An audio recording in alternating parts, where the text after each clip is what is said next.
Nityanandam. Nityanandam welcoming all the PSS participants for the Nityananda Yoga. Please come back. Please come and settle down. Kailasa, Malaysia, Kailasa, Ecuador, please switch on your cameras.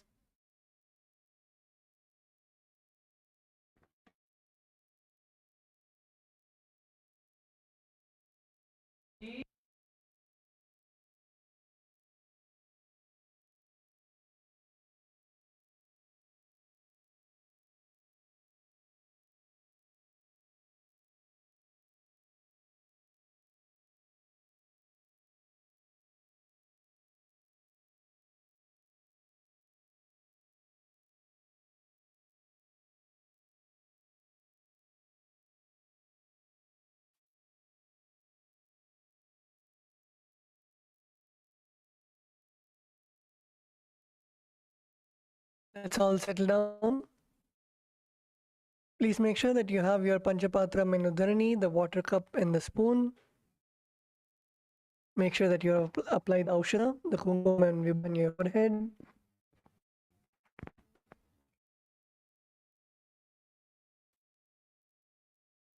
Let's settle down in our yoga mats. Sit in a comfortable position.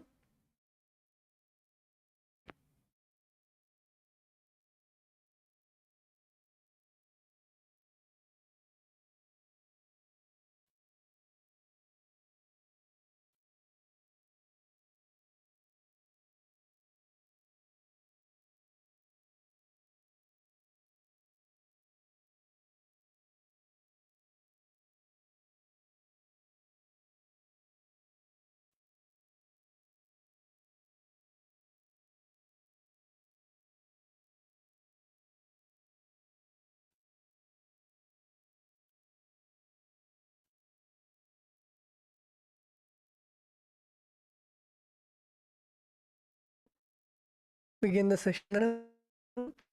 Please sit in double position. Hands in the Atma Mudra and close your eyes. Nityanandam Paramasukadam Kevalam Vandatitam Gram Vamarakhan Ekam Nityam Vimalamachalam Sarvadhi Sakshibhutam Rahita Rumtam Me. Let us now chant the Shiva Mula Mantra. Om Ham Hom Namaha. Om Ham Hom Shivaya Namaha. Om Ham Hom Shaha. Ham Hom Shivaya Namaha. Om Ham Hom Shivaya Namaha. Om Ham Hom Shivaya Namaha. Om Ham Hom Shivaya Namaha. Om Ham Hom Shivaya Namaha. Om Ham Hom Shivaya Namaha. Om Ham Hom Shivaya Namaha. Om Ham Hom Shivaya Namaha. Om Ham Hom Shivaya Namaha. Let us now begin the Tattvachamanam. Keeping your right hand in the Gokarna Mudra in a cupped position as the Acharya is demonstrating, take an uddarni of water into your right palm. Sip the water from the base of the right palm as we chant the following mantras. Om Atma Tattvam Shodhayami Svadha. Om Vidya Tattvam Shodhayami Svadha. Om Shiva Tattvam Shodhayami Svadha. Please wash your hand with an uddarni of water. With the base of the right thumb, wipe your lips twice from the right to the left twice as we chant the following mantra. Om Ham Hridayaya Namaha. Again wash your hand. With the tips of the right hand, index, middle and ring fingers joined together, touch above the upper lip and below the lower lip. Again wash your hands. With the index finger and thumb joined together, touch the right nostril, the left nostril. With the ring finger and thumb joined together, touch the right eye, the left eye, the right ear and then the left ear. Again wash your hand. With the little finger and thumb joined together, touch the navel center, the right chest, the left chest.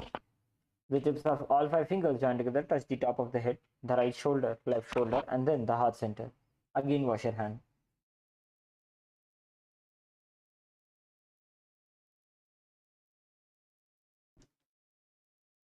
Let us now begin with the Sankalpa, the conscious resolution. Please close your eyes. Visualize the conscious resolution, the Sankalpa that you want to manifest for today. Visualize your inner space, free of any incompletions. And which space of Swamiji that you're going to embody today.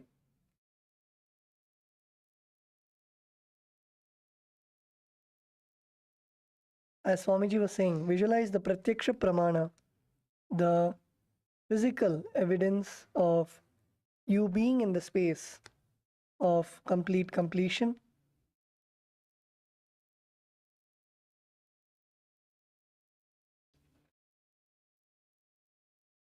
Visualize your body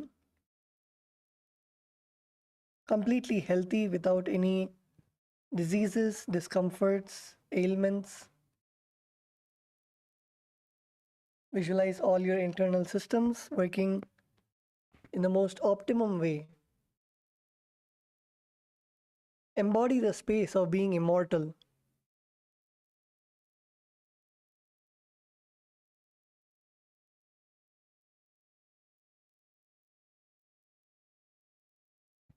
And with that, let us now begin the Sankalpa. ओम ममोपात्त समस्त दुरितक्षयद्वारा भगवत् श्री नित्यानंद परमशिव प्रीत्यर्थम श्री नित्यानंदेश्वरी परमशिव शक्ति समेत श्री नित्यानंदेश्वर परमशिव प्रीत्यर्थम च शुभे शोभने मुहूर्ते अद्य ब्रह्मणः द्वितीये परार्धे श्री श्वेतवराह कल्पे वैवस्वतमन्वन्तरे अष्टाविंशतितमे नित्ययुगे प्रथमे पादे जम्बूद्वीपे भारतवर्षे भरतखण्डे मेरोः दक्षिणे पार्श्वे शकाब्धे अस्मिन् वर्तमाने व्यवहारिके प्रभवादिषष्टि संवत्सराणां मध्ये क्रोधिनाम संवत्सरे उत्तरायणे लक्ष्मी वेंकटेश्वर ऋतु कुंभमासे शुक्लपक्षे त्रयोदश्यां शुभतिथौ मंगलवासरयुक्तायाम् आश्लेषा नक्षत्र सुकर्मण योग कौलवकर्ण एवं गुण विशेषण विशिष्टायाम् अस्यां शुभतिथौ श्री कैलासोन्नत द्वादशांत श्यामला पीठारूढ़ श्री मीनाक्षी सुंदरेश्वरा भिन्न स्वरूप परशिवपुत्र रत्नकुमार गुरुमन्यतुल्यावतार श्री पार्वती स्तन्यपान लब्ध दिव्य ज्ञान विश्रुत सकल निगमागमसार भूत द्राविड वेद प्रवक्त्र श्रीमत् परमशिव करुणा समधिगत मुक्तामय चतुरश्रयान गीयमान छत्रचाम श्री चिन्ह काहलादि समस्त बिरदावल्यलंकृत ज्ञान विज्ञान चक्रवर्ती सर्वजन संग सद्यो निर्वाण दीक्षा व्ययापवर्ग वर्ष विश्राण जीमूत परमत कलभ केसरी शैव सिद्धांत स्थापनाचार्य श्री राजाधिराज पांड्य महाराज गुरु क्षपण शाक्यादि महांधकार निवारण ज्ञान भानु वीक्षणा नरहर ध्वजोच्छेदन पूर्वक श्रीमदृषभध्वज स्थापक शैव समय कर्त्रे सर्वज्ञ पीठारूढ़ श्री जगद्गुरु श्री ज्ञान संबंध देशिक स्वामी वागीश सुंदर माणिक्य वाचक स्वामिनाम अवतार भूत श्री ज्ञान संबंध स्वामी पुनरुत्थ श्यामला पीठ सर्वज्ञ पीठ तृणवद्युत्तर द्विशततम गुरु महासन्निधान अरुणगिरि योगीश्वर परंपरागत अरुणाचल सर्वज्ञ पीठ गुरु महासन्निधान कैलास परंपरागत कांची कैलास सर्वज्ञ पीठ त्रयस्त्रिंशदुत्तर द्विशततम गुरु महासन्निधान अर्त्योत्सव नित्य मंगल नित्य कल्याण नित्य रचित कैलास परंपरागत आदि कैलास नित्यानंद पीठ महासंस्थान महासिंहासन पीठ कत्र साक्षात् श्री परमशिव समुद्भूत कैलास परंपरागत वैवस्वत मनु इक्ष्वाको हरिश्चंद्र भगीरथ श्रीरामचंद्र शूरसेन इत्यादि अनवच्छिन्न होम चक्रवर्ती परंपरागत चतुष्षष्टि योगिनी मंडित चतुष्षष्टि संप्रदाय प्रवर्तक मनुधर्म शासन सूर्य वंश प्राप्त सर्वज्ञ पीठ सुरांगी साम्राज्य मूर्धाभिषिक्त चूड़ामणि साक्षात् श्री परमशिव समुद्भूत कपिल महागुरु पुनरुद्धृत महानिर्वाणी पीठ अष्टोत्तर सहस्र श्री महामंडलेश्वर साक्षात् श्री परमशिव समुद्भूत श्री महागणपति समारंभ अनवच्छिन्न पीठाधीश्वर गुरु परंपरा प्राप्त अटल पीठ अष्टोत्तर सहस्र श्री अटल पीठाधीश्वर धर्म मुक्ति स्वर्ग पुरस्वर्ण पीठ त्रयोविंश गुरु महासन्निधान कैलास परंपरागत आदिपीठ सर्वज्ञ पीठ जगद्गुरु श्री कैलास पुनरुद्धारक श्री कैलास परमाचार्य श्रीमत् परमहंस परिव्राजकाचार्य वर्य सच्चिदानंद प्रणव स्वरूप श्रोत्रिय ब्रह्मनिष्ठ श्रीमद् जगद्गुरु शील श्री भगवत् श्री नित्यानंद परमशिव श्री ज्ञान संबंध देशिक परमाचार्य स्वामिनां प्रीत्यर्थम तेषां पादारविन्दयोः भक्ति सिद्ध्यर्थम गुरुकृपा कटाक्ष सिद्ध्यर्थम क्षेम स्थैर्य वीर्य विजय आयुरारोग्य ऐश्वर्यानाम् अभिवृद्ध्यर्थम धर्मार्थ काम मोक्ष चतुर्विध फल पुरुषार्थ सिद्ध्यर्थम समस्त दुरितोपशान्त्यर्थम समस्त मंगलावाप्त्यर्थम भगवत् श्री नित्यानंद परमशिव प्रसादेन कुटुंबस्य ज्ञान वैराग्य जीवन मुक्ति प्राप्त्यर्थम पूर्ण आरोग्य युक्त दृढ़गात्र योगिक शरीर सिद्ध्यर्थम परमशिव शक्ति आविष्करणार्थम नित्यानंद योगाभ्यासम करिष्ये. Please wash your hand with an uddani of water. Om apa upasprishya.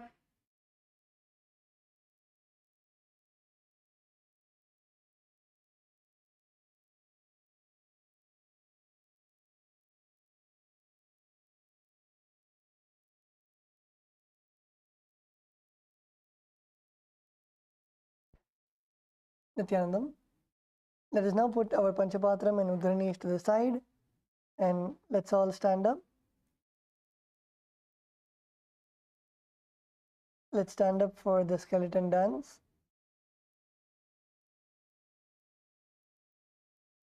Visualize yourself as a skeleton.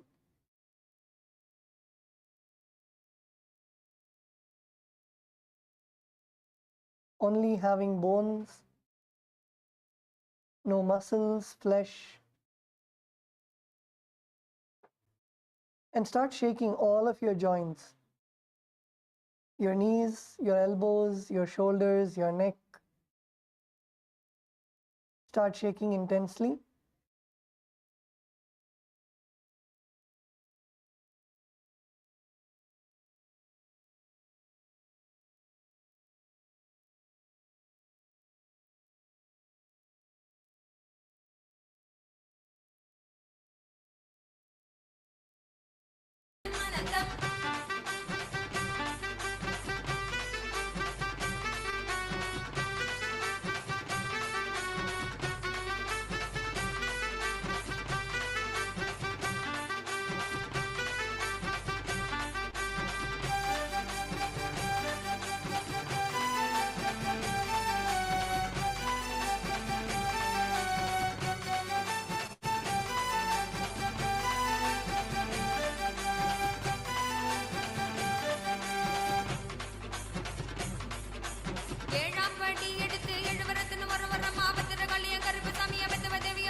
Now slowly relax.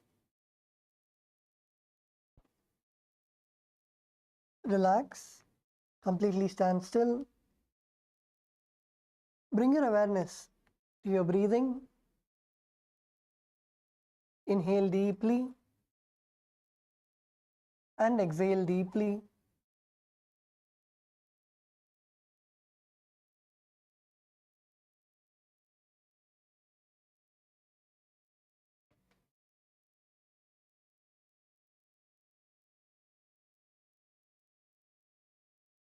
Visualize the prana flowing and filling your whole lungs. Breathe in all the way from your knees and breathe out all the way to your knees. Take long, deep breaths.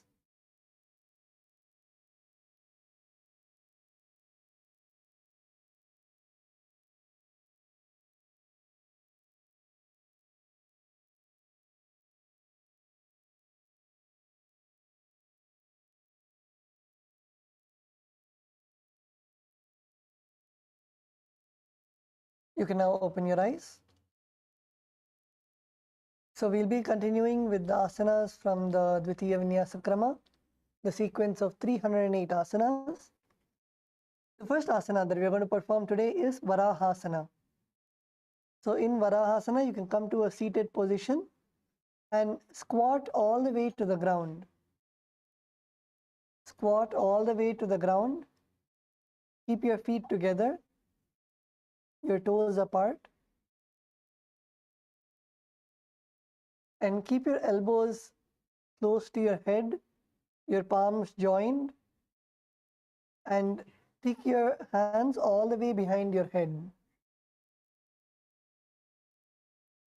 Keep your elbows and your palms together and take your hands all the way above your head and behind your head and keep your hands in the Anjali Mudra.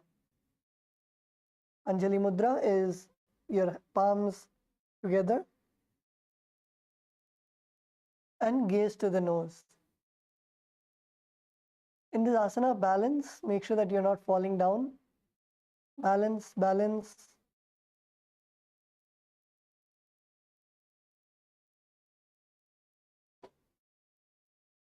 Visualize the Varaha avatara of Bhagavan Mahavishnu.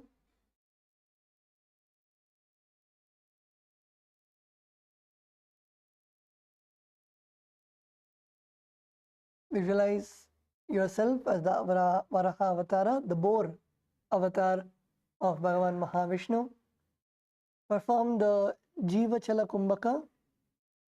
So in this Kumbhaka, you will inhale, retain the prana inside you and visualize that the prana moving through all the limbs of your body in upward and downward directions. And then exhale.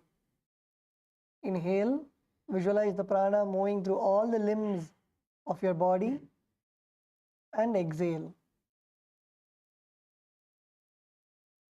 Perform the Mula Bandha. Mula Bandha is contracting the perineum.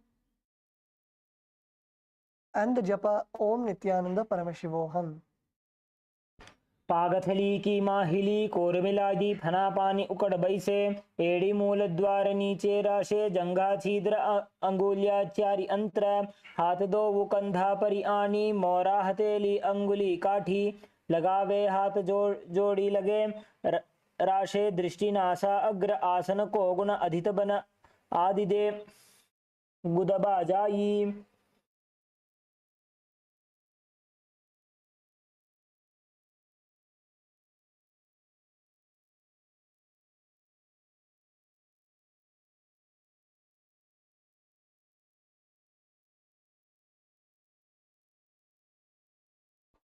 Now relax.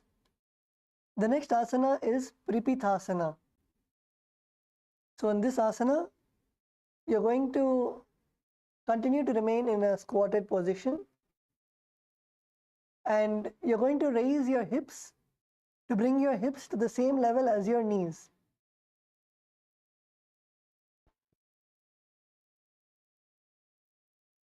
keep your knees in a 90-degree angle. So your hips should not be all the way up, or nor they should be all the way down. You should raise your hips to the middle. And let your hands hang down, your fingertips touching the toes or the mat in front of you in the Prana Mudra. Place your fingers in the Prana Mudra. Prana Mudra is your index and middle finger stretched out, and your other fingers down, and catch the tips of your toes.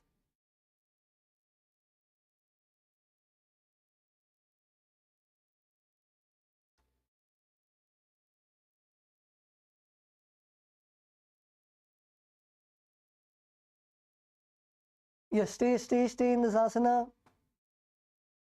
In this asana, visualize Swamiji in your inner space. Continue to perform the Jiva Chala Kumbhaka. That is, inhale. Feel the prana going through all of your limbs.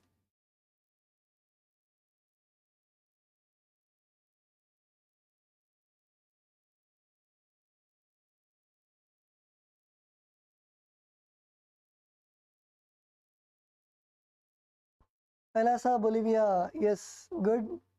Ma Swarajya Shakti, good.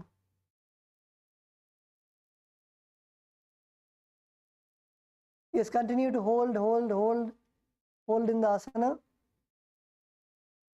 Perform the Mula Bandha, that is contracting your perineum, and the japa Om Nityananda Paramashivoham. पार्श्वद्वज सम्मील्य स्थित्वा नितम्बं जानुप्रदेश आनीय तिष्ठेत् प्रपीठासनं भवति.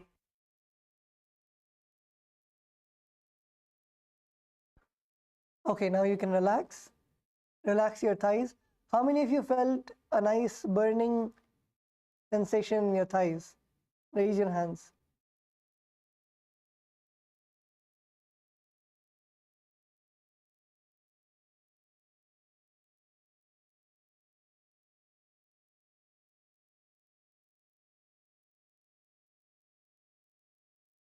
Okay, wonderful.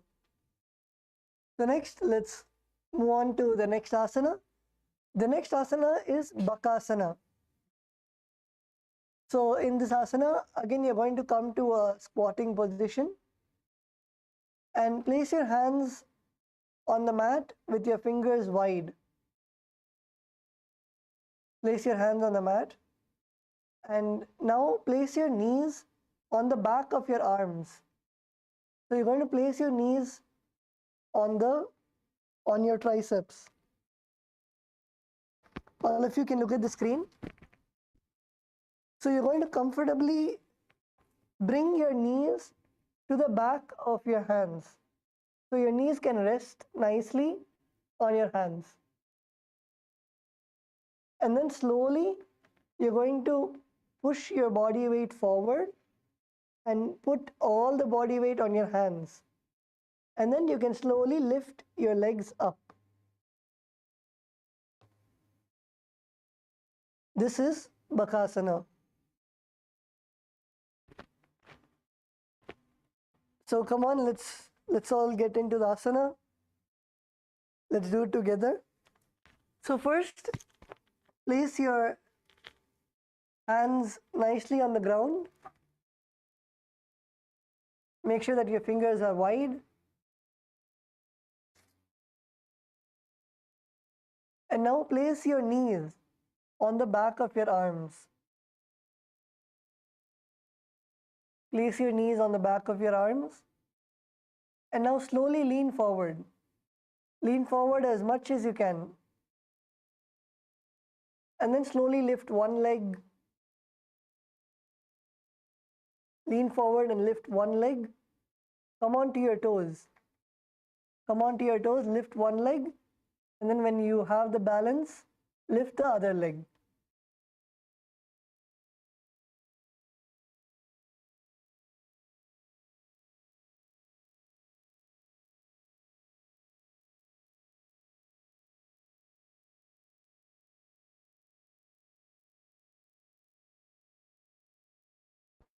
Yes, come on, lift, lift, lift. Kailasa, Malaysia.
Kailasa, Malaysia. Let's all get into the asana. Only Jayantima is doing. Come on, everybody get into the asana. Visualize yourself as a crow. Perform the Jivachala Kumbhaka, that is inhale. Feel the prana going through all of your limbs and exhale. Perform the Mula Bandha, contracting your perineum. And the japa Om Nityananda Paramashivoham. हस्ताभ्याम अवनिमष्टभ्य जानुद्वयं नाभौ सम्मील्य जङ्घा ऊरूनि स्थाप्य तिष्ठेत् बकासनं भवति.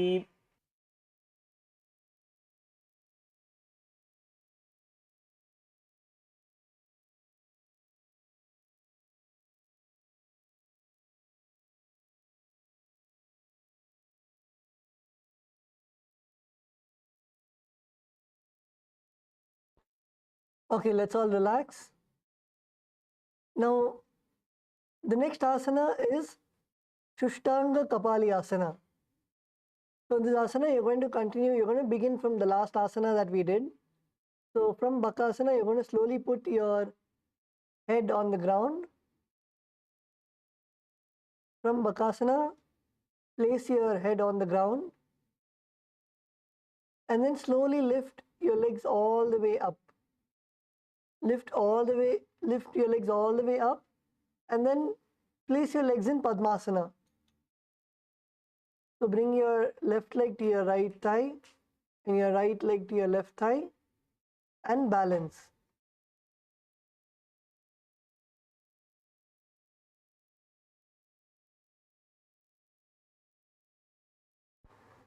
So first from Bakasana, place your head on the ground and then lift your legs all the way up. And then when you're comfortable, slowly place your legs in Padmasana.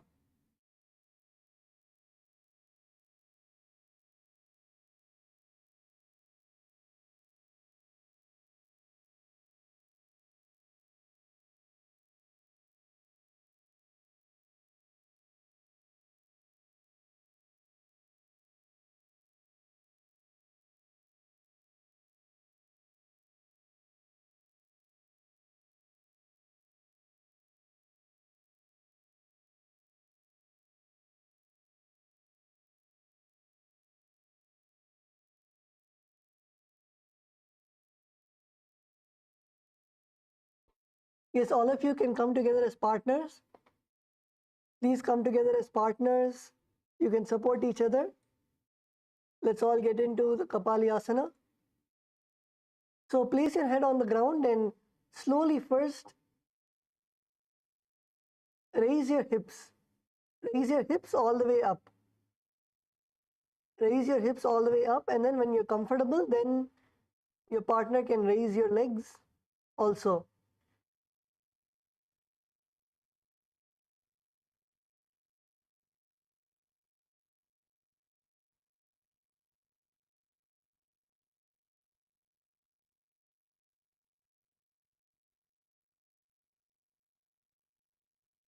Put equal pressure on your hands and on your head,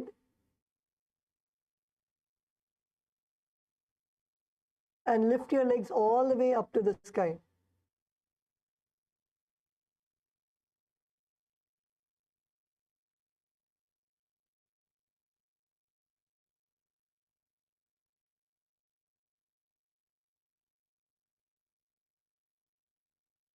Yes, Kailasa, LA, Nityanandam, welcome.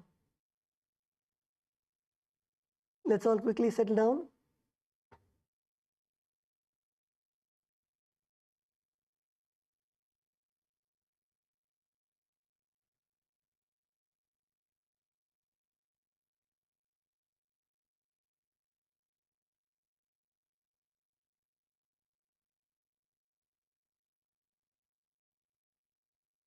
Kailasa, Malaysia, Pugalendanaya, Baluaya. Come on, get into Kapali Asana.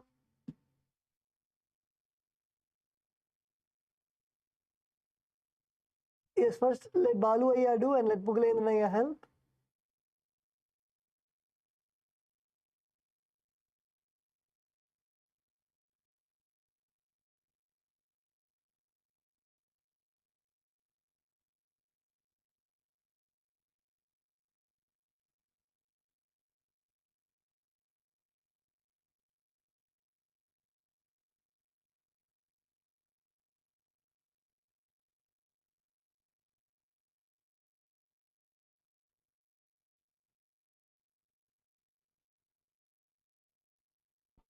Yes, Nandakumaraya, Kailasa, Salem, good. Kailasa, Malaysia, female team.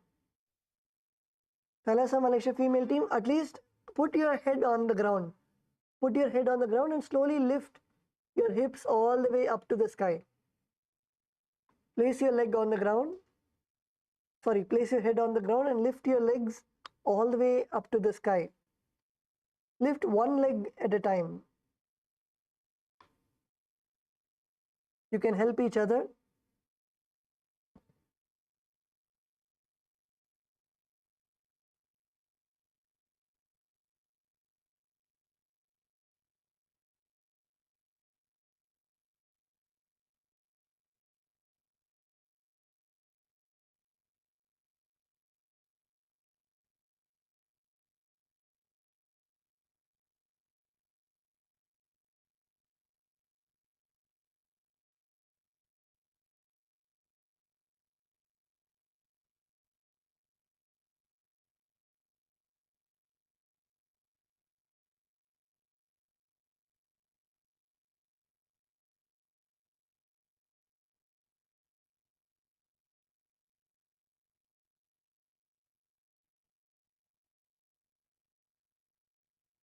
Yes, so in this asana, visualize Swamiji in your inner space.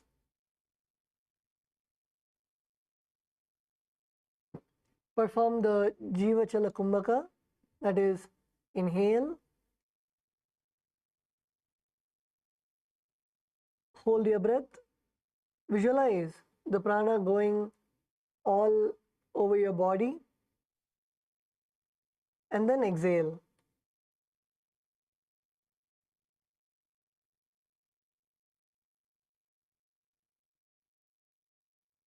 Perform the Mula Bandha and the Japa Om Nityananda Paramashivoham.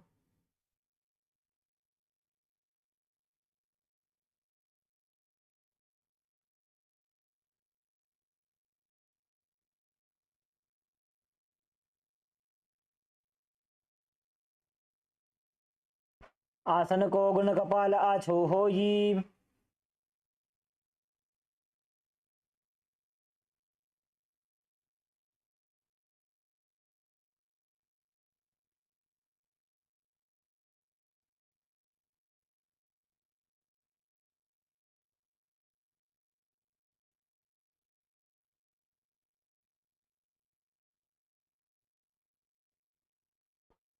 Okay, now relax.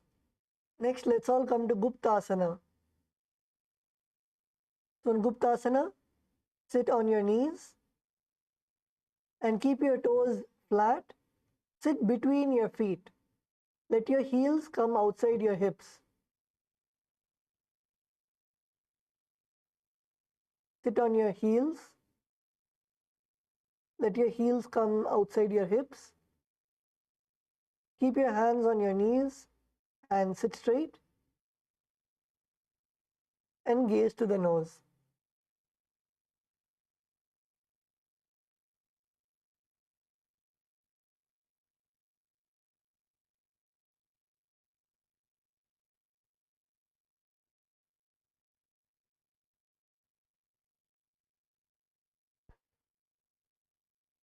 Yes, Kailasa LA, maybe before you begin, you can do a skeleton dance to loosen up all your bones, your muscles. So Kailasa LA, everybody in Kailasa LA, maybe stand up and shake. Shake all your hands, your legs, your neck, your back.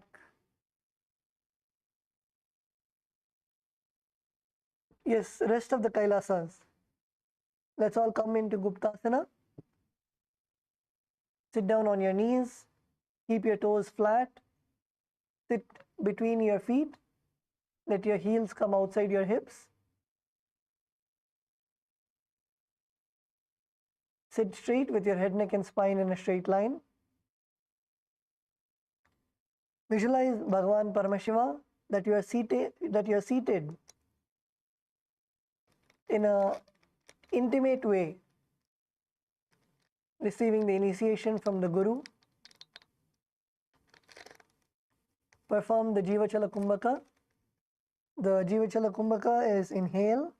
Feel the prana going through all of your limbs, all of your internal organs, and then exhale. Perform the Mula Bandha, contracting your perineum, and the Japa Om Nityananda Paramashivoham. जानुर्भोरन्तरे पादौ कृत्वा पादौ च गोपयेत् पादोपरि च संस्थाप्य गुदं गुप्तासनं विदुः.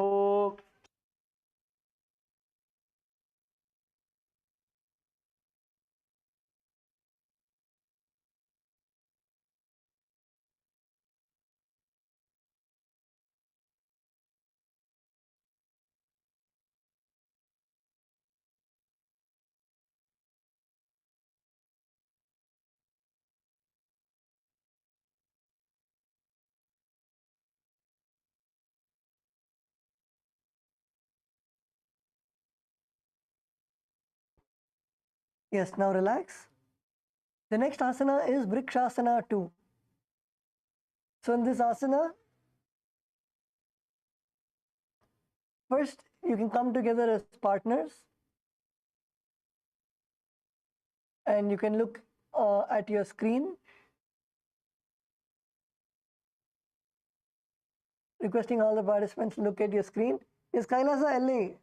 You're beginning with a very interesting asana. So now you're going to place your hands flat on the ground and then you're going to kick your legs all the way up. Kick your legs all the way up and stand on your hands. This is Vrikshasana 2.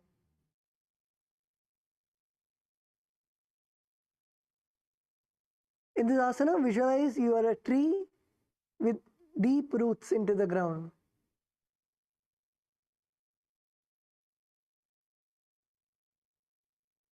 Okay, so let's all do this asana together. Kailasa Selam Nandakumaraya, உங்களை help பண்ணுறதுக்கு இருக்காரா? தீனநாதனையா இருக்காரா?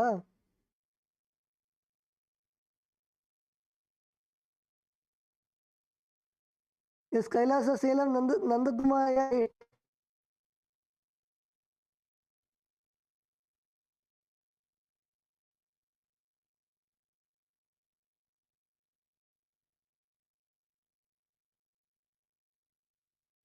is Kailasa, Bolivia.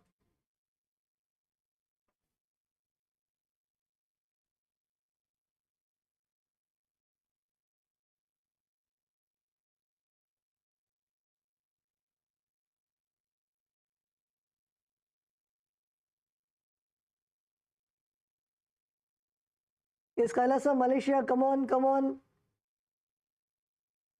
Ma, Jayanti Ma, you should make everybody do. Only you are doing. Kailasa, LA.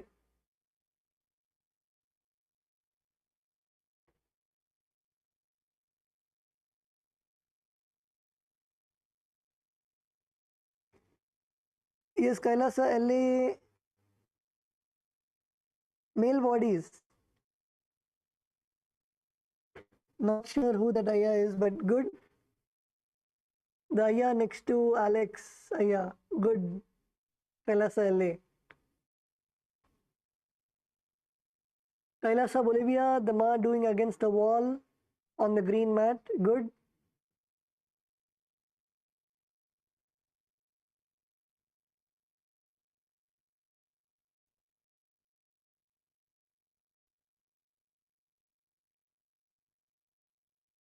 Many of us actually have the fear of falling. You need to complete with the fear of falling. You have your partners with you. Of course, you can even keep a mat or mattress next to you. You do not need to have the fear of falling, especially you can do against the wall. You can do against the wall, you cannot fall.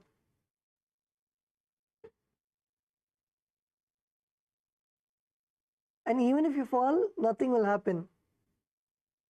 So complete with the fear of falling.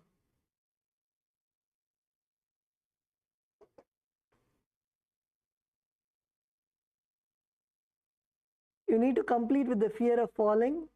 Kailasa, Malaysia.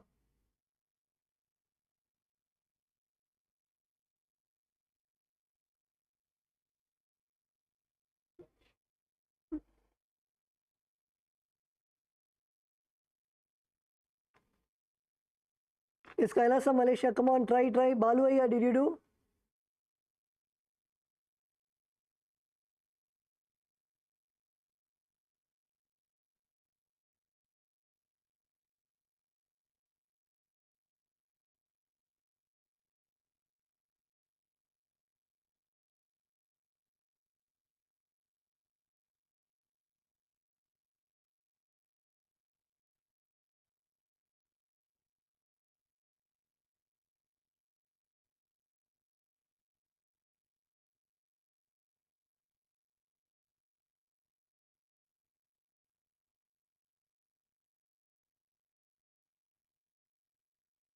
Yes, Kailasa, Bolivia, the Ma on the green mat. Ma, kick harder. You will not fall. Kick harder all the way up.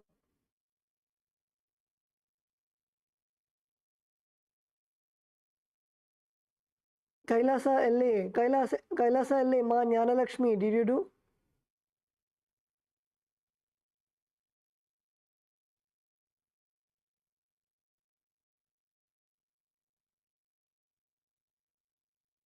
Kailasa, LA, male bodies. Is that Alexia doing? Alexia, good.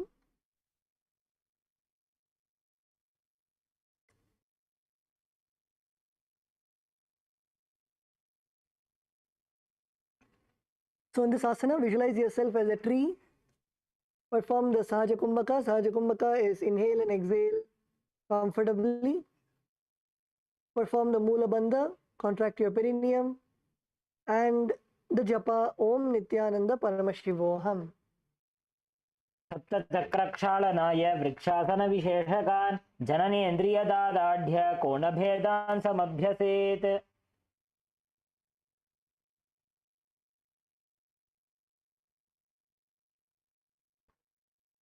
Yes, so the next asana is Shibu Asana, which is again standing on your hands, and this time you will gaze to the third eye. This time gaze to the third eye. So let's all continue to practice standing on our hands.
Let's all stand up on our hands. Kailasa Malaysia.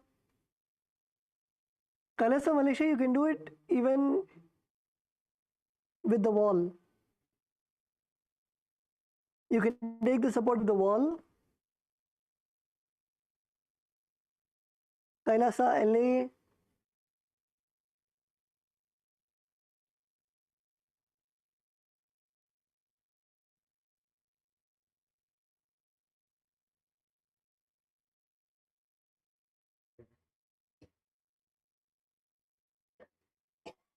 In this asana, visualize the tejas. Visualize the energy flowing through your third eye, all the way from all the parts of your body. Visualize the energy flowing to your third eye. And yes, of course, if you want, you can also rotate your wrists. Rotate your wrists and loosen up your wrists, your shoulders, your arms, your elbows.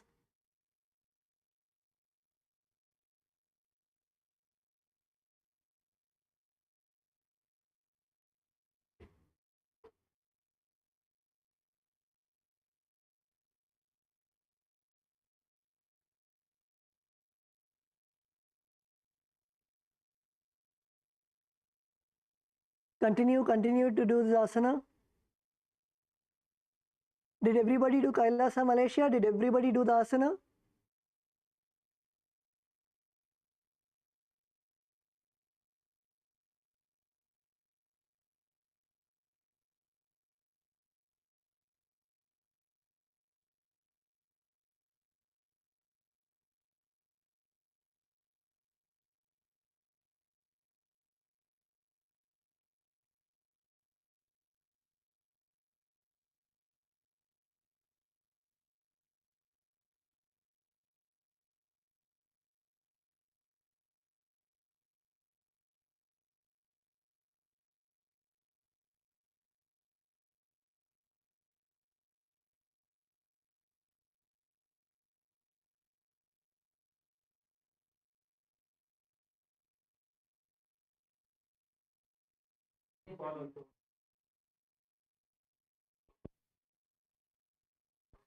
Yes, Kailasa, Ecuador, Paramayoga, yeah, good.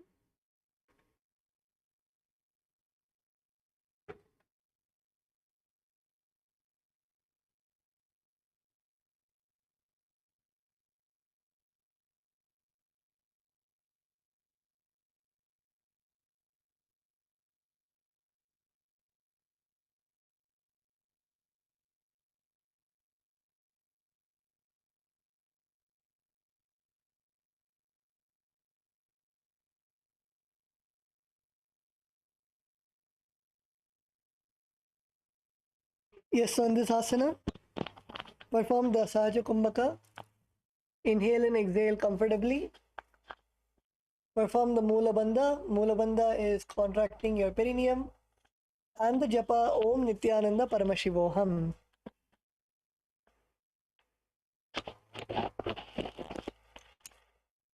दो ऊपक जोड़ी माही Gulf मिलाए ube होए दो हाथ जोड़ी संपुट करे.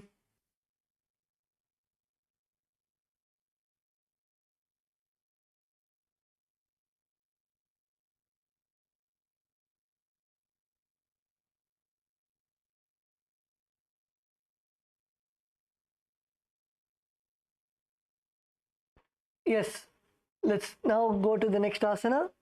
The next asana is Matsyasana.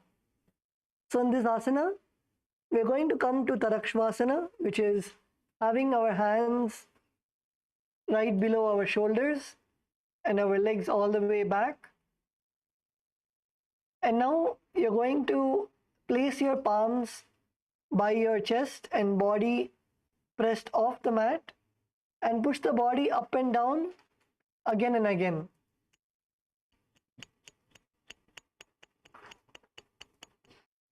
This is the Matsyasana. Visualize yourself as a fish. निर्जं शयनं कुर्परो पार्श्वभागायाम् ऊर्ध्वकृत्य हस्ततलाभ्यां भूमिं वष्टम्भ वारं वारम् उड्डानं कुर्यात्. मत्स्यासनं भवति.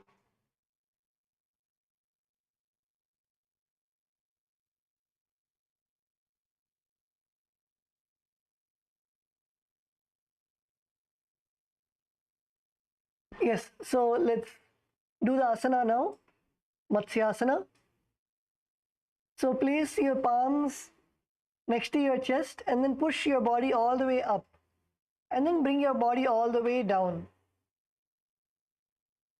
So let's all do this together. First begin with your chest on the ground, stomach on the ground. And then slowly push yourself all the way up. Push yourself all the way up. Yes, come on, up, up, up.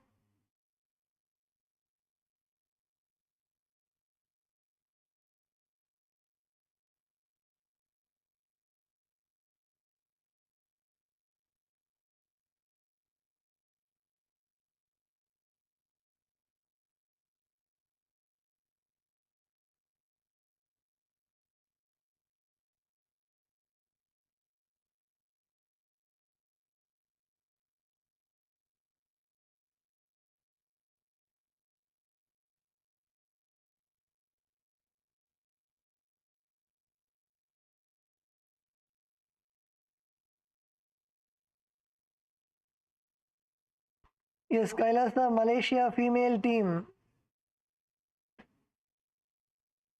Kailasa, Malaysia female team, good. Keep doing.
Yes, Baluaya, did you do?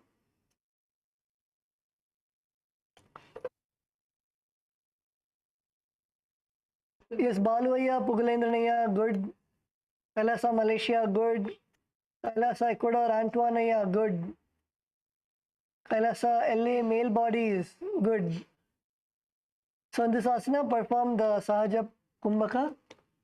The Sahaja Kumbhaka is inhale and exhale comfortably. Perform the Mula Bandha, and especially in this asana, when you go down, inhale. When you come up, exhale. When you go down, inhale. When you push yourself up, exhale. Perform the Mula Bandha. Mula Bandha is contracting your perineum, and the japa Om Nityananda Paramashivoham. निब्जं शयनं कूर्परो पार्श्वभागायाम् ऊर्ध्वकृत्यां हस्ततलाभ्यां भूमिं वष्टभ्यां वारं वारम् उड्डानं कुर्यात् मत्स्यासनं भवति. Yes, now relax. Relax and come on to your stomach.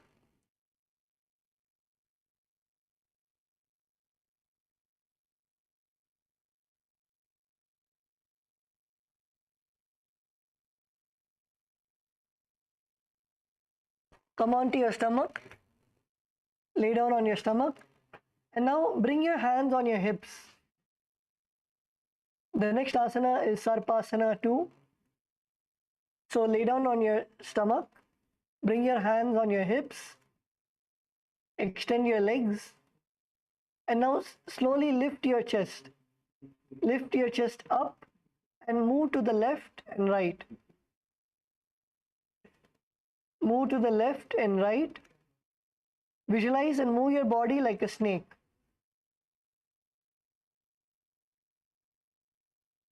Move your body like a snake. Perform the Sahaja Kumbhaka. Sahaja Kumbhaka is inhale and exhale comfortably.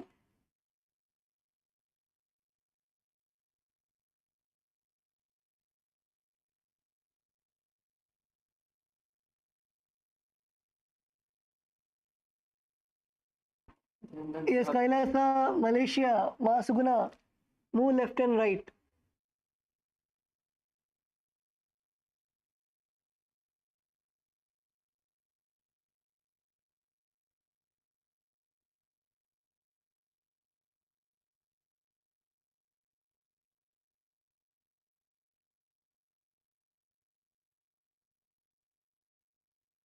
In this asana, perform the Mula Bandha. The Mula Bandha is contracting your perineum, and the japa Om Nityananda Paramashivoham.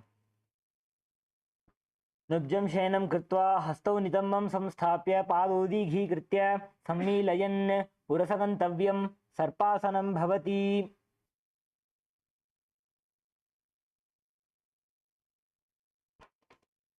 Now relax. The next asana is Niralamba Nasana. So in this asana, continue to lay down on your stomach. And now bring your hands in the Padma Mudra. The Padma Mudra is holding your little fingers and thumb joined together of both your hands. Hold your little finger and thumb joined together. Bring the base of your palms together and spread all the other fingers wide. And now place your chin in the Padma Mudra. Let the Padma Mudra hold your chin and keep your elbows on the ground.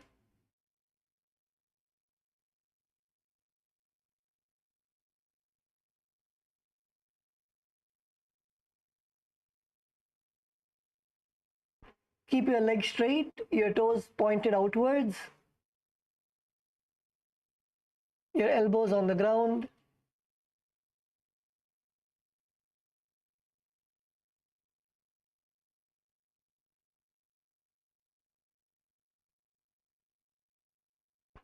Visualize Swamiji in your inner space. Feel completely self-supported and completely independent. Visualize yourself being completely independent. Perform the Sahaja Kumbhaka. Sahaja Kumbhaka is inhale and exhale comfortably. Perform the Mula Bandha. Mula Bandha is contracting your perineum,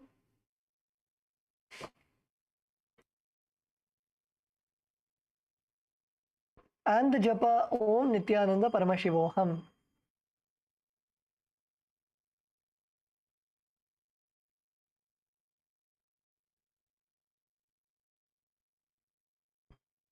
कराभ्यां पङ्कजं कृत्वा तिष्ठेत् कुर्परया सुधीः मुखमुन्नमनोच्चायी निरालम्बनमासनं निरालम्बनयोगी स्यान् निरालम्बनमासनं निरालम्बनता ध्यानं निरालम्बनमासनम्.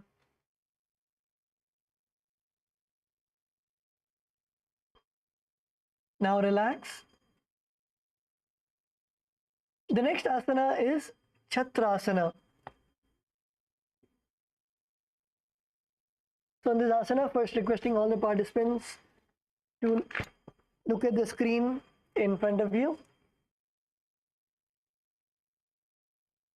So you're going to continue laying down on your stomach.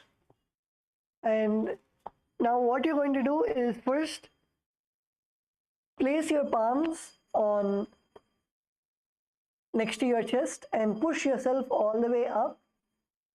You're going to push yourself as much as possible.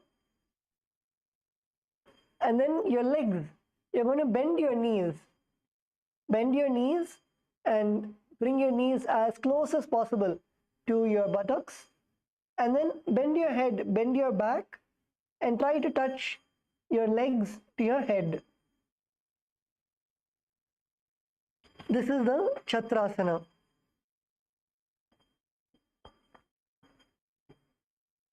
So let's all come to this asana now.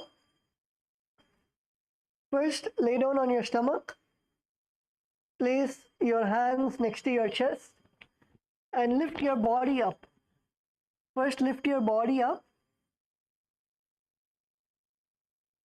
And now bend your knees. Bend your knees and bring your legs close to your back and push your upper body back with your hands. Push your hands into the ground and push your back. Bend your back as much as possible and breathe. Each time you exhale, push your back a little more.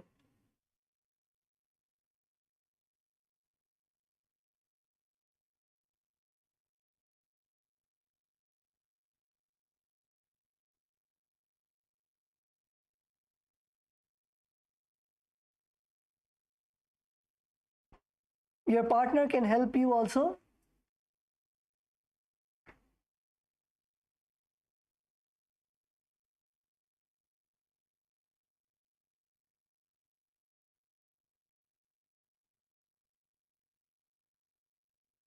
Kailasa Malaysia. Kailasa Malaysia Balu Ayya.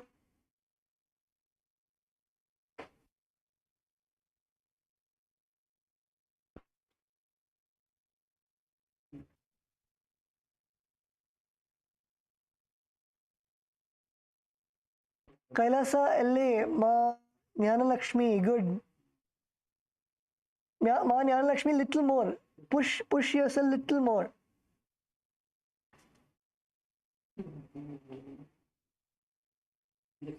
Try to bend your back.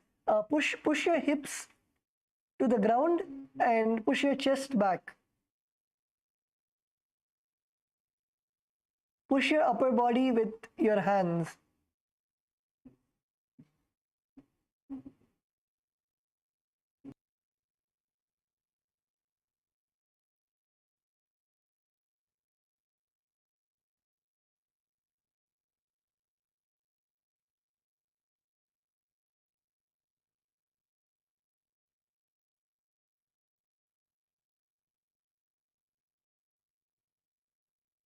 Yes, Kailasa Malaysia, sorry, Kailasa LA male bodies. Alexia, did you do? Yes, come on, push your back.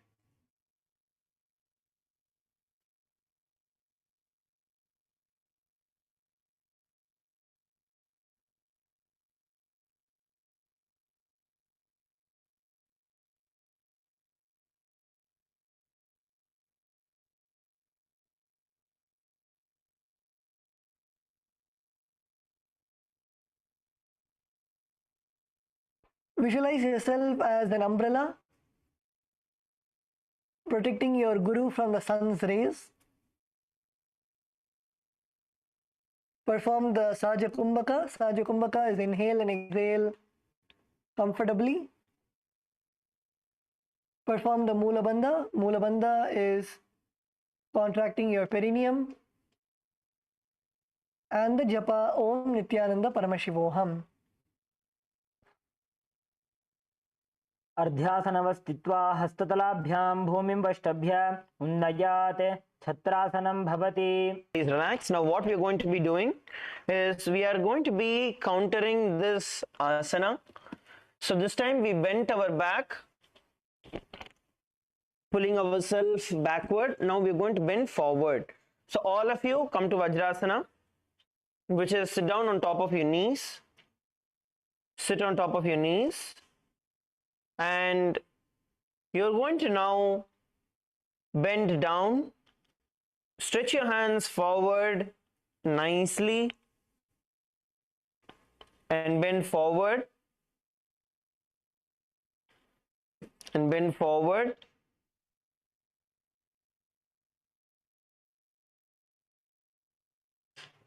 So in this, we are also going to help each other so we can get a full stretch.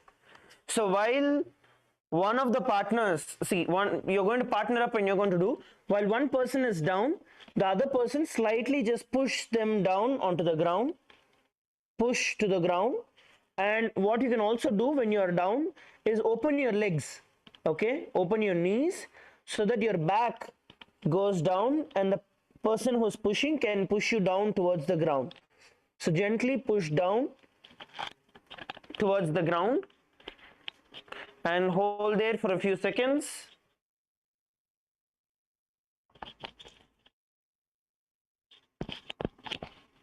Hold, push and hold. Do it along with your partners. Pair up.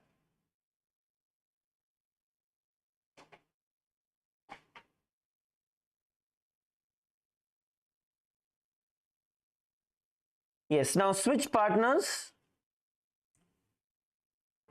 Switch partners.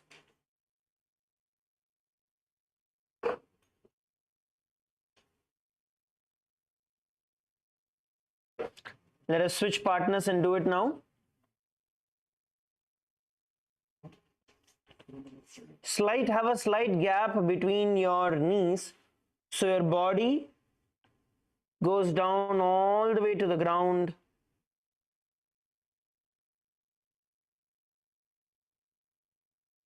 Goes all the way to the ground.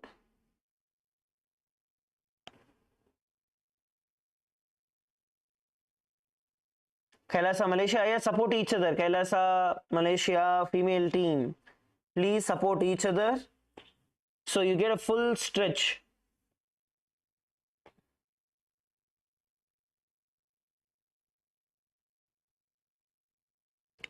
Now you're going to visualize yourself as the weapon of Lord Indra, Vajra, in your inner space, which symbolizes indestructibility, and the internal japa Om Nityananda Paramashivoham.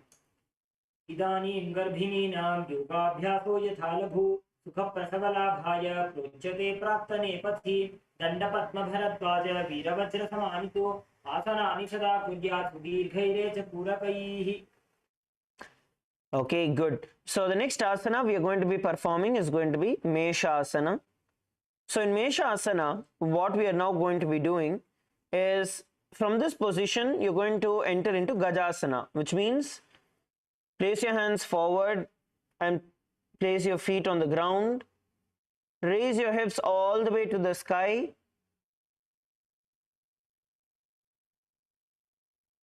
Raise your hips all the way to the sky. Now, just like how a goat, a ram, a male goat would get ready to charge, right? So it will start stomping the ground. Same way, with your hands, you're going to stomp the ground. With your hands, you're going to stomp the ground.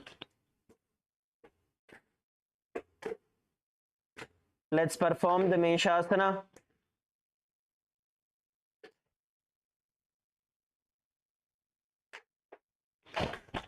Please perform the Meshasana.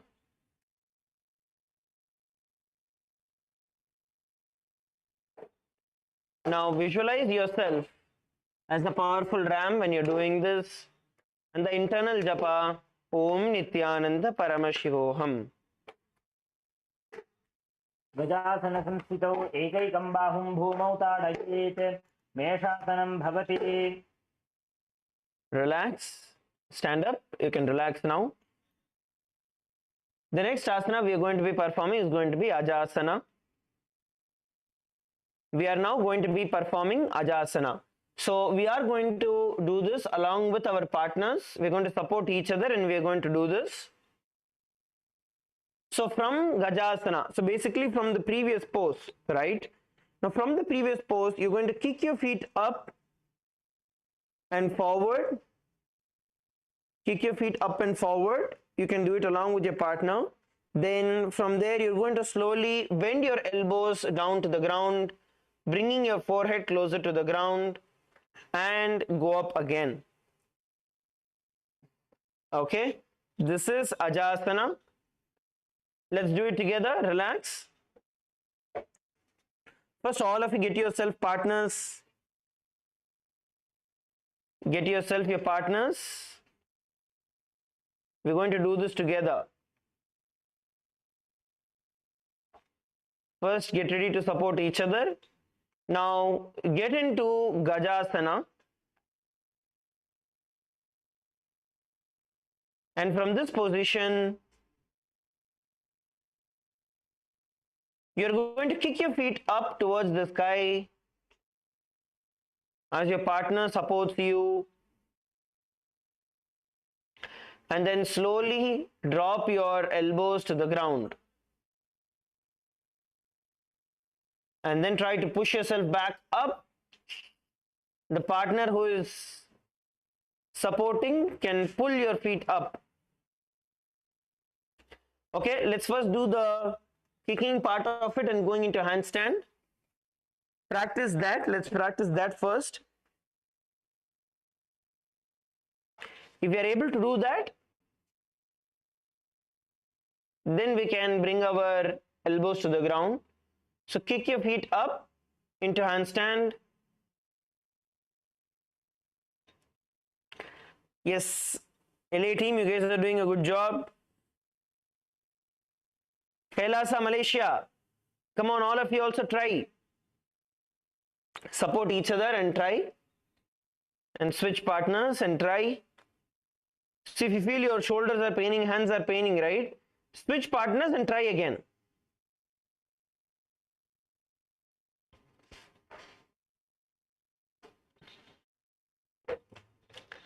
See, I'll give you a couple of tricks here, a couple of techniques that can help you with the handstand.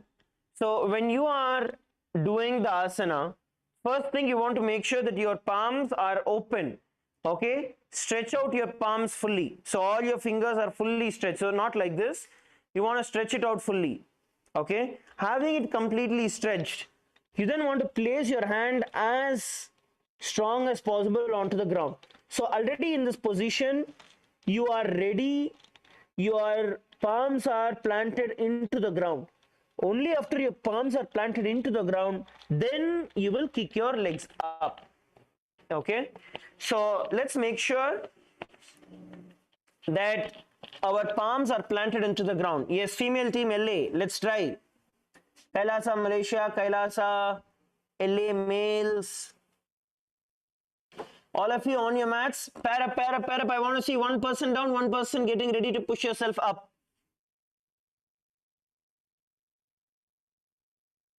Yes, ready? Now kick your feet up.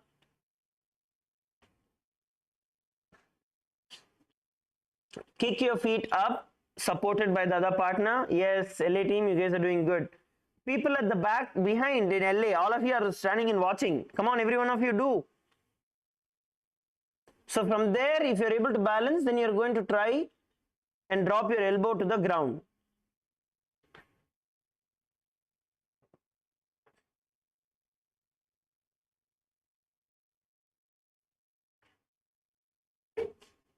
Now, while doing this, visualize yourself as unborn, existing in oneness with Paramashiva, existing for all eternity, and the internal japa Om Nityananda Paramashivoham.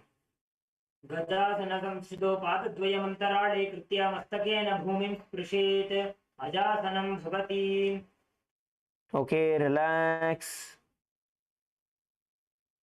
Please relax. All of you can relax.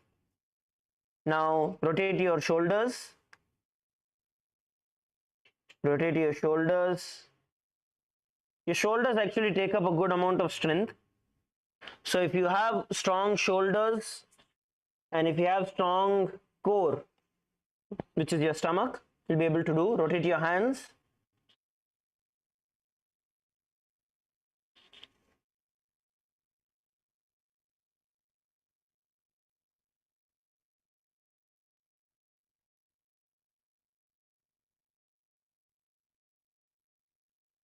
And bend your elbows and then rotate.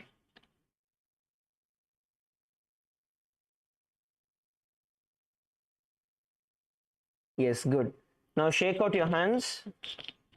Just shake it out. Now we are going to perform the next asana. The next couple of asanas are going to be stretches. Sit down on your heels as you would sit in Vajrasana. Make sure that your legs are together. Now you're going to interlace your fingers around your toes. Okay? You're going to interlace your fingers towards your toes and pull your feet towards your perineum. So hold and pull it towards your perineum.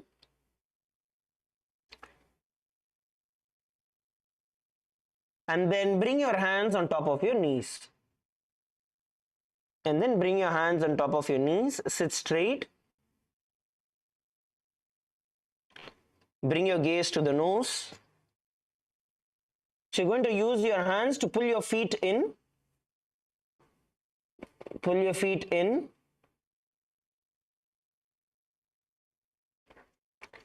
And then place your palms after that on your knees. Sit straight. Visualize Swamiji in your inner space and the internal japa Om Nityananda Paramashivoham. पूरब विधिप परिहाता की काकसी से फना शरा मोड़ी पगा की अंगुली अग्रिमेढ़ लगावे पगथली माहिली core धरती राशि एड़ी आगाने राशे गोड़ा धरती लग्या राशे हाथ गोड़ा राशे दृष्टि नासा अग्र आसन को गुणगे आसन गुदा ब्रण जागी. Now you're going to stretch your hands out in front of you, interlace your hands, and we're going to perform the angam tanam. So it is basically you stretching yourself by interlocking your hands, stretching left, right, up, back. Come on, get a good stretch, stretching your hands. You can do it in any direction, and then after that interlock your hands behind your back and then stretch.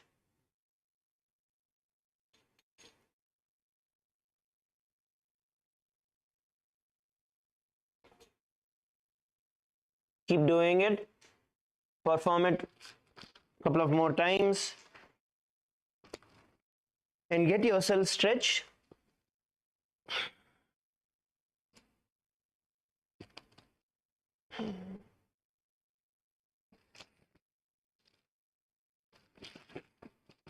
Now, while doing it, visualize Swamiji in your inner space and the internal japa Om Nityananda Paramashivoham. हस्तयोः अङ्गुलीर्बद्धा हस्तयोर्मध्यात् सर्वमङ्गं निष्कासयित्वा तिष्ठेत् अङ्गमोत्तनं भवति. Okay, relax. Now, while you're seated in Vajrasana, now you're going to open your feet outward. We're going to be performing the Garudasana 4. So you're now going to open your feet outward. We'll show you from the back how it looks as well. So you are in normal Vajrasana, sit in normal Vajrasana. Now from here, you're going to open your feet out. Okay, so you're going to open your feet out, slightly stretch it out, and then sit down on your heels. So your feet are outward, both the sides, they are outward. If you feel both are hard, you can do one leg at a time, one side at a time.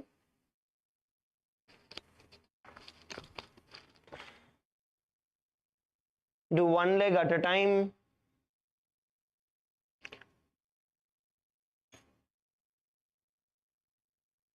And sit down and then switch on the other side.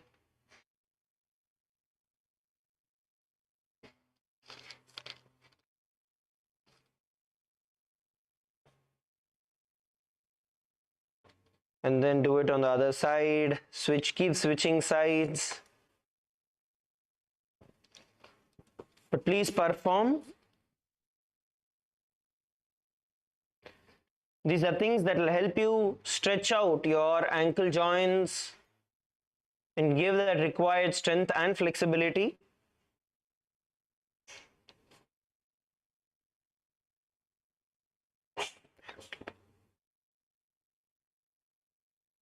Yes, good. Now visualize yourself as Lord Garuda in your inner space, flying Mahalakshmi and Lord Vishnu on your back, and the internal japa Om Nityananda Paramashivoham.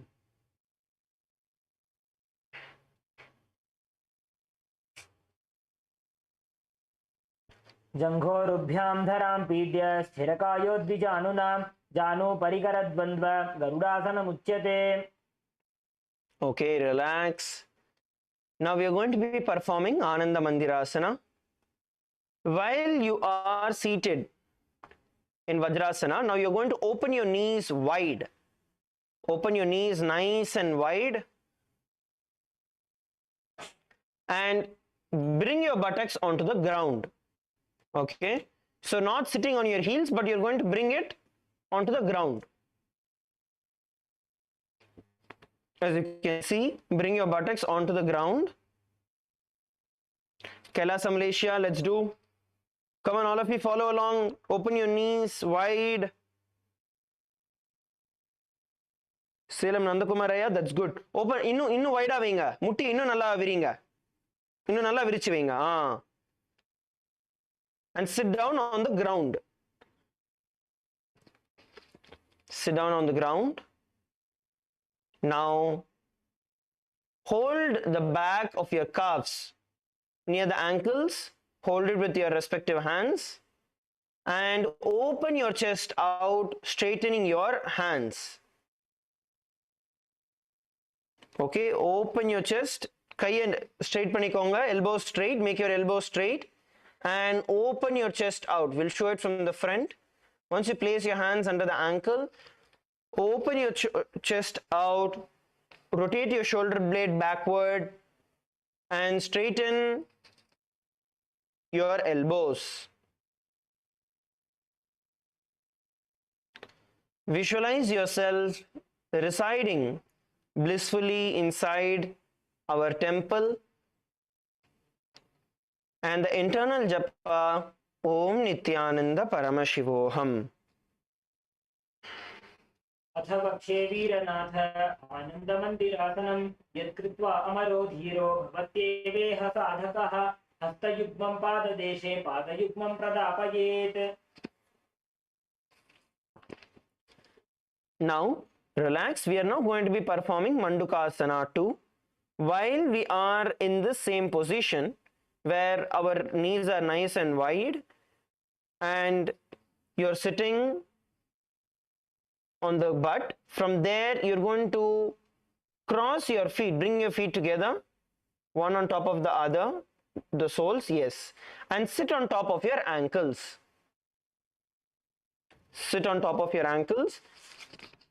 See, if you see in the previous asana, you were sitting on your butt, right? So on the ground, you were sitting with your butt on the ground. Now, you're just going to slightly pull yourself up, bring both your feet on top of each other and sit down on your ankle. and continue to place your hands under the ankles. Place your hands under the ankle. Knees continue to be wide. Now we are going to be performing the Uddiyana Bandha along with the Ujjayi Pranayama. Okay, we are going to be performing the Uddiyana Bandha along with the Ujjayi Pranayama.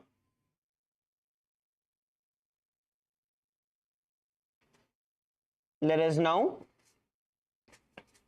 inhale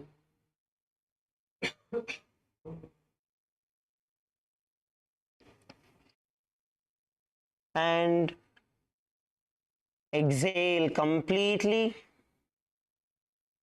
and then pull your stomach in and up, creating a concave, a gap in your stomach, and then relax by inhaling, and then let us repeat it again. Please do it at least 3 times, the entire pranayama. Inhale and exhale, and then pull your stomach in and up. Come on, Parama Yoga, pull your stomach in and up. Nicely, more in. Antonia, more in. Exhale, exhale completely and pull your stomach in.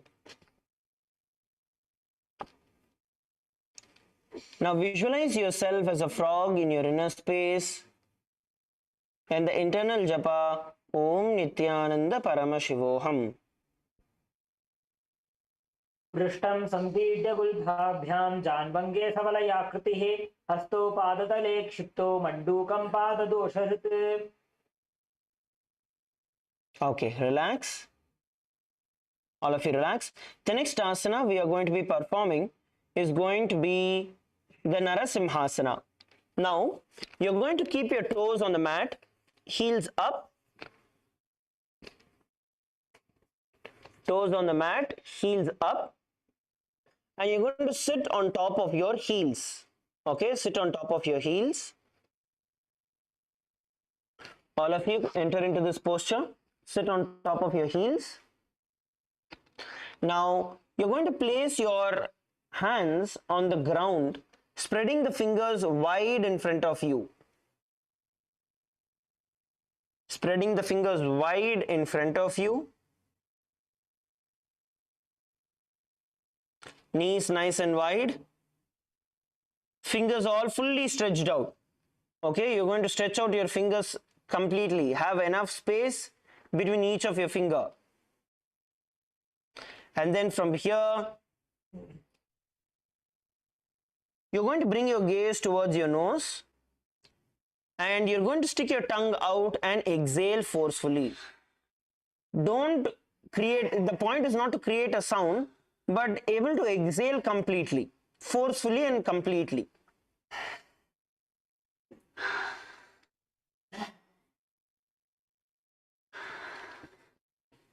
Yes, let's all perform Kailasa female team in Malaysia.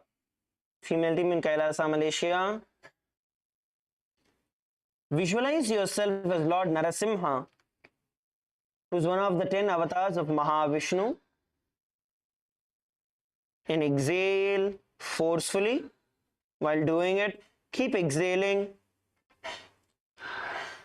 And the internal japa, Om Nityananda Paramashivoham.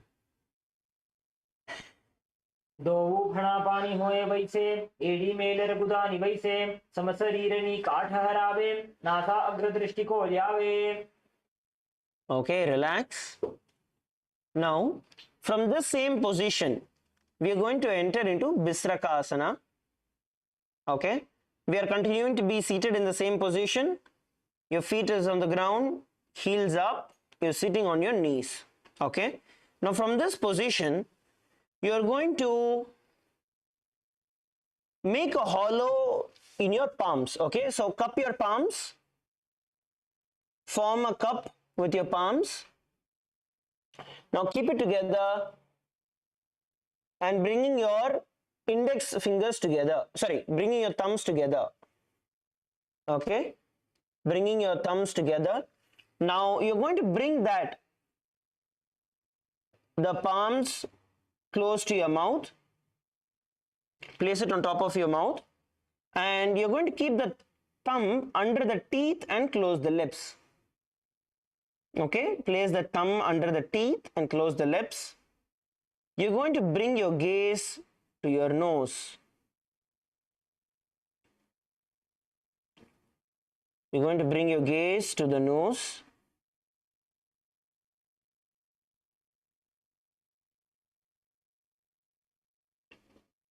Inhale through your nose and exhale through the mouth in a comfortable position. This is the Bistraka Pranayama in the Bistraka Asana.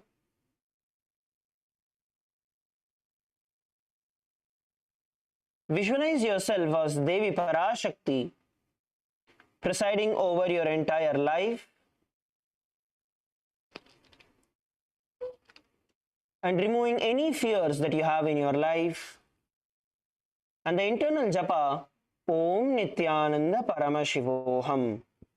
दो पगा की AD जोई गोड़ा फनो वान funny होई गोड़ा जंग अधर करी राखे आड़े वाह इसी विधि दाखे दो एडी उर्द ही धरे मूलद्वार तोरे फुनी अंजोली हाथ दाखे तामे फुनी पोलो टकी दाखे. Okay, relax. The next asana is going to be Makadasana, the one that we can all do very well. Next is going to be Makadasana. So while we are in this position, right, your soles together and you're sitting on top of your heels. Now you're going to bend your elbows. Bend your elbow, bringing your hands towards your armpits, bringing your fingers to your armpits. You're going to visualize yourself as a monkey in your inner space. And you're going to imitate yourself as a monkey, making the sound of a monkey, scratching yourself like a monkey, and bring your gaze to the third eye. Come on, let's all become our monkey self.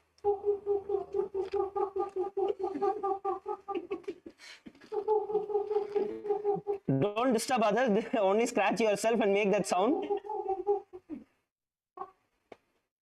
Yes, let's all perform the Makadasana. Let us all perform the Makadasana. Visualize yourself as a monkey in your inner space. And the internal japa, Om Nityananda Paramashivoham. Let's see who is the best monkey we've got in the town.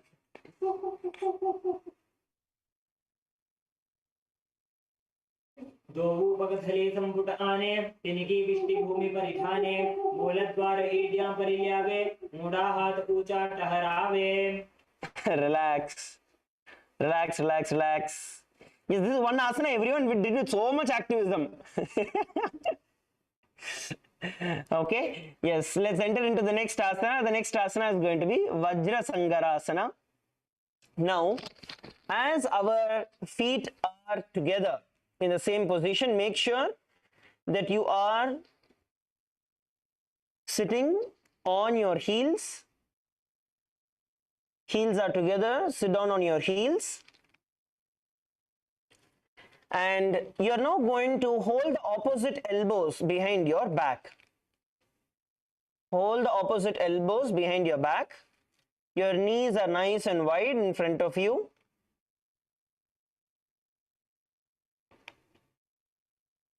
Place the knees on the ground and hold your elbows behind your back.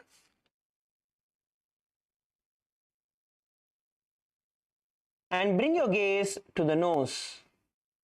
Bring your gaze to the nose. You're going to embody yourself as a diamond in your inner space. So you're going to become strong and still.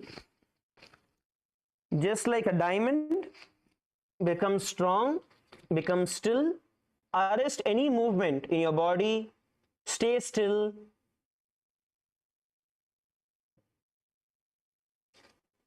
Embody a diamond-like strength for yourself and your spiritual practices, and the internal japa Om Nityananda Paramashivoham.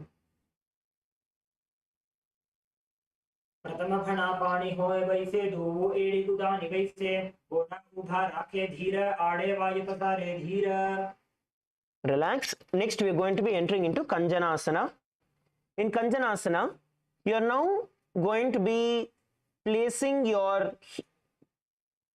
ankles on top of each other as your knees are on the ground. Ankles crossed behind, and sit down on your heels.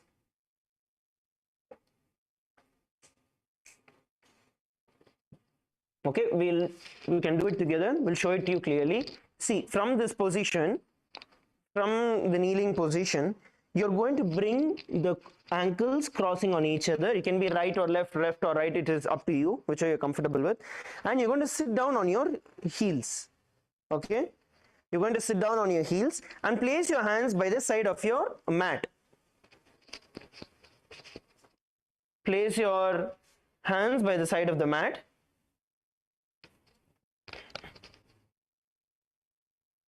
Please place your palms on the mat. Now, we are going to be performing the Ujjayi Pranayama and the Uddiyana Bandha. Let's focus on performing the Uddiyana Bandha. So, inhale and exhale completely. Exhale all the air and pull your stomach in and up into the Uddiyana Bandha. Pull your stomach in and up.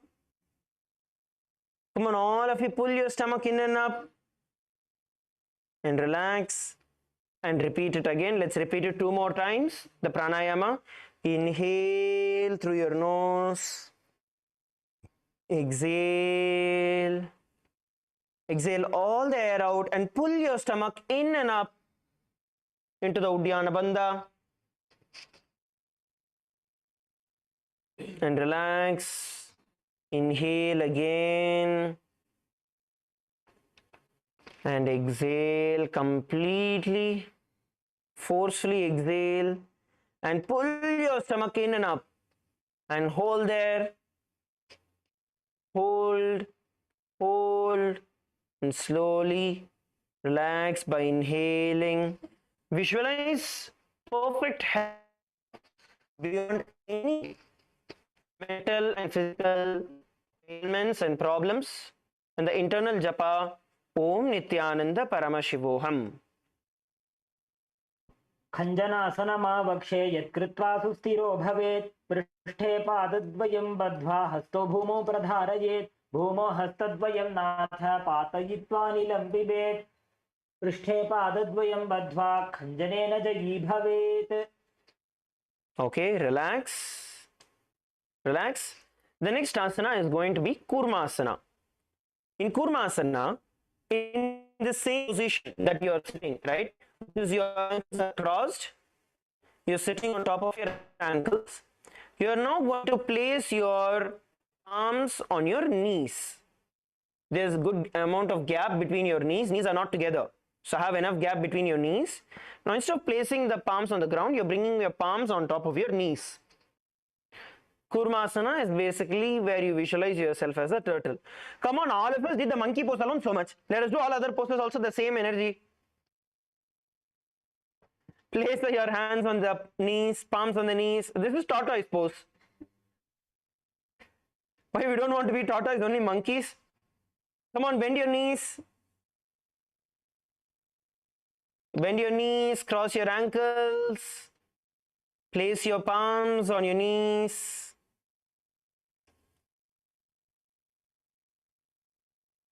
Now bring your gaze towards your third eye. And slow down your entire breath. Slowly, very slowly bring your awareness to your breath. A tortoise increases its lifespan by reducing the speed of all its activities, including the internal organs, intra-organs, the breathing, the heartbeat. Everything is very slow. The metabolism of a tortoise is very slow. that enables it to live for a long time. Same way, you're going to consciously reduce the speed of your breath. Slowly inhale as long as slow as possible, and then slowly exhale as long as slow as possible. There's no bandha. You can just inhale slowly and exhale slowly, visualizing yourself as a turtle, as a tortoise in your inner space, with a stable body and mind, living for hundreds of years, and the internal japa Om Nityananda Paramashivoham. गुल्भौ च वृषणस्याधो व्युत्क्रमेण समाहितो ऋजुकार्यशिरो ग्रीवं कूर्मासनमितीरितम्. So from this position, you're going to transition into the Yoga Asana. Now, instead of crossing your ankles, you're just going to bring your feet on top of each other. Let's perform the Yoga Asana. Instead of crossing your ankles, you're going to open it and just place it on top of your feet. So you're going to cross your feet and sit down on top of your heels. Cross your feet and sit down on top of your heels. Knees continue to be nice and wide. Knees continue to be nice and wide. Yes, Kailasa, Malaysia, all of you, bend your knees. Feet crossed behind your back. Now, place your palms on your knees. Sit straight. All of you sit straight. Palms straight. Straighten out your elbows. And inhale and exhale, bringing stability. Stop any external movement. Sit stably without any movement in Yogasana. See your body still, absolutely no restlessness, not having any need to move. Just sit still. Visualize Swamiji in your inner space and the internal japa Om Nityananda Paramashivoham. उदं नियम्य गुल्फाभ्यां विक्रमेण समाहितः योगासनं भवेदेतत् इति योगविदो विदुः. Now we're going to be performing the Voga Asana. You are now going to be standing up on your knees. Okay, kneel down on your knees. Kneel down on your knees. Now cross your ankles behind so that you bring your feet near the opposite knee. So you're going to bring it all the way towards the opposite knee. See, earlier we were only keeping it to this level, right? Now you're going to bring it as close as possible to the opposite knee, and you're balancing yourself on your toes and on your knees. On your toes. Now, all of you come on top of your knees. Please come on top of your knees and cross your ankles. Cross your ankles, supporting yourself on your knees and on your toes. Now you're going to hold the calves, your calf muscles, with your hands, palms inward and thumb outside. Palm inward and thumb outside. Hold on to your calf muscles from the back. From the back, from the back. Backward. Yes, from the back. Yes.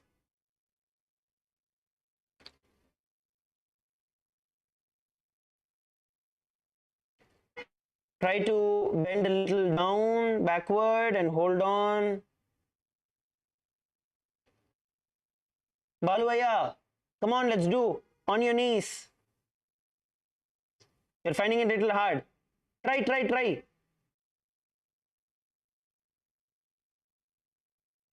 Okay.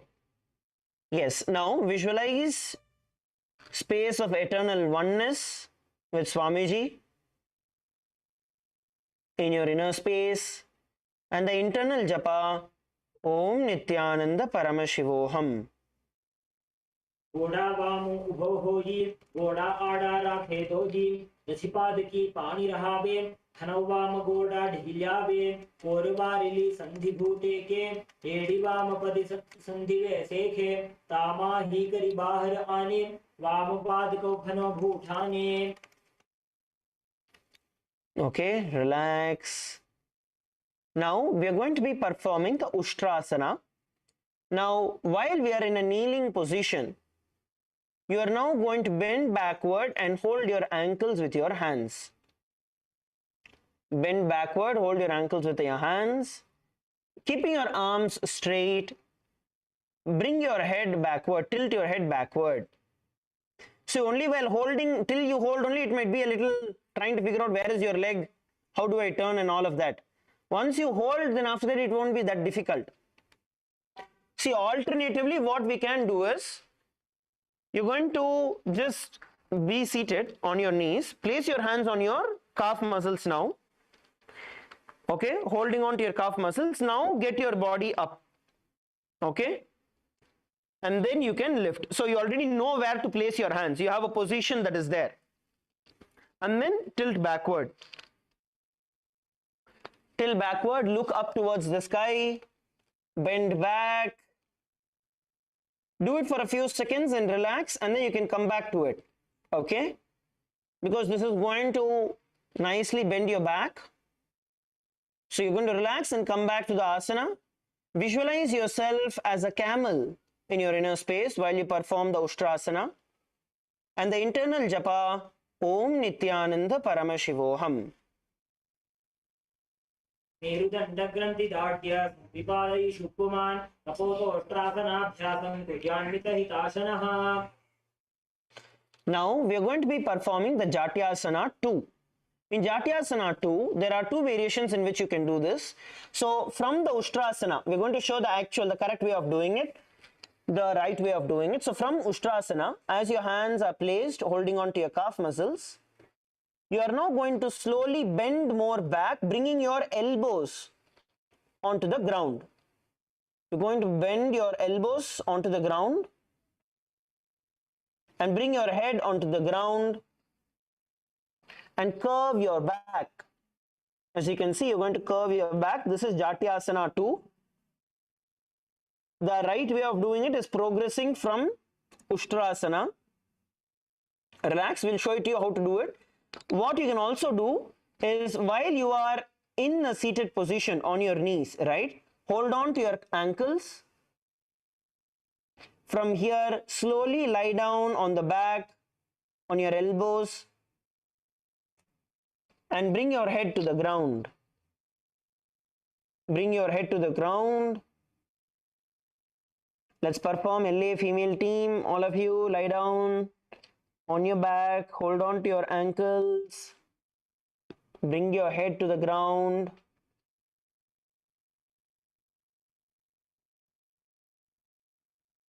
Hold the position. Visualize yourself as the lotus that is blooming in your inner space, and the internal japa, Om Nityananda Paramashivoham. योगु AD संपुट करे, सोले मूल द्वारि तरि धरे, हना पानी उकड़ होए बैसे, बहुरी विष्टु दिशि करे जो ऐसे. Relax. Now let's enter into Shavasana. Stretch your feet out and lie down on your back.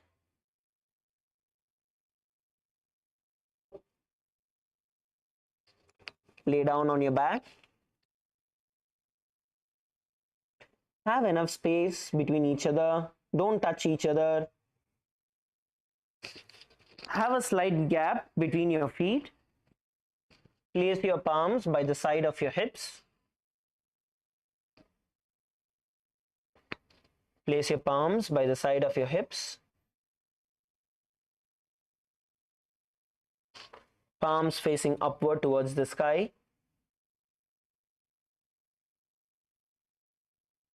And relax.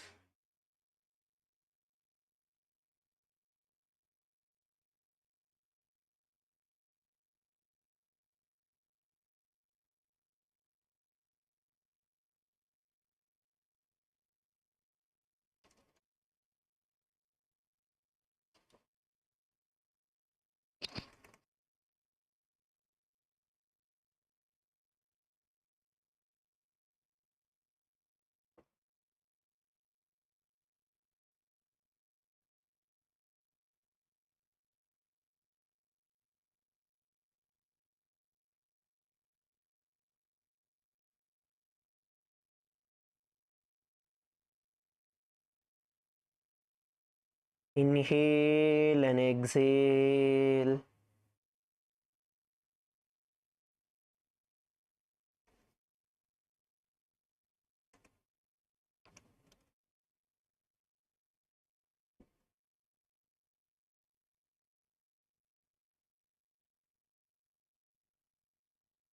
Inhale and exhale.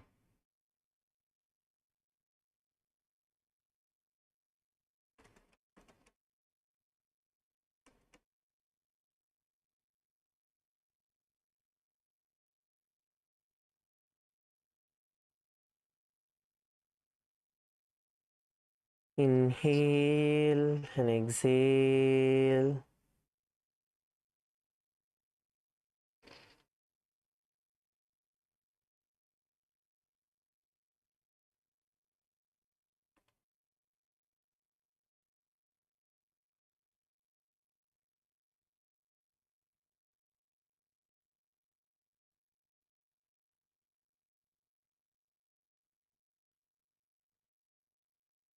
Visualize the Kundalini Shakti flowing in all the way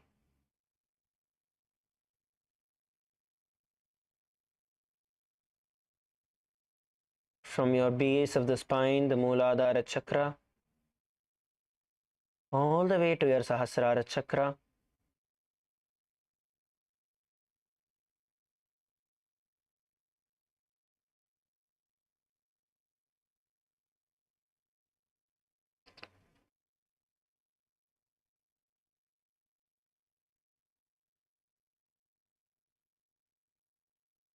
Filling your entire body with life energy, with prana.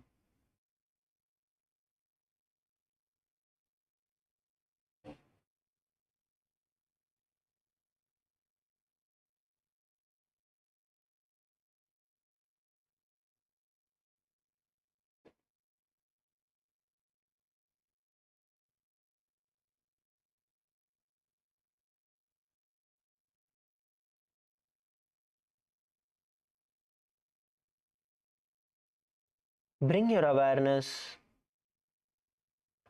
to each part of your body.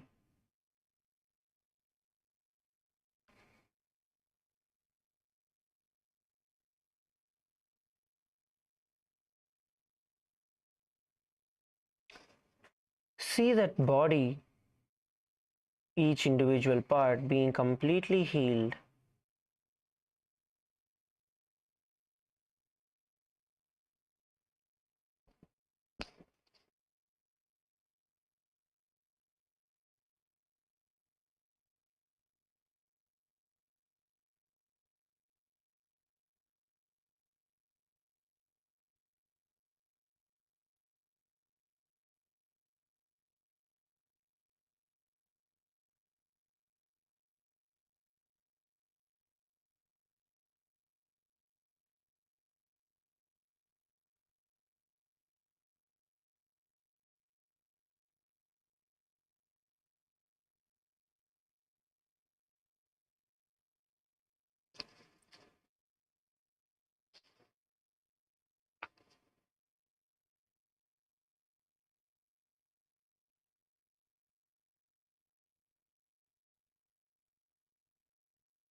See yourself filling your entire body with prana.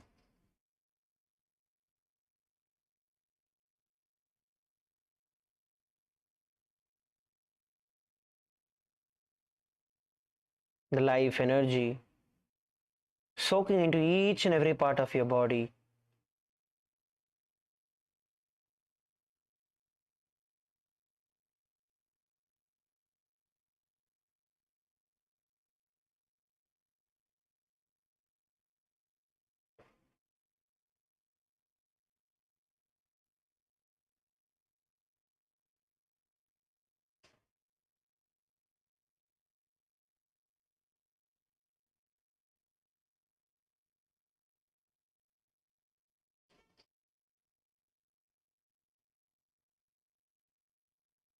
Inhale and exhale.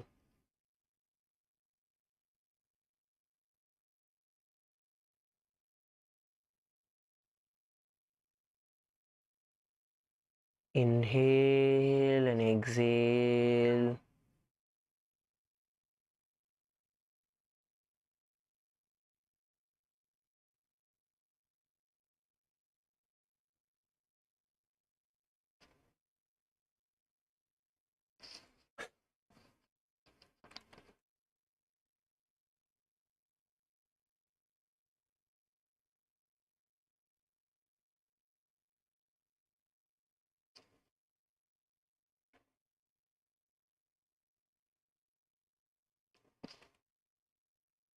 Inhale and exhale.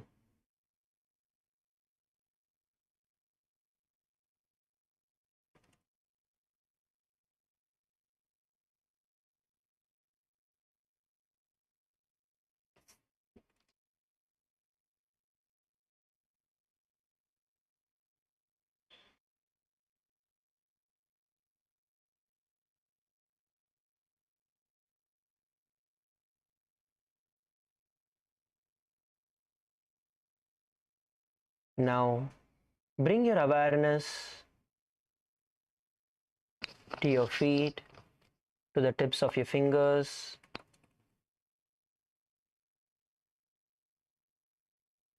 Slowly shake your feet, your fingers.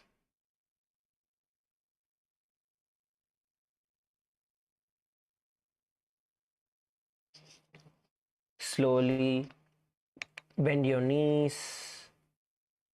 Bring them to your chest.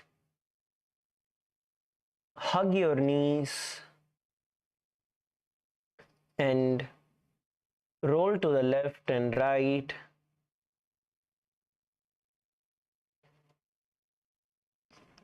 Roll towards the left and right and come up to a seating position and just sit in a comfortable position.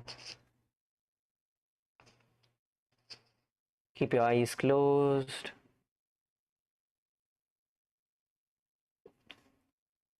Just be silent. Enjoy the silence, the rejuvenation.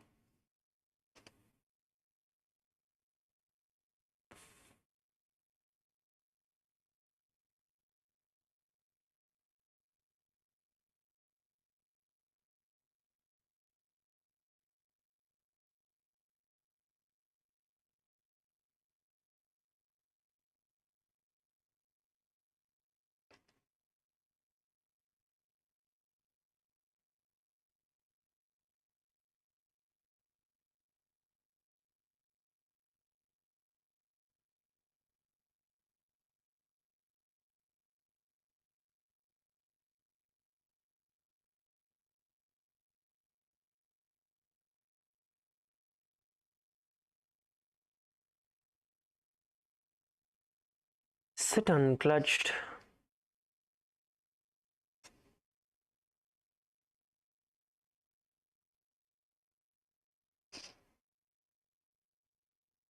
Just sit without any movement.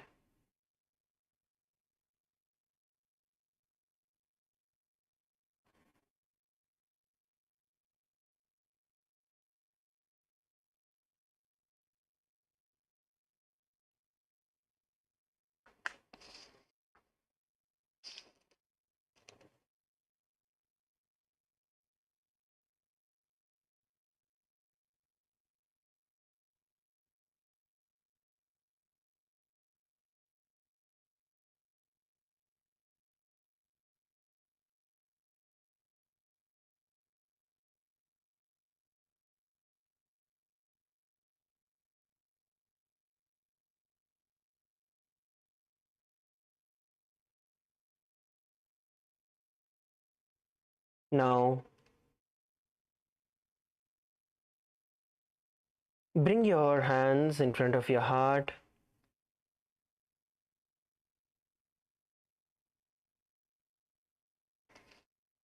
Visualize Swamiji in your inner space. And let's offer our gratitude and chant the Purna Mantra. Om Purnamadav Purnamidam Purnat Purnamudachyate Purnasya Purnamadaya Purnamevavashishyate. Om Shanti Shanti Shanti Harihi Om Tatsat. Sarvam Bhagavat Shri Nityananda Paramashiva Padukarpanamastu. Om Nityanandam.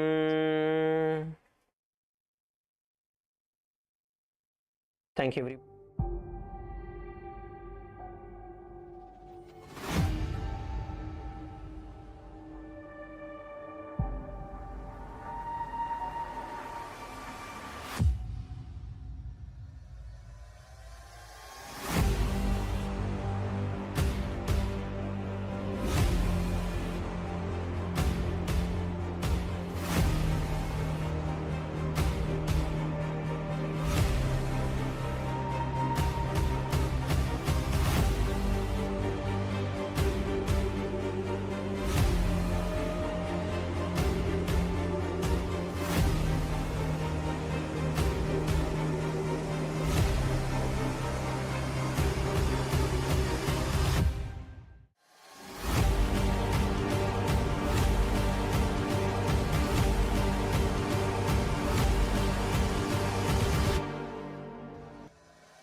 नित्यानन्दं परमसुखदं केवलं ज्ञानमूर्तिं द्वन्द्वातीतं गगनसदृशं तत्त्वमस्यादिलक्ष्यम् एकं नित्यं विमलमचलं सर्वदी साक्षिभूतम् भावातीतं त्रिगुणरहितं सद्गुरुं तं Namami.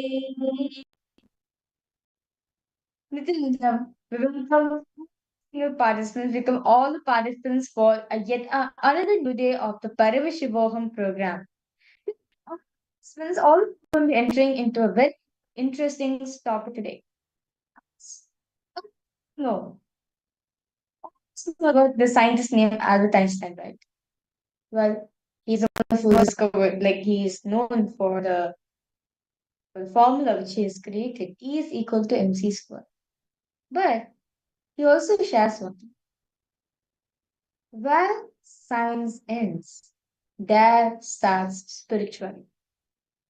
Today, all participants, all will be entering into a very beautiful topic, all concerning a very deep topic today actually, and the secrets of the universe. How did the universe come into existence? How are we connected to the universe? And what are the 14 dimensions, the 14 lokas, which all of us have an extension, which all of us have an identity in? And how to manifest the universe in you, as Paramashiva is the constant in all. Not light, but Paramashiva consciousness, which is constant in all. So today, all participants are going to be understanding the deep secrets of Hinduism, where Swamiji will be elaborating on the universe. What is universe? How does universe function? Who sustains this whole universe? And how do we impact the universes around us? So, without further delay, I welcome each and every one of you once again for this beautiful Paramashivoham program. And right now, we had a very beautiful yoga session, right? All of us did the Nityananda yoga. And I suppose how was the yoga for each and every one of them? Enjoy. If you have any inquiries, any questions, would you like to ask? Do feel free to post in the chat section as we are always available to answer any of the questions you're seeking for. And all the participants watching us on YouTube and on other social media platforms, you can actually head to paramashivoham.org and you can join us on Zoom. From there, you can click on the join link and join us in the Zoom rooms. And now, in that same space in which we are in after the Nityananda Yoga, after we did the Prathama Vinyasa Krama and the Dvitiya Vinyasa Krama, we will do the power manifestation where we will be manifesting the power of third eye. And today, through the power of third eye, we see images that are being projected. So myself and Mahavira will be projecting a few images for all of you on the screen once you close your eyes. And you, Swamiji, what that image is, the details of those images, the colors, the shapes, the objects in that image, anything about that image. So, if you don't have it with you yet, and please tie your eyes, please take a minute to do so.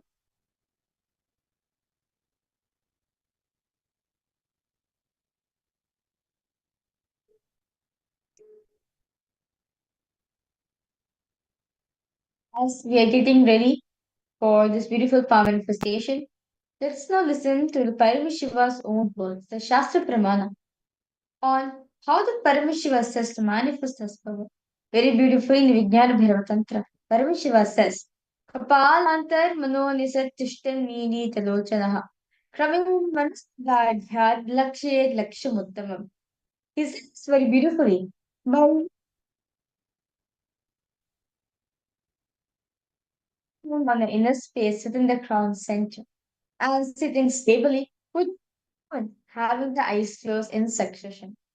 By the stability of the mind and inner space, through the power of the third eye, when one sees the ultimate goal, Lakshan, by having the vision beyond the sight that reveals any object or place at the space of oneness with the source Paramashivoham.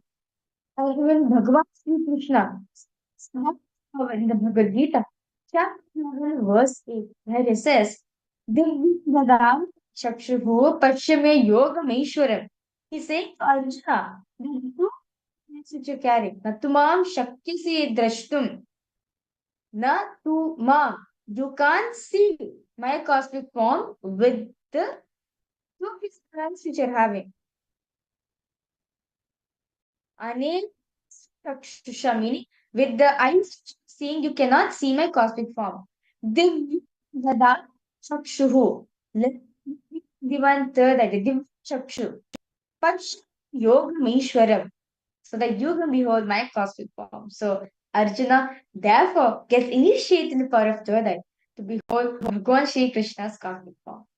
And Swamiji also experienced at the age of 12, where Swamiji was sitting in the public Kunda hillock and Swamiji was just meditating on the concept of pain, seeking the source of the first person in him. And as a realization came on Swamiji, that Swamiji was everything around him, about him. 60-degree vision, Swami was able to feel it and all of that as him. Not just that, he was able to feel everything was part of him. He felt his presence in each and every single thing. And with all certain right now to manifest this Shakti. So actually the power manifestation, see, actually it is this very experience, the same experience that Krishna gave to Arjuna. When Swami experienced that he was 12 years old, now you will be experiencing it as your own Sakshi Pramana, as your own experience. So, sensation, I request each of you to please tie your eyes.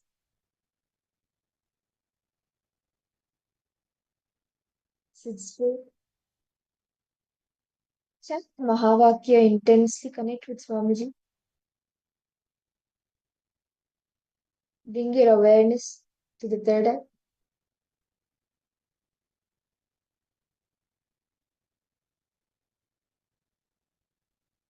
We will now be projecting an image for all of you.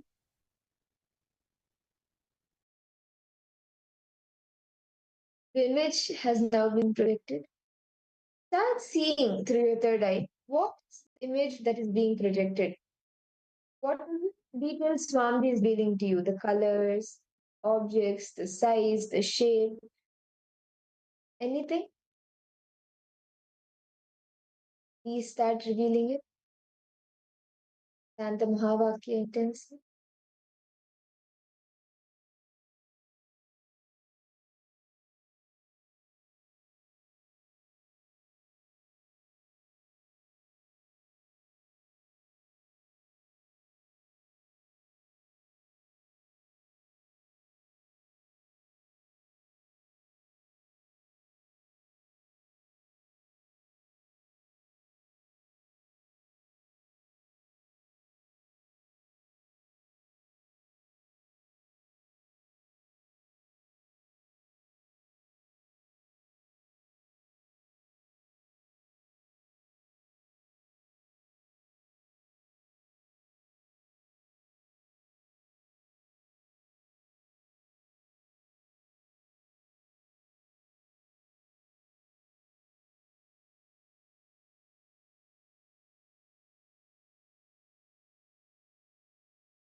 Please relax.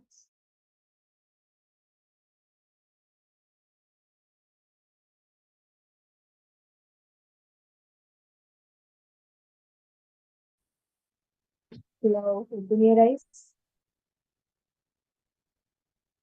And some detailing out in the chat. What were you able to see? What Swamiji revealed to you as the details of the image? What image was being projected to all of you? Can I request each of you to post?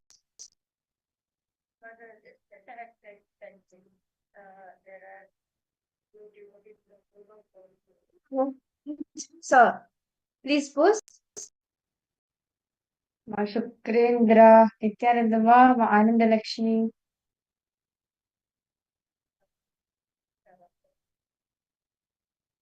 Okay. Yes, Nityanandama.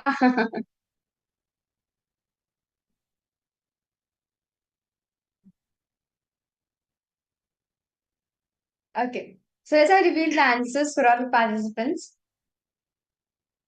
so the image which we were projecting for all the participants to scan.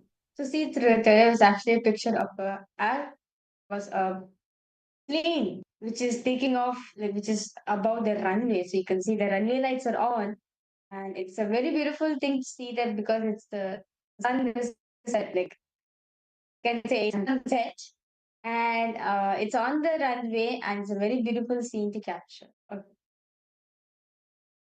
And with the beautiful conversation that we all had, first session of the day. So, this session, right? Well, today all of us, for all the participants, we understood that today we are going to be understanding the cosmos matters in you. This is going to be in relation to the cosmos. So, Swamiji says that you need to know that vertical time zones exist.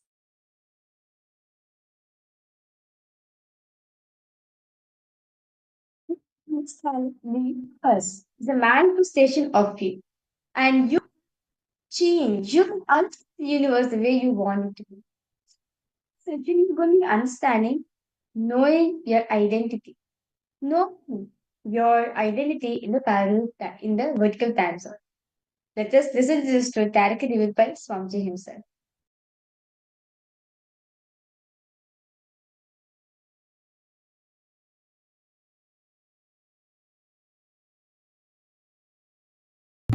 Since the beginning of time and space, Bhagwan Paramashiva, the all-powerful, all-pervasive, and all-knowing ultimate superconscious existence, revealed the Vedas and Agamas, the source scriptures of Hinduism, the truths about himself and the manifested universe and its multidimensional and simultaneously existing dimensions and worlds, also known as parallel universes or time zones. त्रुट्यानि प्रत्ययस्यार्थः कालो माया समुद्भवः. The Kala Tattva, which gives rise to the knowledge of various time zones and parallel universes such as Truti and others, is originated by Ananteshwara from the Maya. Bhagwan Paramashiva mentions that as we experience the various higher states of consciousness, we simultaneously experience the various time zones associated with them. We get transported to the parallel universes and experience the other dimensions of our own existence, of our own personality. Listen, Subarloka is all about stable bliss, absolute health and stable bliss. Maharloka is all about the highest peak abilities. Jana Loka is the place where you can exist in multiple bodies at a time. You experience oneness as the super reality. Tapaloka is that last struggle you go through. Sometimes you know you are Paramashiva, sometimes you just slip off, But again you say, I am Paramashiva. That space is the Tapoloka, an absolute surrender. Whether I am remembering, I am manifesting Paramashivatva, or I am deluded, I surrender both to Paramashiva. When you take that decision, you are lifted to Brahmaloka. You move to the Brahmaloka. The deep surrender lifts you to Brahmaloka. Then from there you move to Parandama and Kailasa, then Maha Kailasa itself. The key to unlock these parallel universes hidden in the spine of the human body. Human beings, only human beings on this planet Earth are empowered, hardwired, capable of migrating to parallel universe. Understand? Your spine is not only hardwired, capable of fuel, charged to lift you off to different parallel universes. सुकृतान् मानवो भूत्वा ज्ञानी चेन्मोक्षमाप्नुयात् चतुरशीतेषु शरीरेषु शरीरिणां न मानुष्यं विना यत्र तत्त्वहानन्तु लभ्यते. Of the 8 point bodily forms, the human body is the most important, for it is this form in which one gets knowledge of the essence. This knowledge of essence cannot be attained in any other form other than human. The possibility you have need to be told to you. Understand? Even though animals have spine, because the majority of the time they spend horizontally, the spine is not capable getting fuel with a subtle fuel called ojas. The ojas need to be filled in your spine and the kundalini need to be ignited for you to reach parallel universe and different vertical time zone spaces. When our state of consciousness is raised, we start experiencing these higher lokas, allowing the various possibilities and powers available in these universes to start expressing in our own human body. Recently, scientists have discovered that the human body, particularly in the brain, naturally produces light in the form of biophotons. That when our state of consciousness is lifted, the brain moves from producing a normal 20 photons of light per centimeter square per second to more than 100,000 photons of light per second. That shows us that as we start to experience higher and higher states of consciousness, start to produce huge amount of light, which is directly proportional and translatable to the amount of possibilities and powers that start to manifest on this plane, as well as the freedom from pains and sufferings experienced by beings in lower states of consciousness. These higher lokas gives you various possibilities, powers.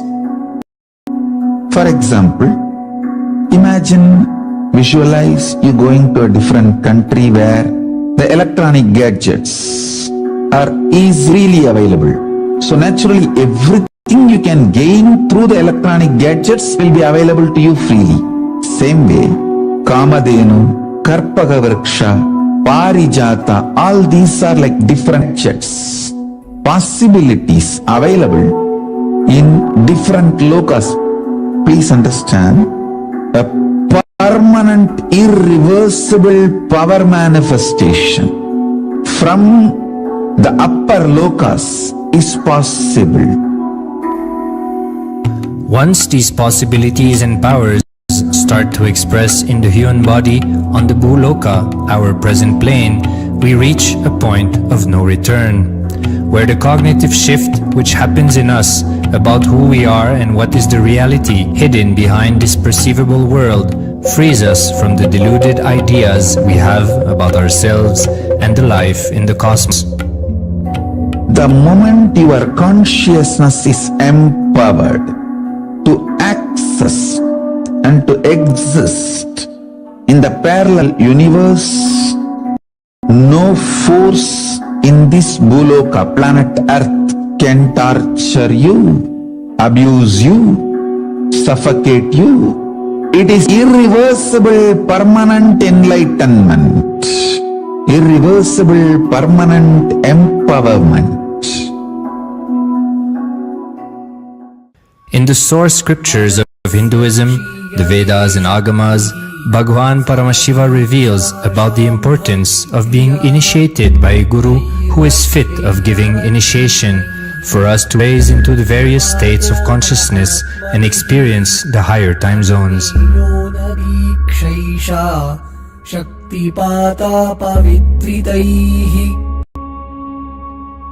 The potency of Anavamala, which veils the innate and essential nature of the soul, is set into the decaying phase by this specific activity.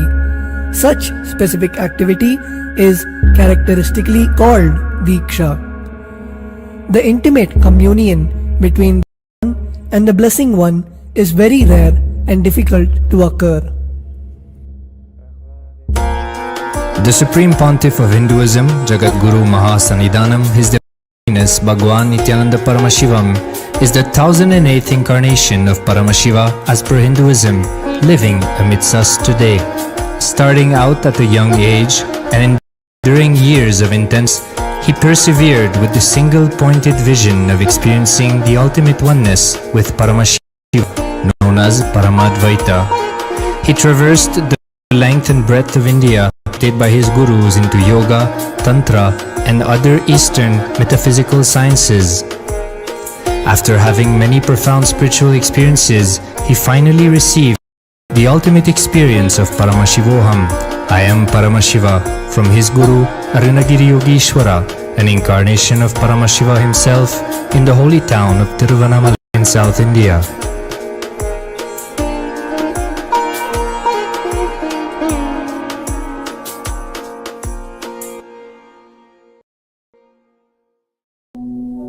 The brain is the body's most complex organ, containing more than 100 billion neurons, each of them in chemical and electrical conversation with up to 10,000 other neurons. Its sheer capacity to process the various happenings of life is astonishing. The scientific studies on the Supreme Pontiff of Hinduism's brain remarkably shows that the complexity presents no difficulty for the Supreme Pontiff of Hinduism in managing his brain's activity. The Supreme Pontiff of Hinduism's capacity to control his brain is very fluid. He can easily shift his brain function and alter his brain waves, allowing him to travel into various time zones, possible and effortless.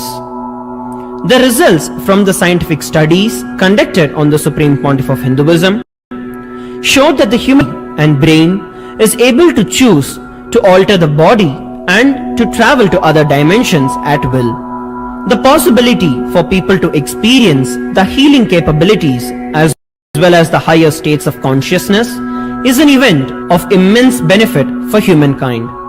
The science of altering the rates and progression of many physical diseases, mental instabilities, and ultimately the superconscious breakthrough has now been made available and achievable for today's humanity. Pontiff of Hinduism is a bridge between the visible and the invisible.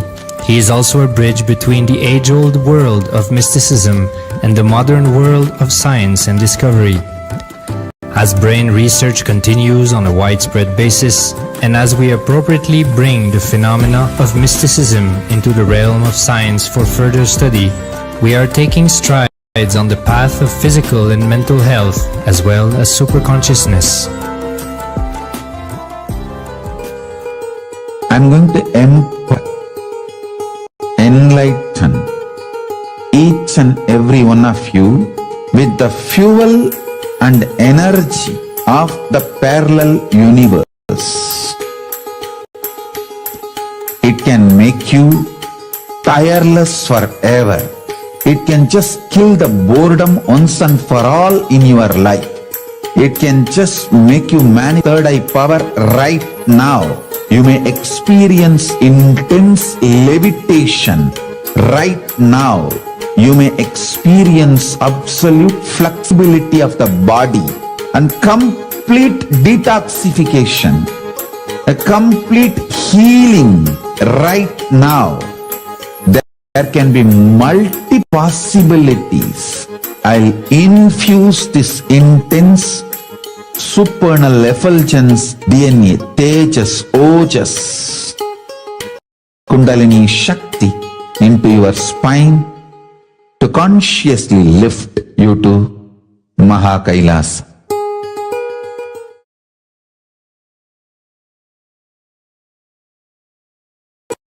Hindu tradition, Sanatana Hindu Dharma is focused on this superconscious mutation,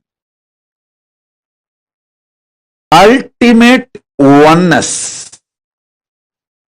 Sanatana Hindu Dharma reveals about this cosmos. It has vertical time zones, higher worlds, Bhuva, Suva, Tapa, Maha, Jana, Brahma, Vaikunta, Kailasa, the higher worlds and the lower worlds, Atala, Vitala, Sutala, Talatala, Mahatala, Bhatala. I'll project a simple description diagram of these lokas. Understand? Sanatana Hindu Dharma, the Hinduism, reveals about the cosmos, the higher planes, vertical time zones, and the lower planes, both. Just physical mutation and mental mutation happens in the lower planes of the universe. But conscious mutation, superconscious mutation happens in the higher planes of the universe, vertical time zones of the universe. Here I am projecting a simple description diagram of the vertical time zone.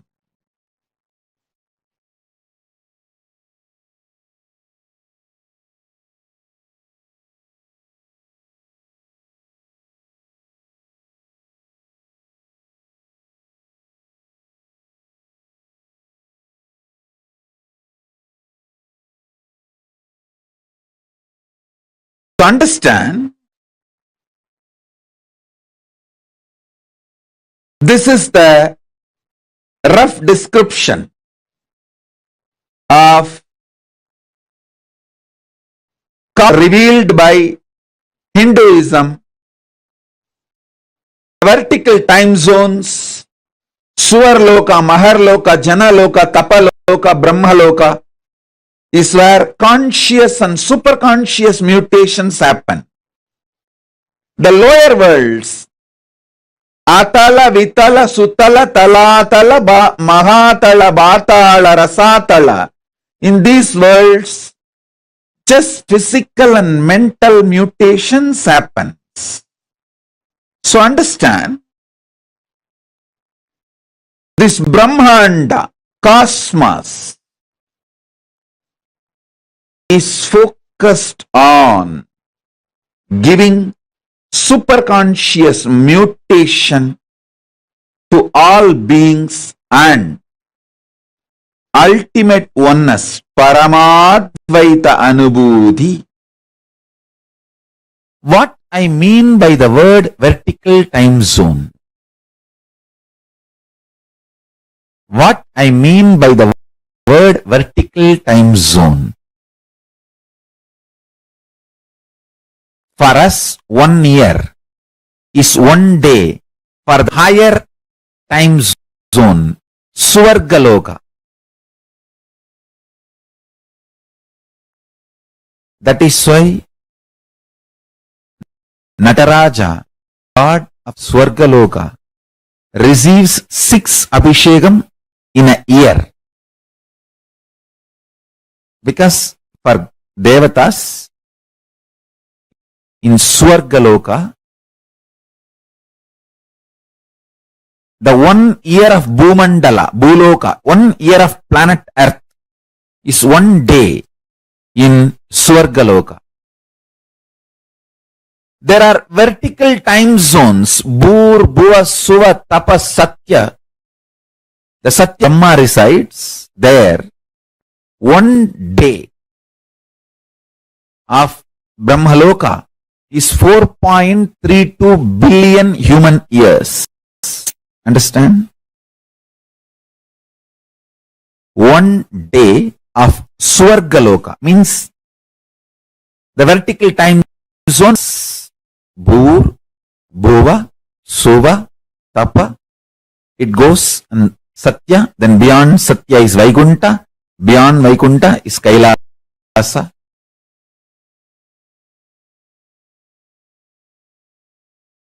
Below Atala, Vitala, Sutala, Talatala, Batala.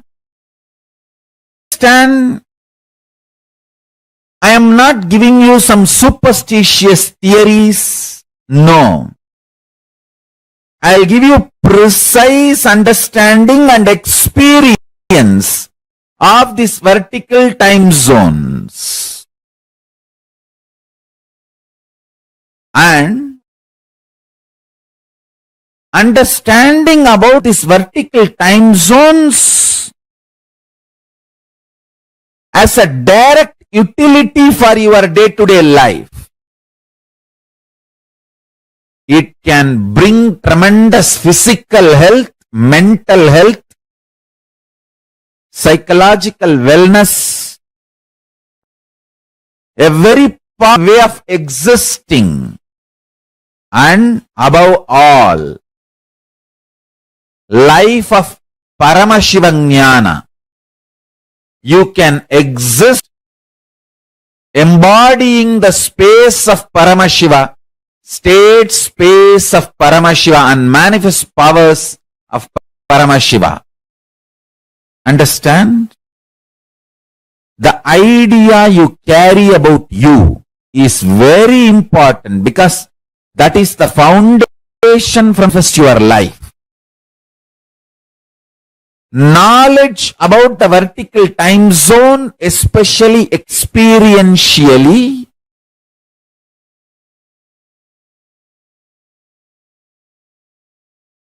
can change absolutely your life for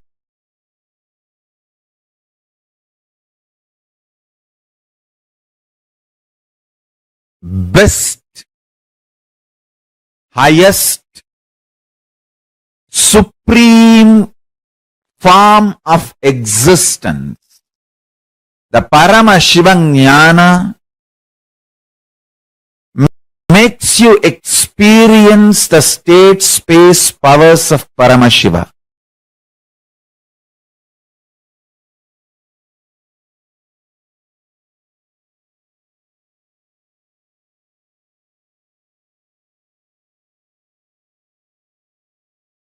The vertical time zones where the intensity of the Kala time is higher and higher.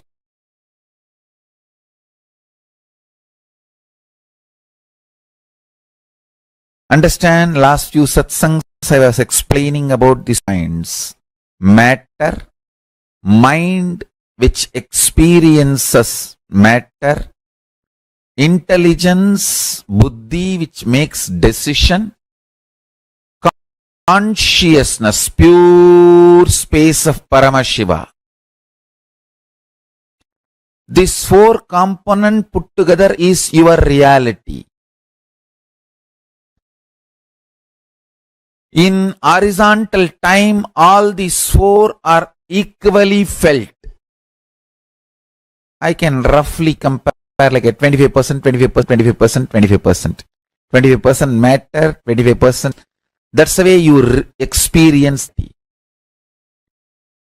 If the intensity of the consciousness increases, for example, the consciousness becomes 30%. So, its influence on the buddhi, intelligence also increases. So, intelligence becomes 30%. Then naturally the mind's intensity drops. The matter's intensity drops.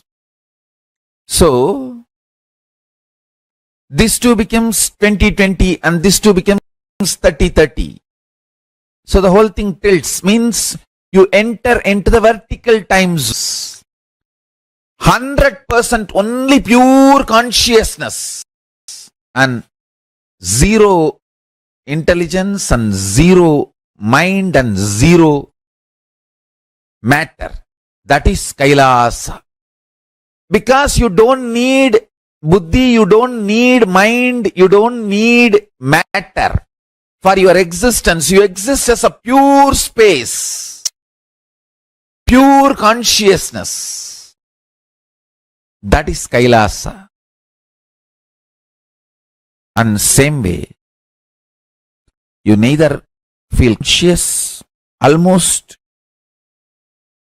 99.99999% only matter, less than 0.0000001% mind, then lesser than that 0.00001%, 0.00001% intelligence, and lesser than that 0.0000001% is consciousness, patala.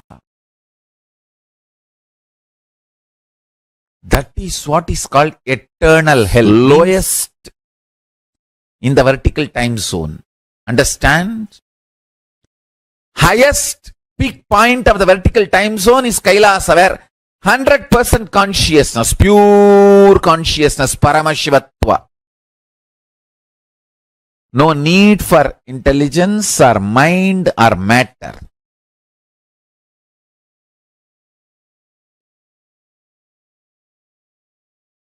Then next is Satyaloka, where 99% is consciousness and 1% is divided into 3.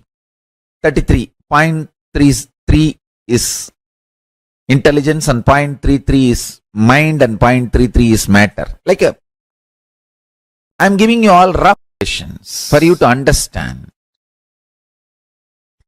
Then little lesser consciousness, Tapoloka. This is the way the vertical time zones are placed. Bhur, Bhuva, Suva, Tapa, Satya and Kailasa. The lower part, Atala, Vitala, Sutala, Talatala, Patala. Lower time zones. Understand, all the tapas, all the purification methods in Hindu tradition is to raise you to the higher vertical time zones. That's all.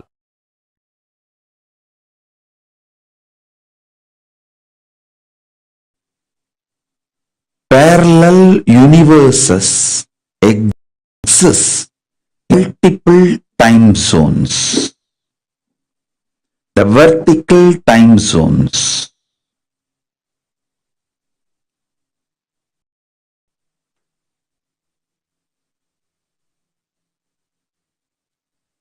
The more you know about how different countries work, the social structure, political structure, legal structure of different countries, if you know more about it, you have the freedom to choose. You can make your life more luxurious, comfortable, That's the reason people migrate. Migration is one of the greatest freedom human beings have. When you have the knowledge, you are empowered to choose. Now listen, the news is not only you are empowered to migrate to other countries, human beings, only human beings on this planet Earth are empowered, hardwired, capable of migrating to parallel universe. Understand? The reason why Paramashiva is revealing the truths about the parallel universe is not just to bring some morality in you or just understandings in you. Be very clear. Paramashiva is revealing these truths for two reasons: to bring enlightenment into you and to empower you. Understand? Let me repeat. I am interested in enlightening you and empowering you.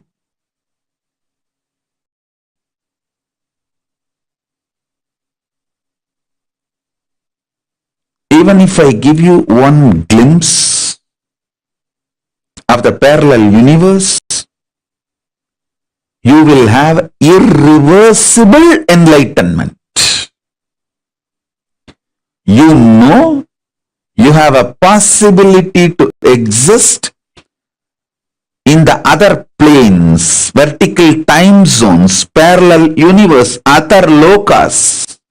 You can never be suffocated, tortured, pained in this loka, because you will always say, bye, I'll be back later. A man who knows he can go and settle down in other country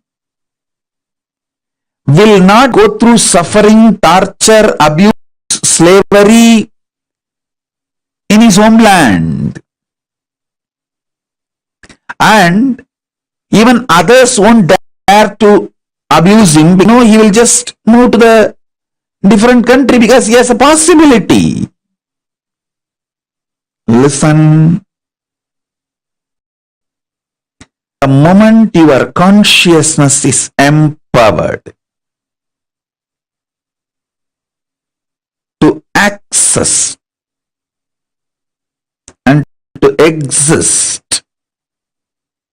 in the parallel universe, in other lokas, in the vertical time zones, no force in this Bhuloka, planet Earth, can torture you, abuse you, suffocate you.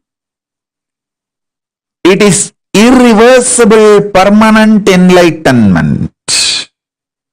Irreversible, permanent empowerment. If you understand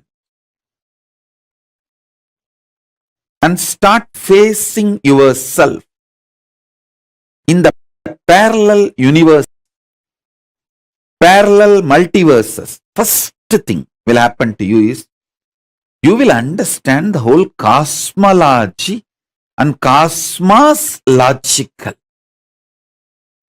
The logic of the cosmos. Logic of the cosmos is natural law of life, dharma. Listen. If you understand the logic of the Dharma,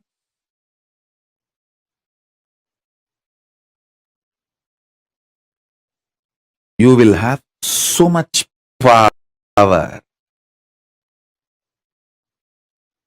So much power.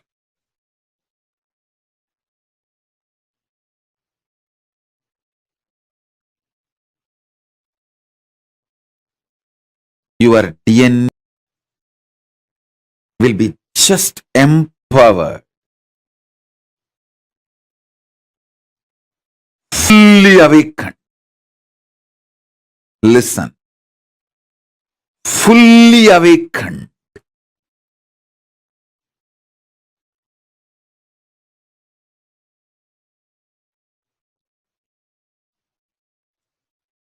Whether it's a powers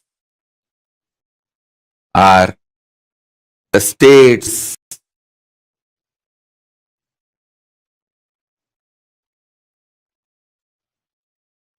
listen intensely. Whether the state, space, powers of Paramashiva or Paramashivatva itself. Your DNA, your biochemistry is capable of spontaneously, simultaneously slipping into the parallel universe, parallel multiverses, and face yourself. Listen. Even one glimpse will make you understand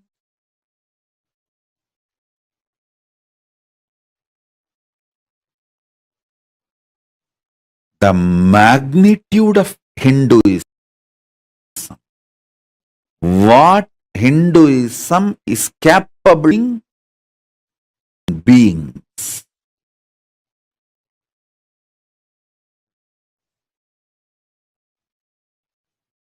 Understand the logic of a pure non-violence without hypocrisy will exist only if you understand the dharma, logic of the cosmos.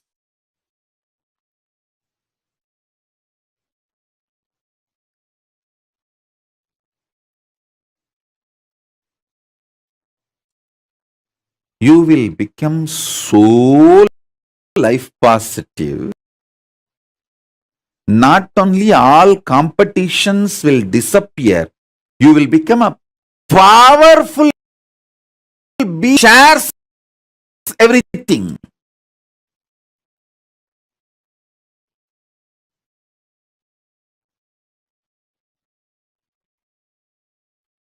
You will not doing social service just for some hidden gains, indirect agendas. You will just know you exist in so many bodies.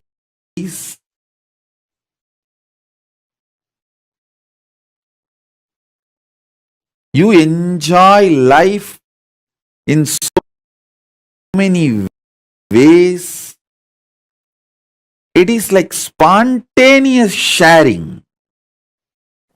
Today's revelations about the vertical time zones not only will give you liberation after you leave the body, it can make you connect with Kailasa from now.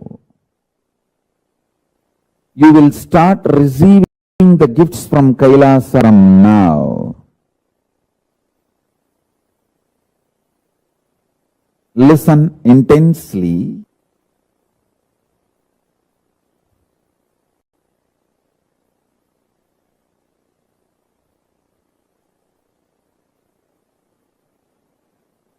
The conscious conclusions you arrive forms the basis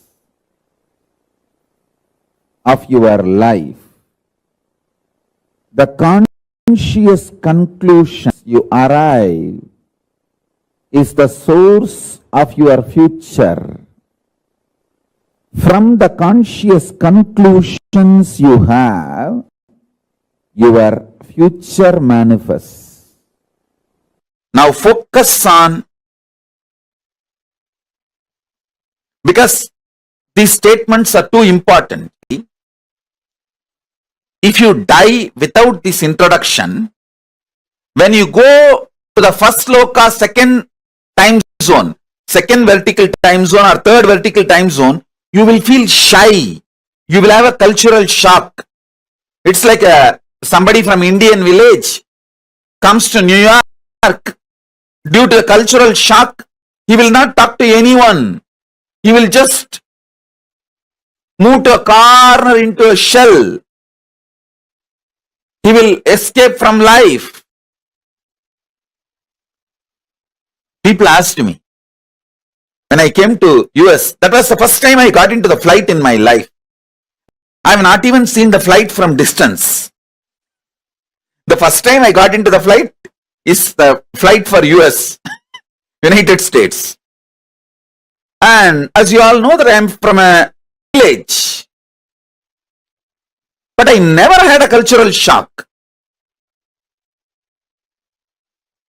I just started going around and speaking in English, giving satsangs, classes, programs. The day one I landed in US, I went to Chicago to pay respect to Vivekananda. The same stage, the auditorium in which Vivekananda spoke, I went there and offered my respects. Second day, my ASP, Ananda's program.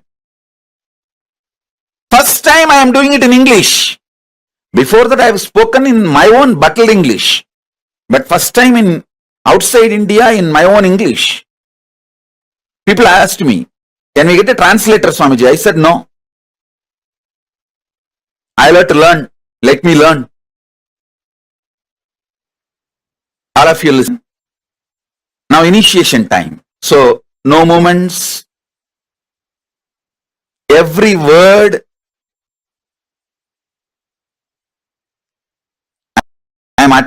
is important for your soul to move through the vertical time zone when you are alive or when you after you leave the body. So listen carefully.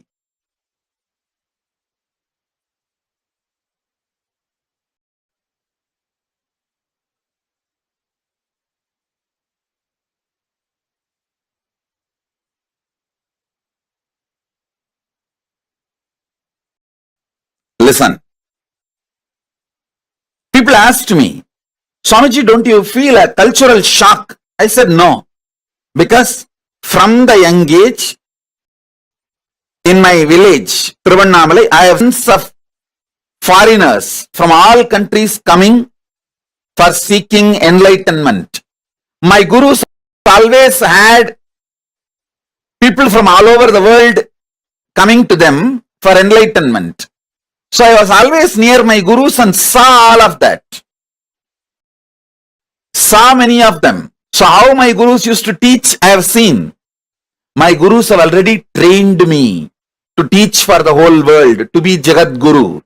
So I did not have a cultural shock. Now I am trying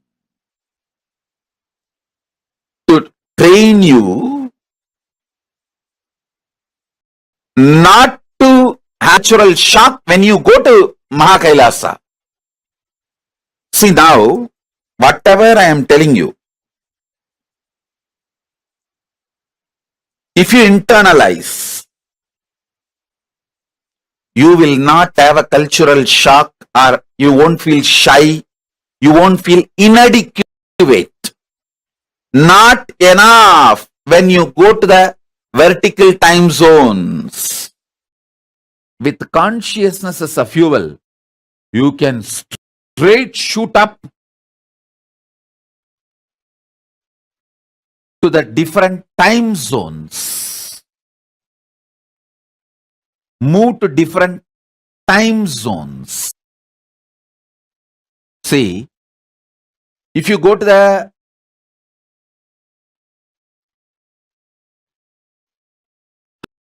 altitude. The world, many the governments have established that station in the space research station. If you go there, your body goes through certain changes, hair growth and whatever changes. Same way, if your body is lifted with a conscious empowered vehicle to the vertical time zone, it goes through superconscious mutation. That is why if you go to Indraloka, automatically you will have 4 hands. If you go to the Swargaloka, automatically you will grow 2 hands more. Because the superconscious will happen. Listen. If you go to the space station, automatically your body goes through certain changes. Same way, if you go to the Swargaloka, automatically your body goes through certain changes. Because superconscious mutation happens.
వందనం గురువందనం గురుచరణ వందనం వందనం గురువందనం గురుచరణ వందనం నిత్యానంద గురుచరణ వందనం వందనం గురువందనం గురుచరణ వందనం నిత్యానంద గురుచరణ వందనం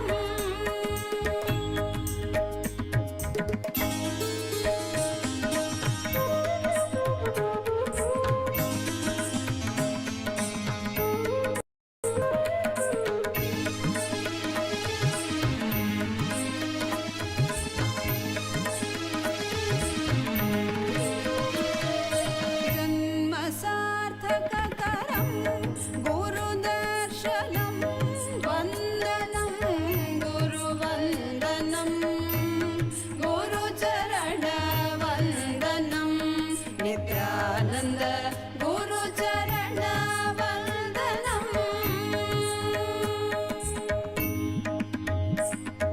పద సద సద గ పద పద పరి గ ప గ ప గ సరి గ రి గ ప గ పద పద సరి గ రి రి రి సద సా పద సద సద గ పద పద పరి గ ప గ ప గ సంకట కవచ మధురానుభవానందం గురు స్మరణం నిత్యానంద రూపం నిత్యానంద రూపం నిత్యానంద రూపం నిత్యానంద రూపం నిత్యానంద రూపం నిత్యానంద రూపం నిత్యానంద రూపం నిత్యానంద రూపం నిత్యానంద రూపం నిత్యానంద రూపం నిత్యానంద రూపం నిత్యానంద రూపం వందనం గురువందనం గురుచరణ వందనం వందనం గురువందనం గురుచరణ వందనం నిత్యానంద గురుచరణ వందనం వందనం గురువందనం గురుచరణ వందనం నిత్యానంద గురుచరణ వందనం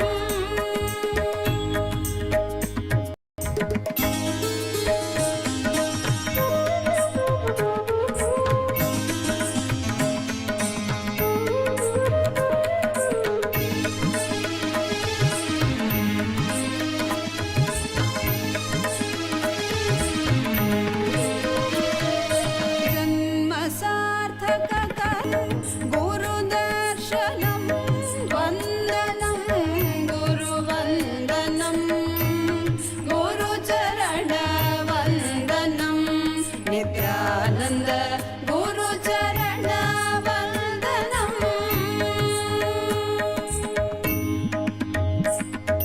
పద సద సద గ పద పద పరి గ ప గ ప గ సరి గ రి గ ప గ పద పద సరి గ రి రి రి సద సా పద సద సద గ పద పద పరి గ ప గ ప గ సంకట కవచ మధురానుభవానందం గురు స్మరణం నిత్యానంద రూపం నిత్యానంద రూపం నిత్యానంద రూపం నిత్యానంద రూపం నిత్యానంద రూపం నిత్యానంద రూపం నిత్యానంద రూపం నిత్యానంద రూపం నిత్యానంద రూపం నిత్యానంద రూపం నిత్యానంద రూపం నిత్యానంద రూపం వందనం గురువందనం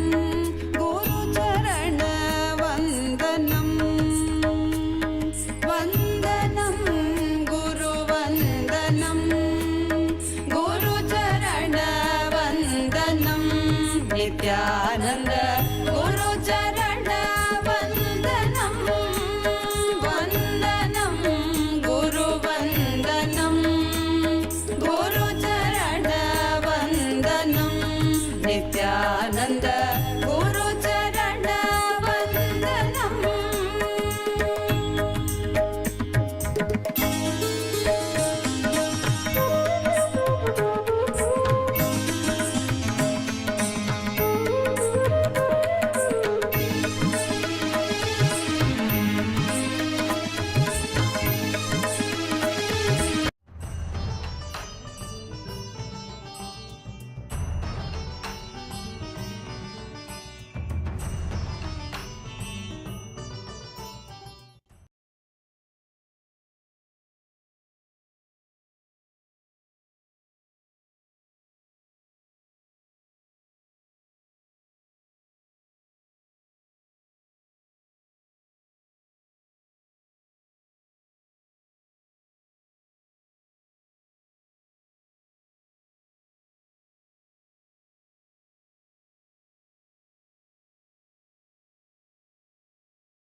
नारायण गोविंद माधवा नित्य नारायण गोविंद केशवा नित्य नारायण गोविंद माधवा नित्य नारायण गोविंद केशवा नित्य नारायण गोविंद माधवा नित्य नारायण गोविंद केशवा नित्य नारायण गोविंद माधवा नित्य नारायण गोविंद केशवा हर नित्य नित्यानंता हरे नित्या हरे हरे नित्य नित्यानंता हरे नित्या हरे हरे हरे नित्य नित्यानंता हरे नित्या हरे हरे हरे नित्य नित्यानंता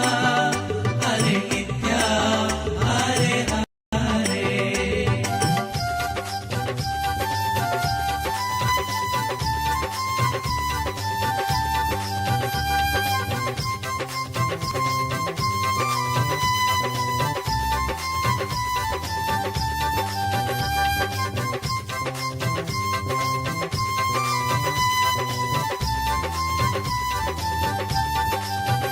नित्य नारायण गोविंद माधवा नित्य नारायण गोविंद केशवा नित्य नारायण गोविंद माधवा नित्यनारायण गोविन्द केशव नित्यनारायण गोविन्द माधव नित्यनारायण गोविन्द केशव नित्यनारायण गोविन्द माधव नित्यनारायण गोविन्द केशव हरे नित्या नित्यानन्ता हरे नित्या हरे हरे हरे नित्या नित्यानन्ता हरे नित्या हरे हरे हरे नित्या नित्यानन्ता हरे नित्या हरे हरे हरे नित्यानन्ता हरे नित्या Hare Hare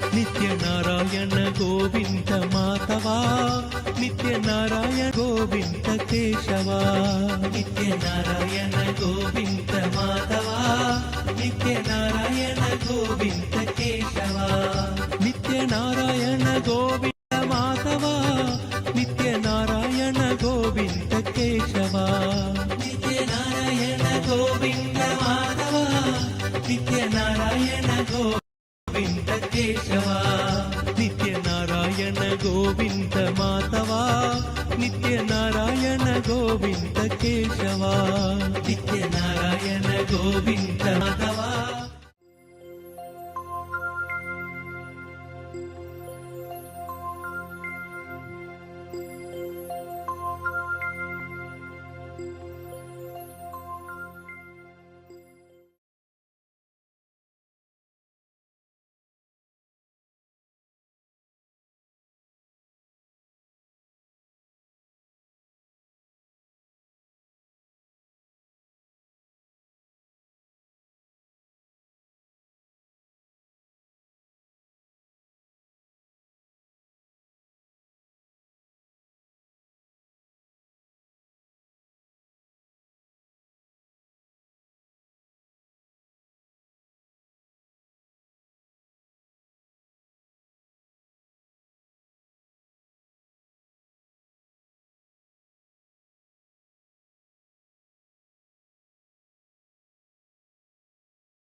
Nityanandam, we all just had a wonderful session where we understood about the different vertical time zones and the parallel universes. Your understanding of what clicked with you the most was Nityananda, Lingodbhavanaya, Nityananda, Lingodbhavanaya. What?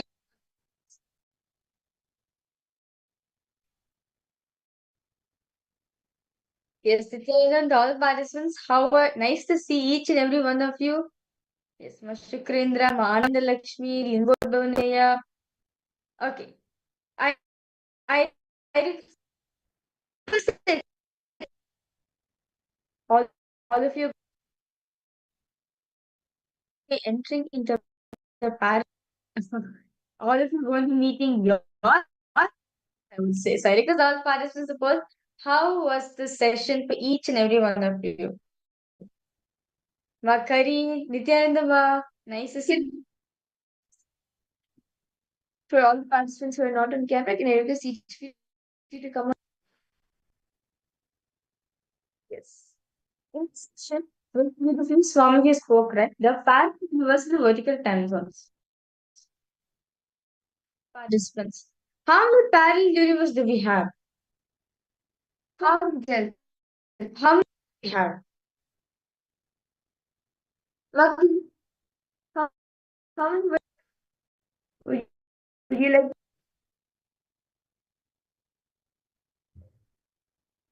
Shukrendrananda, Lingodbhavanaya, Nityanandam, Arika. Come on.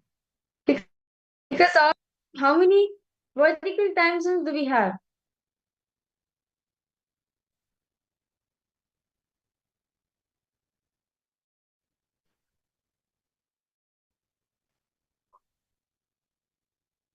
Okay. So we have, okay, 14. Makari, yes, you are right. Yes. That's great. That shows you're listening, but actually when you listen intensely and you become more so that's understand more about these. Okay, Makari, do you want to share what you understood about these 14 vertical time zones?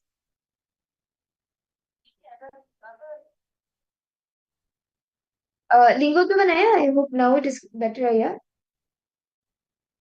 Yes, Nityanandamaya, is this better? Chandam tall participants.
them. We apologize for the technical glitch. I hope each of you are able to hear us clearer now. Lingodhavanaya, Ma Karin, I hope each of you are able to hear us clearly now. Yes. It's better. If you're able to hear us clearly, can I request all of you to put a yes in the chat?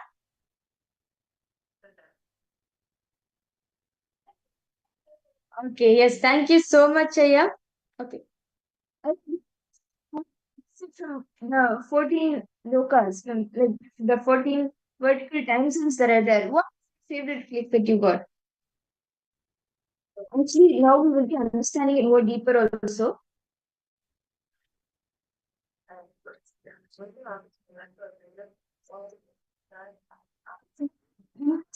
Session where Swamiji spoke about the various vertical time zones, right? So understand this. Okay, so we have 14 lokas altogether.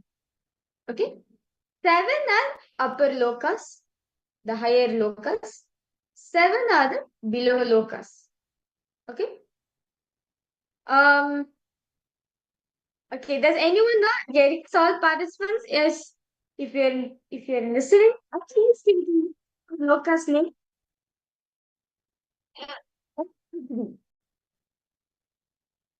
His name you can tell.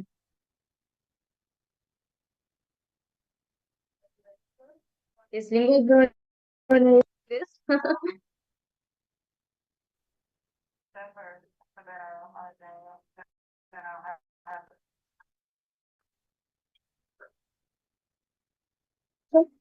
Participants suppose in lokas. Okay. Tapoloka. What's this?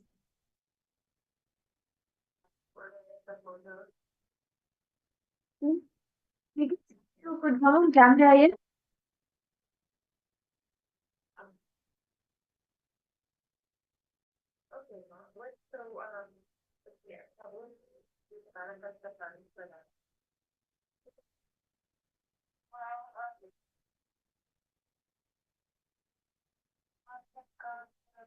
Okay, Ma Kiran, why don't you pose? Ma Anand Lakshmi, Ma Shukrendraananda. Which are 3 lokas which you remember? Any 3 lokas? We have a lot actually. I'm just asking for 3 loka. Okay, Tabo loka, yeah, you have posted then lokas.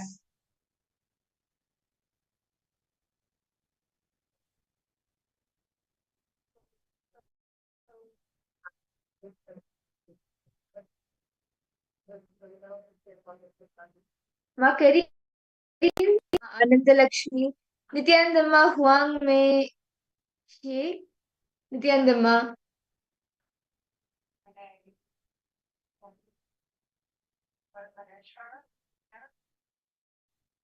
Ma Karin, try ma.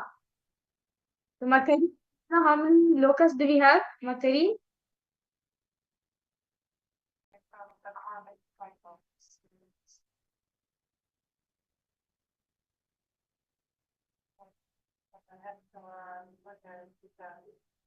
Okay. Understand? So we have 14 lokas, right? So one loka, yes. What Lingodhavana said is very true, yes. So this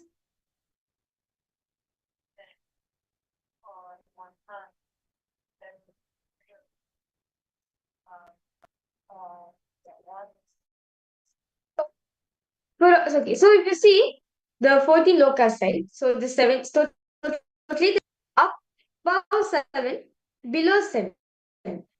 6, Bhu, Bhoga, Maha,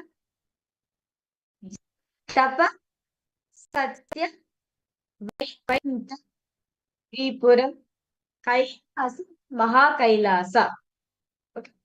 Lokasa, Atala, Vitala, Sutala, Talatala, Rasatala, Mahatala, Patala. Yes? Okay. Are you catching? Are you understanding how we have 7 vertical zones above? vertical dimensions below. We understand that in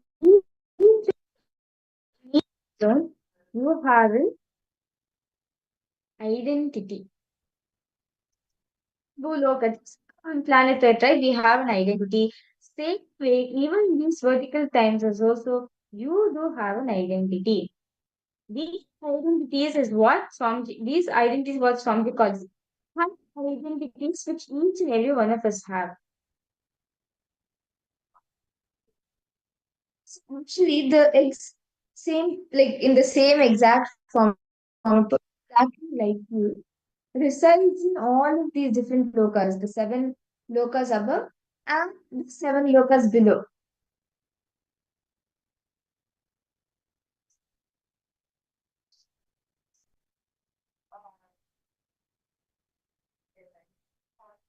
Which of you are understanding this?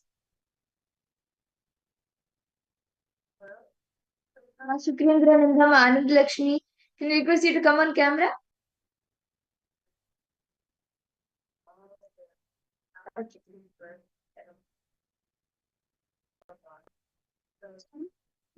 Yeah. Say how in each of these 14 lokas, the 14 um, vertical time zones, you exist the same, like, a same being looking exactly like you exists.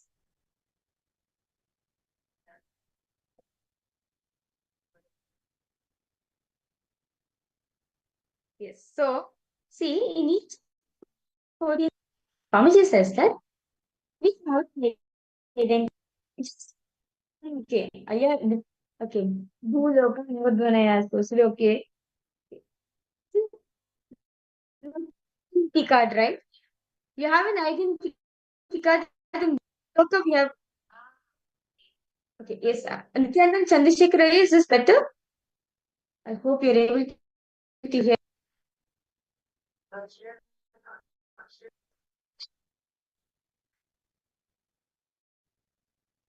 See, we have totally 40 lokas, right?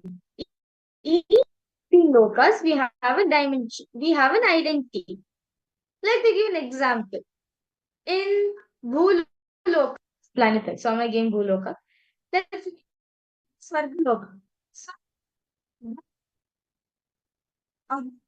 gods, goddesses such as Varuna, Indra, Vayu, Agni, all gods and goddesses.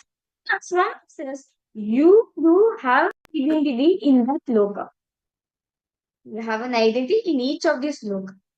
The Devata dimension of you, or like the you who has manifested that Devata Swargaloka. Actually, in Hinduism itself, these lokas have in so much detail. Like we and today we're also learning more about loka, each of the lokas in more detail. Okay, so we have an example of the Swarga loka. Right? Swarga loka then is the heaven, what we call as the heaven, right? So that's where all the gods and goddesses live. Gods and goddesses live in Swarga loka. You have an identity in Swarga loka. Loka, gods and gods. Your whole body structure, divine form, divine body with your face is that Swargaloka. So this song says, or do you have each of these 14 time zones? Each of these 14 time zones. Swamiji says the bill, the Atala, Vitala, Sutala, Tala, Atala, Rasa, Atala, right? These seven not needed at all. It's not necessary for us to be there because does anyone ever want to go there? No. Not many of us want to go there. So higher lokas and one higher lokas. Planet Earth, the blue mandal is the planet the solar system, the universe, the galaxy, the universe which we're in right now, right? That's our blue mandala. Bhuloka. Bhuloka. Next, Subloka, also called Swami says Swargaloka is absolute peace and joy. Absolute life you have led planet Earth. Brigid chapter verse 116. Parashva says, Swaraloka, Swar meaning Swaraloka, means from denizens of the heaven. It's 5 lakhs of yojanas. Actually, yojanas is it's a measure of which is actually more than a more like I think like 3.5, 3.3 yojanas. Yeah, one. Oh, sorry, 3.3 miles. So it's really the next dimension is the Mahar. Actually much higher. It is where higher level beings reside. It's your highest peak possibility. Like all the your being peak possibilities, the best and the highest peak possibilities resides in Mahaloka. Example, wants to store vast amount of knowledge. How many of you want to store, access vast amount of knowledge or store vast amount of knowledge? Yes, Nityananda, to the program, Margarita. See all the participants joining. Okay. Again, vast knowledge, or you want to store a lot of knowledge. Who wants to achieve that power, that memory power? Anyone? Like you know, this like the memory of an elephant, like size. Anyone over here?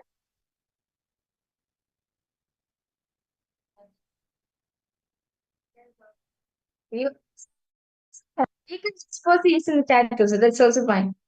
How do you again this story vast amount of knowledge or mad to whiskers anyone? Margarita, yes, Nityananda. Okay.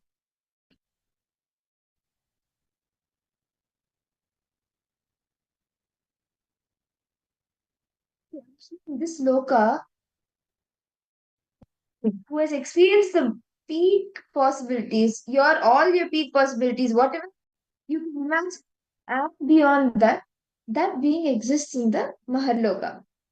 Well, Swamiji says in Maharloka, place where Akashic records are stored. So you store knowledge. Literally, we can store how much of knowledge you want to store. You can store in yes, you can see you. Yes, how are you, Aya? Like, how you fine? How's your health going? So in this loka, we can store any amount of knowledge, however vast you want, you can store it. As this loka is your highest peak possibilities. Your peak possibilities are expressed in this loka. As in the Paramashiva says, Maho Dvikuto Mahodvikotiryatraste Marichadi Mahar, which is abode of Maharishi, and such other eminent stages is about height of 2 crore yojanas, scale of measuring distance. Time zone, when multiple bodies have to play in one time, multiple bodies, anytime whoever like experience Janloka loses his all the violence, everything, because you know that you exist in everyone. Now, for example, I am there in Janaloka. Ma Shukrendra, you are there in Janaloka. Lingodvanaya, Ma Anand Lakshmi, Matthew Eskraya, and even Ma Virja. All of us in Janaloka. I have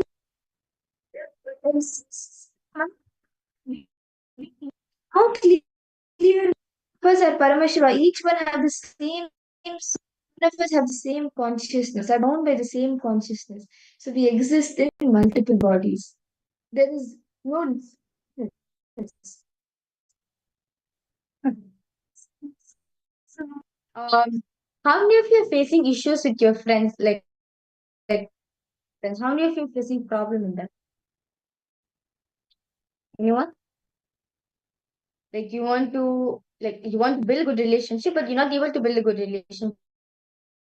Any problems with relating with people or your friends or your create how to say like you group, like someone's against you or something. Okay, Matthew was you for you. Yes, for me he says the in Janaka you much at the time. Like for example, my body, like my face with Ma Madra's body. My face in so many of your so like in so many different bodies. So I exist in so many places at a time. So by connecting the body and general actually change the person. You can actually change the person's perception about you.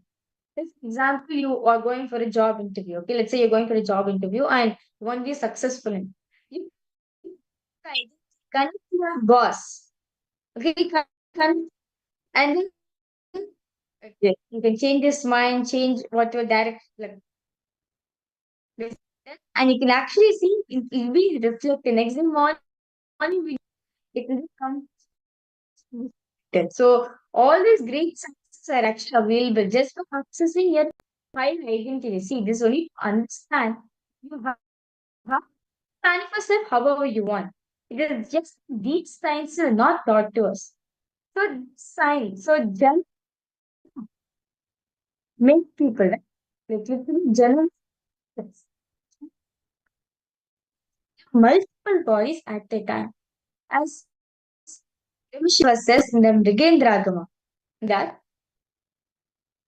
Jal Kotyavachinna Janashraya, meaning above this is a Janaloka, where the Pitrus, our ancestors, and the sages such as Janu and are living. But in crore yojanas. Okay. So next is the Tapoloka. Tapoloka is above all great rishis, like the four if Putras of Brahma, right? The Brahma sons, such as Sananda, Sanat Kumara, Sanandana, and Sanatana. The four Sanat Kumaras are there, and basically the rishis. Basically, the both of all the great rishis, munis, yogis, all of them live in the Loka. Loka, with your face, you'll have a rishi body sitting and meditating in Tapoloka. And Swamiji says, Tapoloka, if you want to access the smell.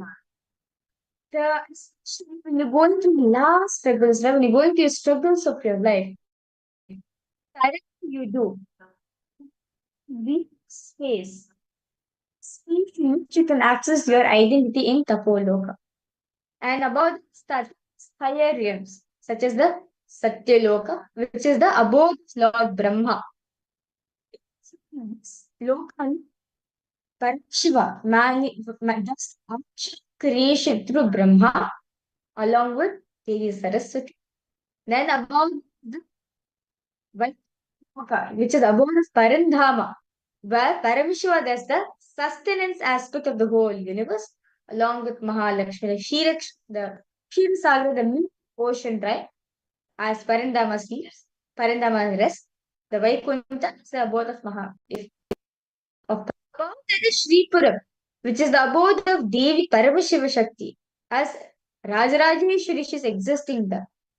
Then comes abode of Paramashiva, where Paramashiva lives with his family, such as Parvati, Ganesha, Subramanya, with all his Nandi, all Shiva Bhutas.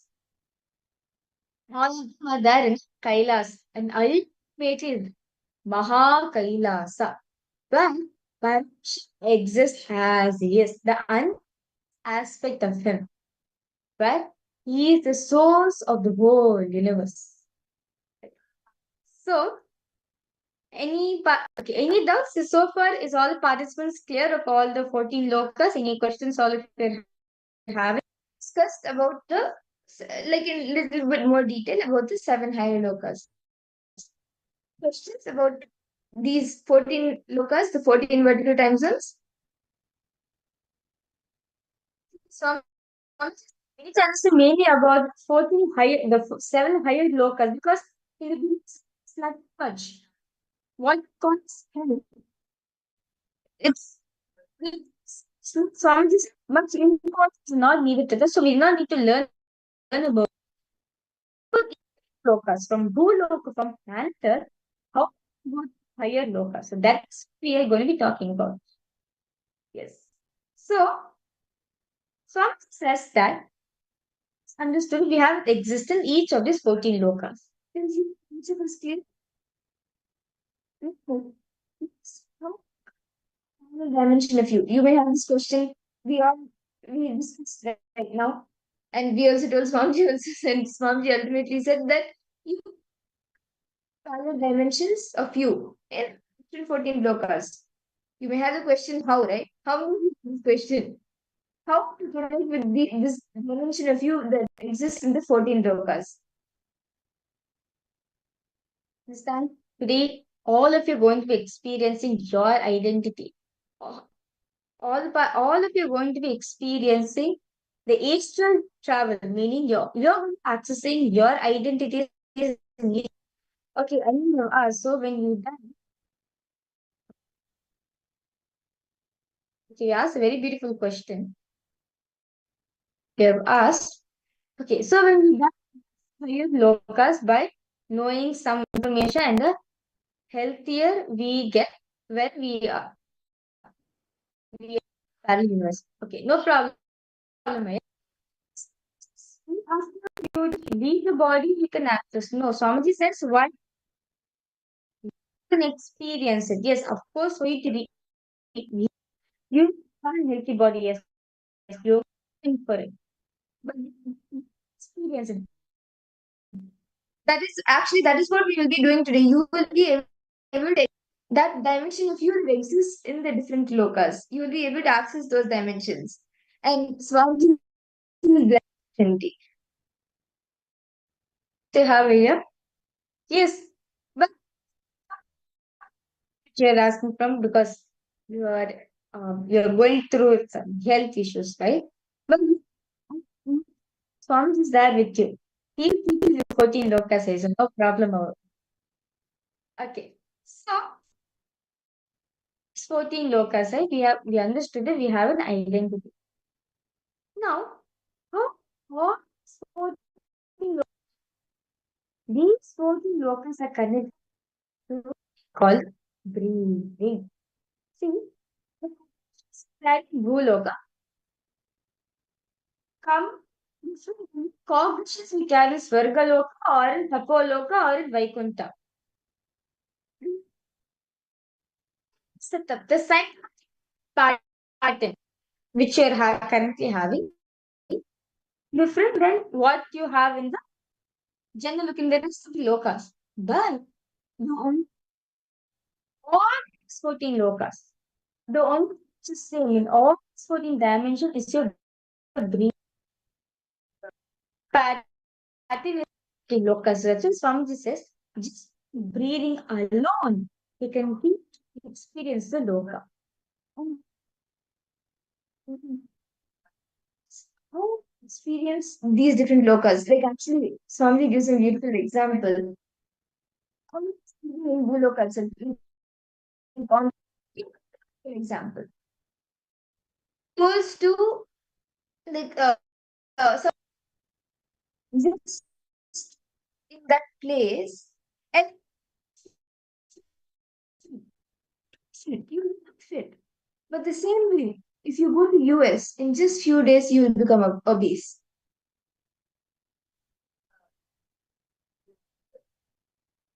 Matthew, just a minute. We are checking the audio. We completely We understand all the participants. We completely inconvenience caused. We'll be right back.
We hope.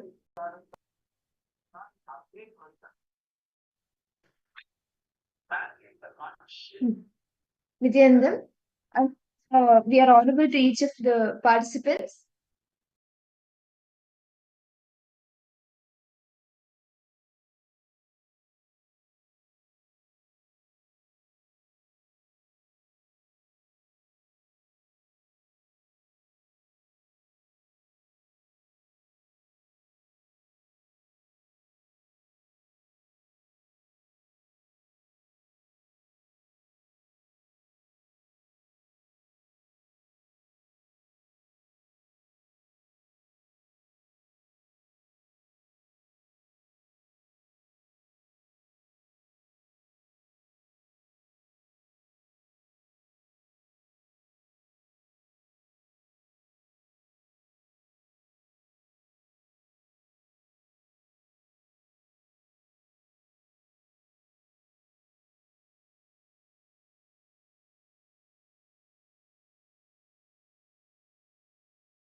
I hope the audio is clear for each of you now.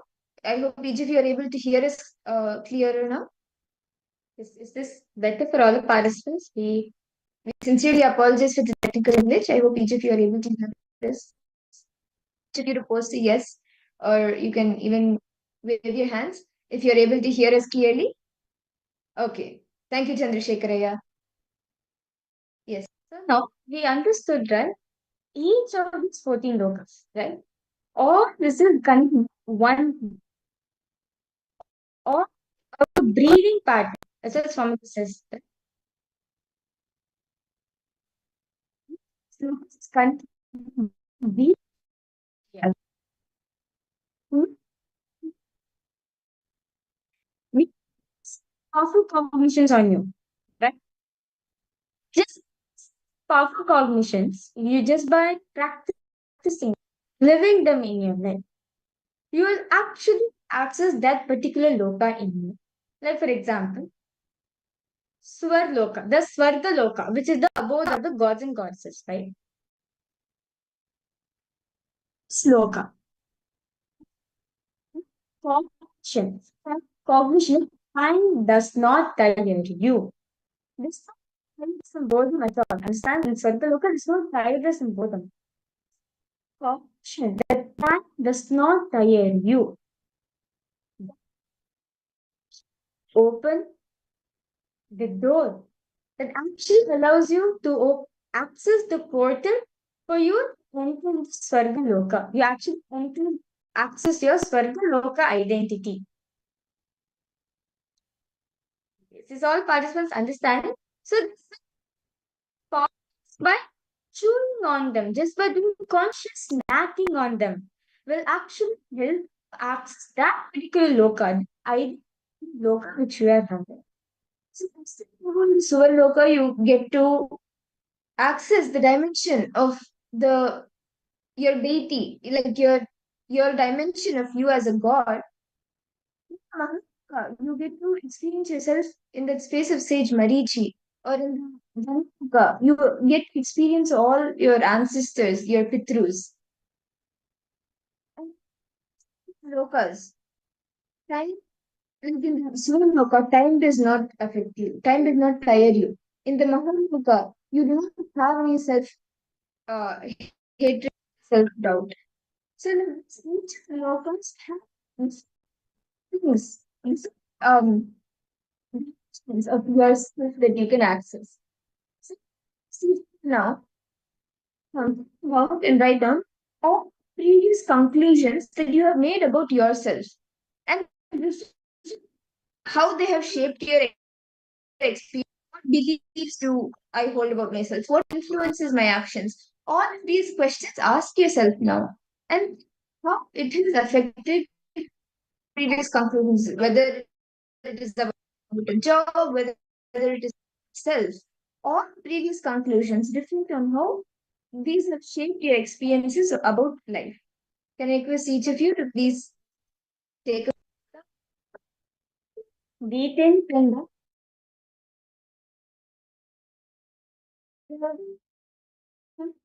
Which you have made upon yourself, have upon yourself. These conclusions have shaped your own life. Have shaped life.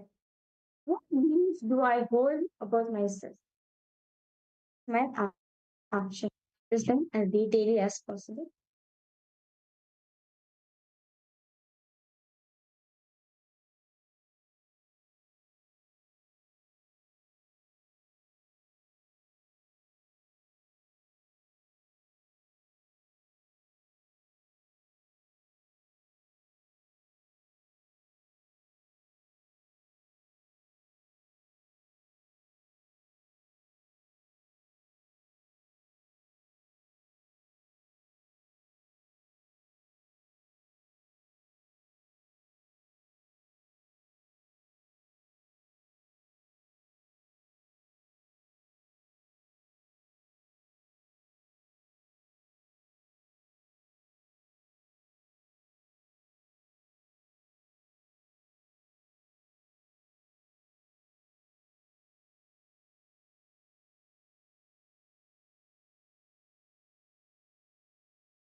Institute.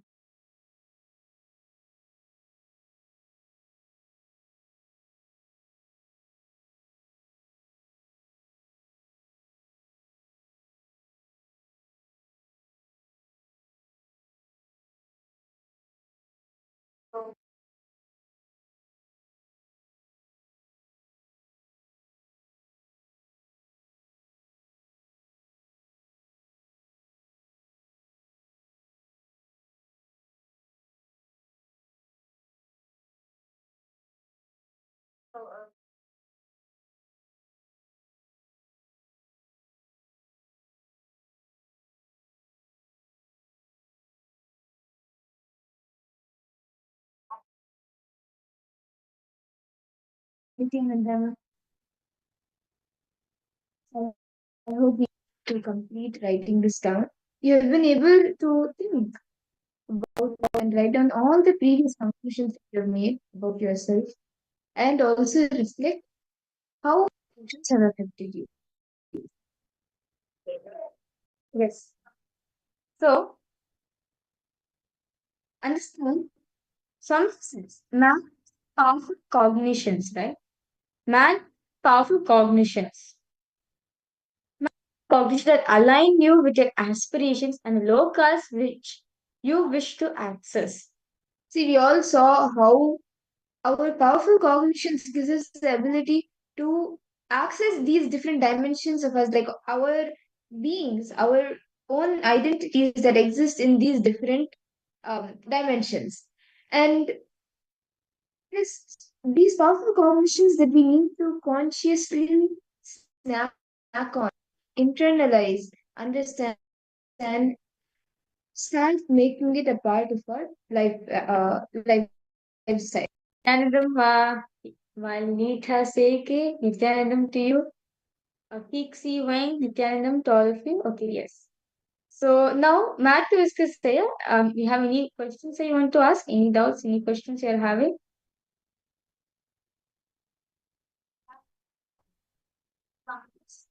In the first that we did now, you have any questions? You can post it in the chat, ma. Ma Shukrendra Nanda Nityanandam Ananda Lakshmi Ma Quixin Wang Ma Lita. Okay. So now all of us understood, right? Each of the powerful cognitions we carry, right? Each of the powerful cognitions we carry lets us to awaken a particular loka in us. Okay. Without further delay, let's now enter into the power manifestation. So, for all the participants today, we are going to be entering into a very interesting. Today, we are going to be entering the power of remote vision, where having the ability to see far distances, having the ability to see far distances, which is one physical place. For example, if you know about Sanjaya, right, the Mahabharata, Sanjaya's palace, right? He was sitting in the palace and describing the whereabouts. He was describing about the detail about the war. British were black skin. How is this possible? Because since Vyasa in Sanjaya in power dur drishti, meaning theory and distance seen. So, he is to a deep feeling. But see what was happening in Mahabharata war. That's why today we are having the Bhagavad Gita. Just because Sanjay saw it. It is because Sanjay saw it only. That is why all of us are having the gift of Bhagavad Gita in our life. So when we see that power, so I should hold an object along with us. And in this round, me, myself for Ma Virja, we will be holding an object along with us. We will not show it in the camera. It will be just with us. You and scanning what is that object. Now we are sitting miles away from all of you. We don't know where all of us are sitting in different parts of the country. We have people from US, we have people from Malaysia, from Singapore, from Europe, all of us in different parts of the world. Now, from where you are going to Scanning the object that myself or Mahavira is going to be keeping. Okay. Okay. So, can we all start? So, I have one object. I have one object in my hand, right, which I'm holding. This is now to scan. Connect to Swamiji. Ask Swamiji to reveal what object keeping in my hand. Okay. So, I request all of you to please close your eyes.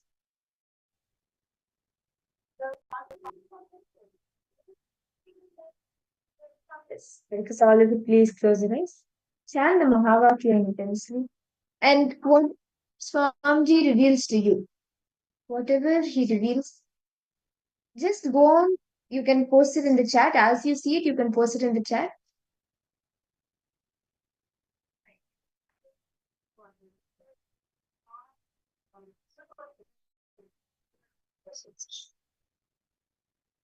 Real sit straight. Chant the Mahavakya.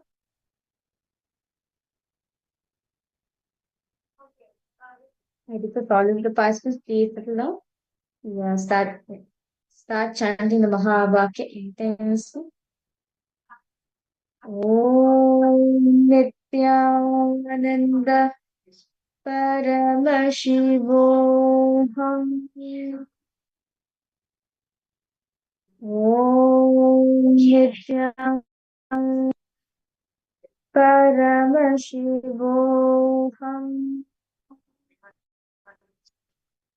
Om Nityananda Paramashivoham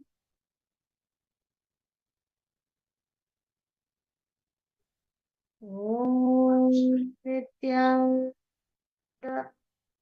Paramashivoham. Continue to chant the Mahavakya and scan what is the object Nagarika is holding. Do not guess, okay, maybe related to this. In the past, they have shown this. No, don't guess. Don't just whatever. Start. You can post that in the chat as you see it as well.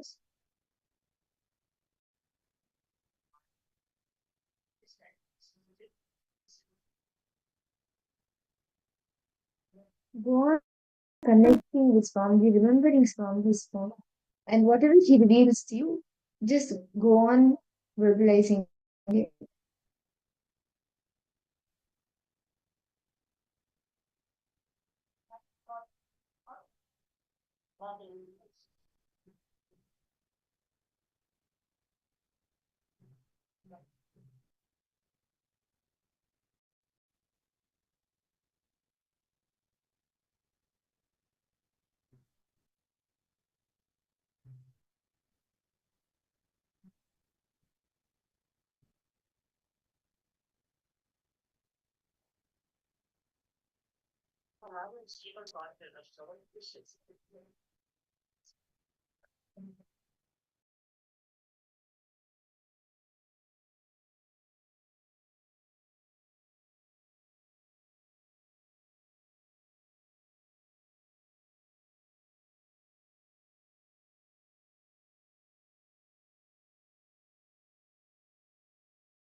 Amazing.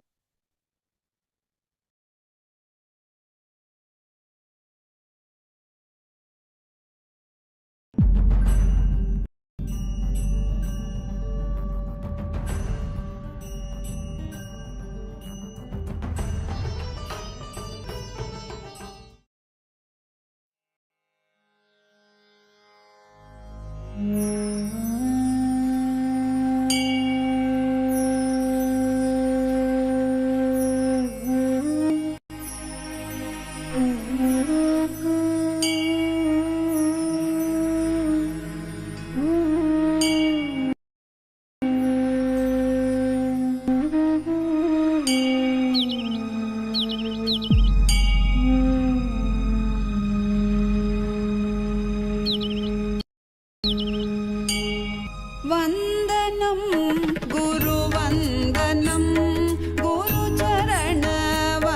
वन्दनं वन्दनं वन्दनं Gurucharan वन्दनं Nityanand Gurucharan वन्दनं वन्दनं गुरुवन्दनं Gurucharan वन्दनं Nityanand Gurucharan वन्दनं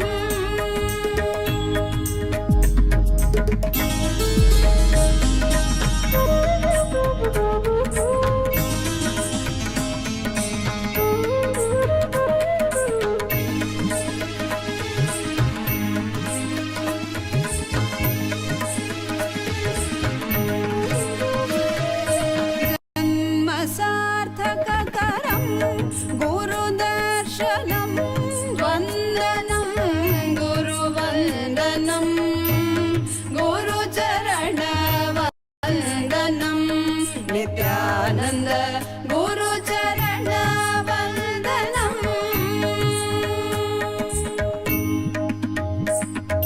पद सद ग पद पद परि ग प ग प ग सरि ग रे ग प ग पद पद सरि ग रे रे सद स पद सद सद ग पद पद परि ग प ग संकट कवच मधुरानुभवानन्दं गुरुस्मरणम्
Yes. Now, I will listen to the participants. Please post in the chat what was that object which you were able to see that Mahaviraja is holding. Can each of you please post? Ma Shukrendrananda, Ma Anandalakshmi, Ma Kiksinwang, Ma Lita, Chandrasekharaya, Matthew Veskaraya. Each of you can post what you were able to see as the object Mahaviraja was holding.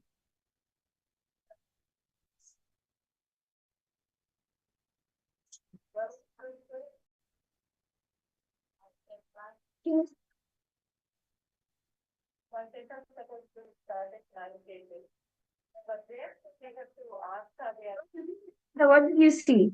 Chandrasekharaya. What did you see, Aya? Ma Shukrendra, Ma Lita, Ma Sharmeen. We request all participants to post whatever Swamiji has shown to you. Yes, Matthew, I request you to post whatever Swamiji has shown to you.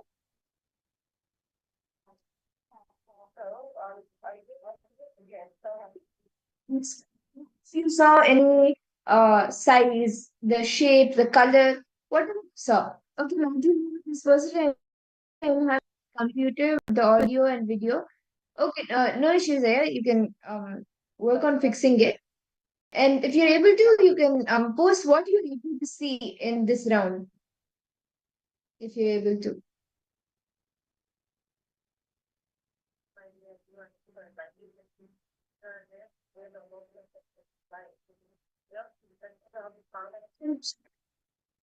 Post here, what you're able to see. See, it could be the color, it could be the shape, it could be the size, whatever it was. Whatever you saw, whatever Swamiji revealed to you, you can post. And what if you want this running in you, no images, just calmness. Okay, okay. Maybe colors, because usually colors like very good, literally spot on. Do you get colors?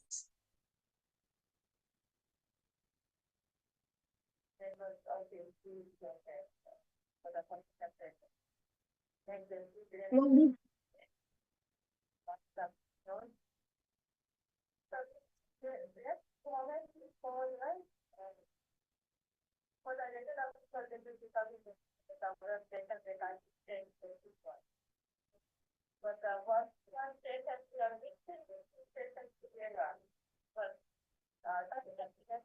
So now I'm going to reveal the answers. So for all the participants, the image, the object it's giving for all of you is a earring. So gold earring. So you can see that the earring is the object which was keeping for all participants. It's the earring. Yes, so that was the object that Mahaviraja was holding. And now, right after the power manifestation, we will be entering the next session of our day, where we will more about how to access these different dimensions, these 14 locals, the 14 vertical time zones. Yes. So in the next session, understanding how we are part of the universe. Which shares that Brahmavit Brahmaiva Bhavati, meaning no small you become that. So in this session, we will listen about the graphic universe. You are part of the Pindana. You are hologram, right? If you cut. If you cut down into small pieces, that small piece cannot differentiate from a big piece, right? Same thing. Now also, this the universe. We are one with the universe. This is how it exists. And universe, we become one with the universe. So let us now understand this beautiful session revealed by Swami himself.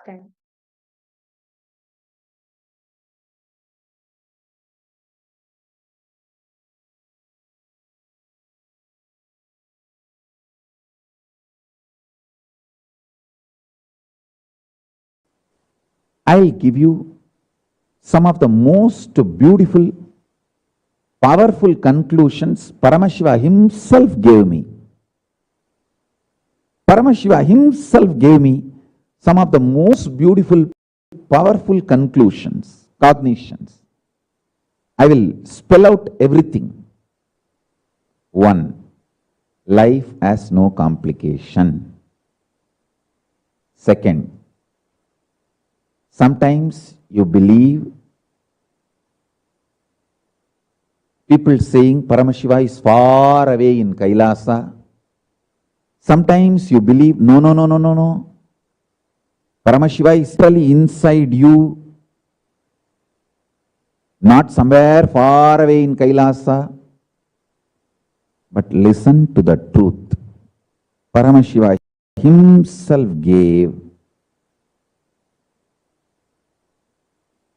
He is in far away Kailasa and inside you as your very core existence, both.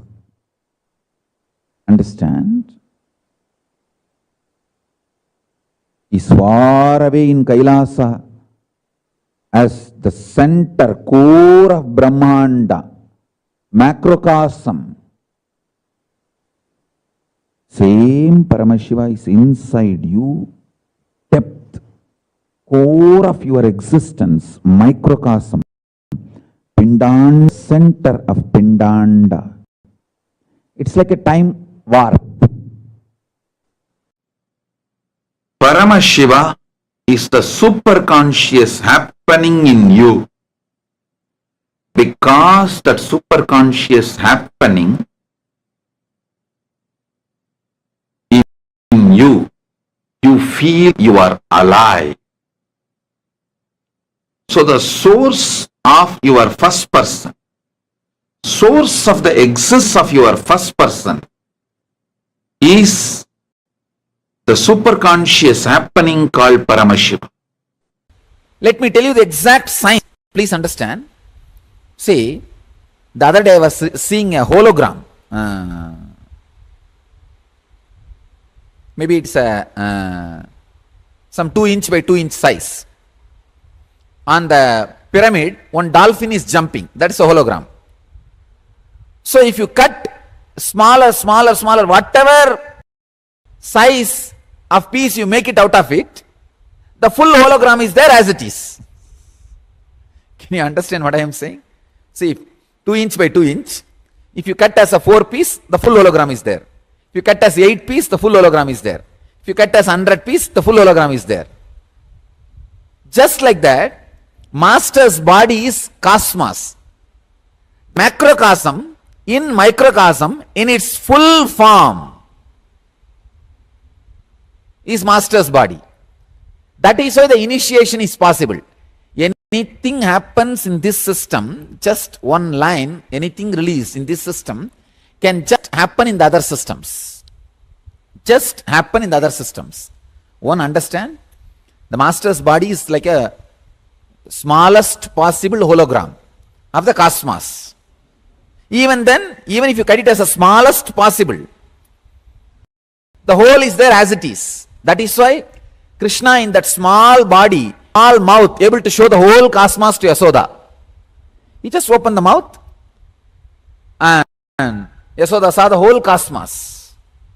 That is why, just in that small 6 feet frame, Krishna was able to show the whole cosmos to Arjuna. Understand? Master's body is the smallest bit of the cosmos. That is why when he releases something, it happens in you. He is there. Paramashiva is there. It is just a hologramic existence.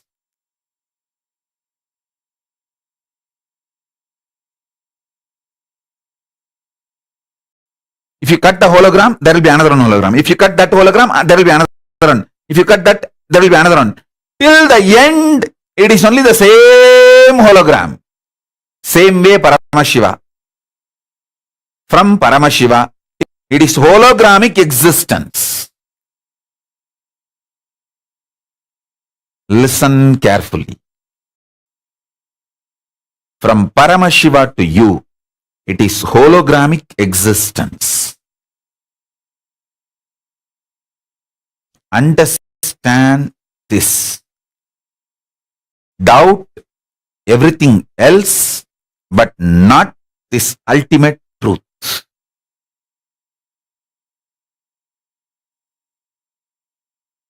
Paramashiva and you are in the relationship of hologramic existence. How much ever small you feel about you, you are a smaller, maybe smaller hologram of Paramashiva, but not anything else.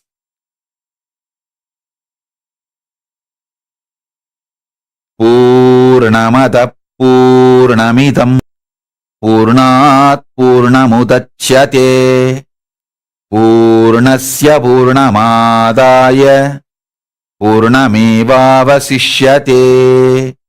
If the hologram is taken away from a hologram, the hologram remains as hologram. The hologram which is taken away from the hologram also remains as the hologram. The hologram which is taken away or from which it is taken away, both continues to remain as a hologram, and both continue to remain as a hologram. Because of that, we cannot use the word called both.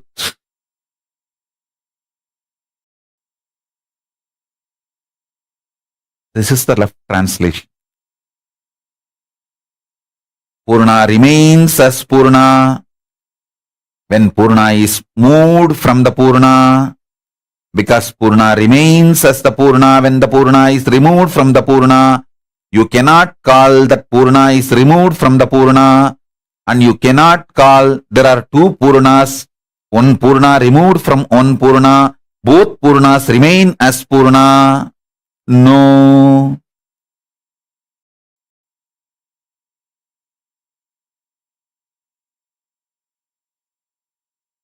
When Purna is removed from the Purna, Purna remains as the Purna. Because Purna remains as the Purna, you can't call Purna is removed from the Purna. You can't say there are two Purnas which continues to remain as Purna, and you can't say Purna is removed from the Purna. Purna can be added back to Purna. Purna remains as Purna. When you go through any idea of removing, adding 1, 2, 3 or no number, Purna remains as Purna.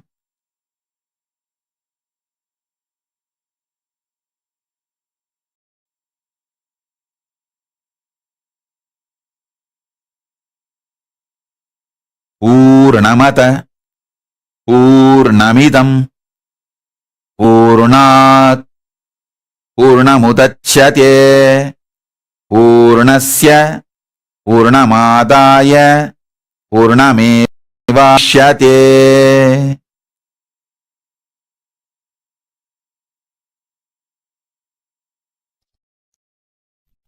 The Brahmanda has various dimensions.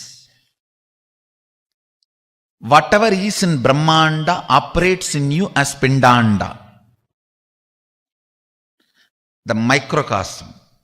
Whatever is in the macrocosm reflects in the microcosm. Whatever is in the Brahmanda is in the Pindanda. So, through the Pindanda, you can manifest what you want in Brahmanda.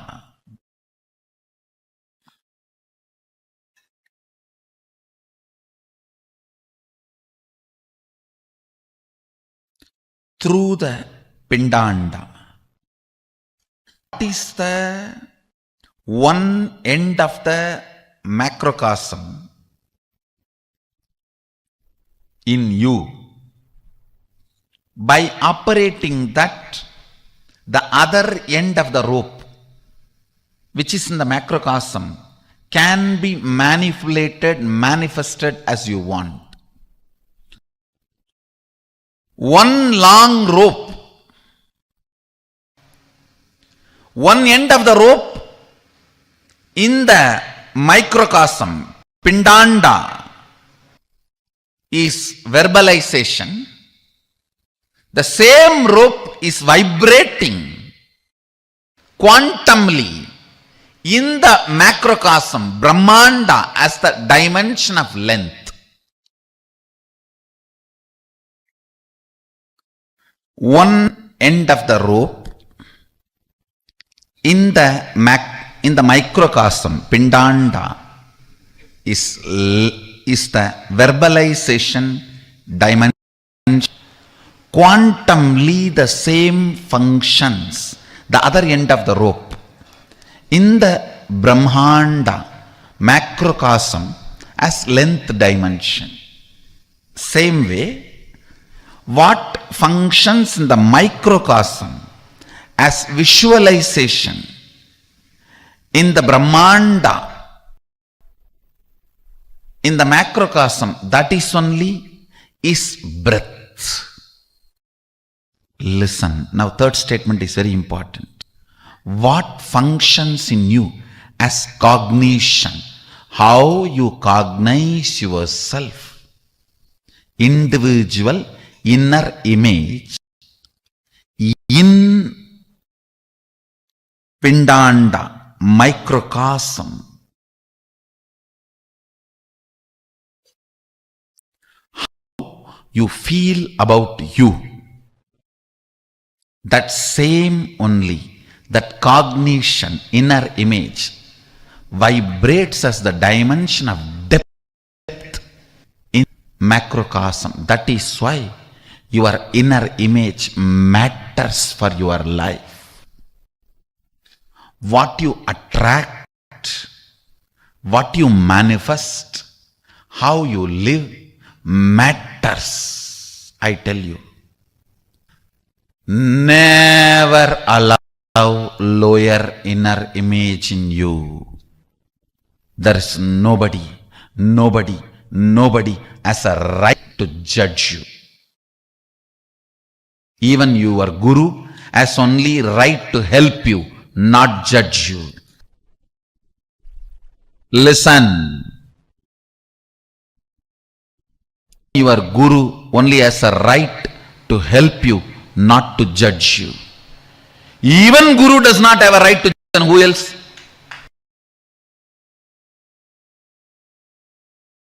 Even he does not have a right to judge you. He only has a right to help you. He only has a right to remind you. He does not have a right to judge you. Never accept low inner image. That is your arrogance. Do not fall into the arrogance of accepting inner image. You always think, no. Inner image is very humble. No. Weak inner image is arrogant. Don't call it as humbleness or meekness or goodness. No. Don't ever give any good word for it. These are all some of the ultimate laws which can never be changed at any time. Low self inner image means quantumly you are sending the signal to the macrocosm to keep you in the lower depth of the cosmic dimension. Understand? The kind of a frequency you send from here, the way you are dealing the rope one end, are you pulling or pushing or burning? One end of the rope is in your hand, the other end of the rope is with the cosmos. Listen, one end of the rope is in your hand, the other end of the rope is in the cosmos. The macrocosm quantumly operates into microcosm. Your verbalization directly affects the dimension of the cosmos. Your visualization directly affects the breadth dimension of the cosmos. Your cognition about you directly affects the depth dimension of the cosmos. You quantumly function with the macrocosm. You quantumly function with the macrocosm. Whether you want to function, you don't want to function. Whether you want to drive or don't want to take control of the vehicle you are sitting in. Car is already moving 120 kilometer speed. Listen, you do not have a choice now. No, I'll wake up after 2 years. I think I will attend to all this and then wake up. No, no choice. By the time you wake up, you may not be able to make up. The length, breadth, depth of the macrocosm, cosmos, is the verbalization, visualization and cognition of the microcosm, the individual, you.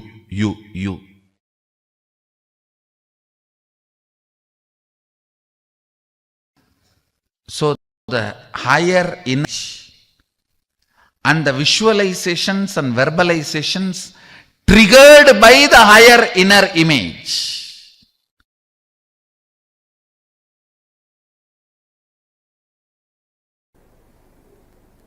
And first of all, you need to understand, as a constitutional setup of consciousness, listen. See, your consciousness as a constitutional setup. The basic constitution of the consciousness does not allow incompletions to be inside it. By its nature, they are ejected out. Understand? A good DVD player, the moment you put corrupt CD, no, as a setup, it just ejects it out. It does not play. It does not tolerate it. Same way, the constitutional setup of your consciousness does not play with incompletion. By its very nature, it just ejects it, rejects it. So, don't be sitting and calculating the plastic covers and coffee tumblers lying in the Marina Beach and thinking that such a dirty place, how will the tsunami come?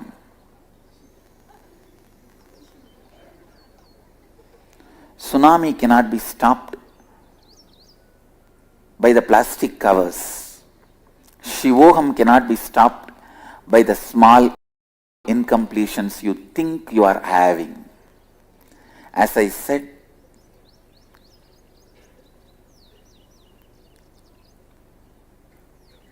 start living, start living, start living. That is the only key. I can bless you tons of times, but only you can live it. So more than my blessings, you need your blessings. This hand is always showing victory, victory, victory and want to join. This hand also should decide to join. Only then it becomes whole.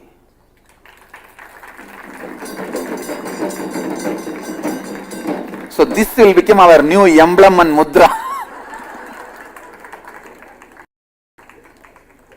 To remember, when you feel victorious, Mahadeva feels victorious. He wants you to be victorious because that is the way he feels victorious.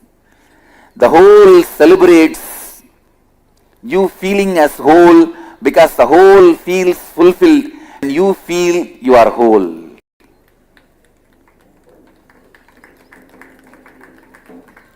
Understand, I am telling you the secret. He wants you to experience Shivoham. Otherwise, why should he come down from Kailasa? He wants you to experience Shivoham.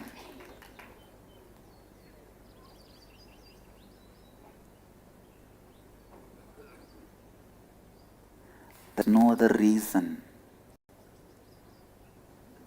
for him to make himself available to you other than making you experience Shivoham, because he also celebrates you experiencing Shivoham.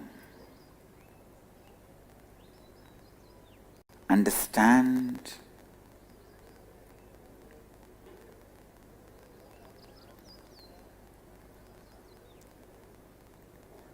Remember this one line.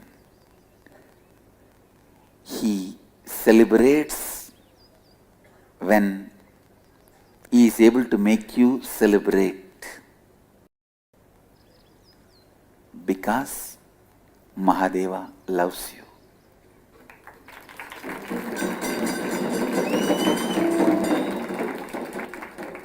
This is the real meaning of God loves you. Understand?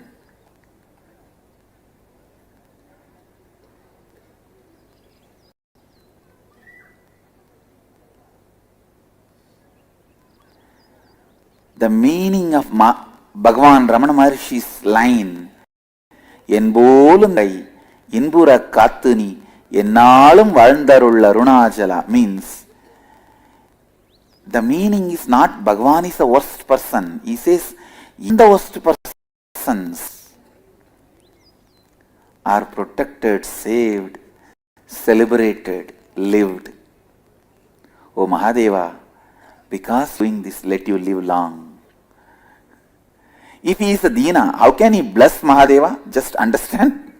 Don't you see the whole conflict? He says the first line, Enbolum Dina. In the next line, Ennalum Valandarula Runachala. And he blesses him. Understand? He has a powerful message in that one line. Even the lowest, even if you think you are lowest, you have the right and capacity to bless Mahadeva, because you are him. He celebrates through you. You are, when you celebrate, he celebrates through you.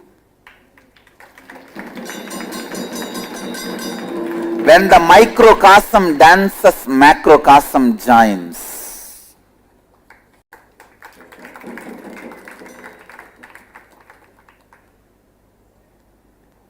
When you do Nata, Nataraja joins. Listen carefully. Just today, one of my disciples was asking me, Swamiji, one very important question. You are a macrocosm, and you have come down into this body as microcosm. How do you feel? I said, precisely, I feel I am a macrocosm because I have not come down. I have reflected myself into this body and woken up, started operating this system, not shrunk into this system. This system is not exclusive of me, it is inclusive of me before the system created, during the system was functioning, after the system stops functioning. Throughout, this was inclusive of me. Whenever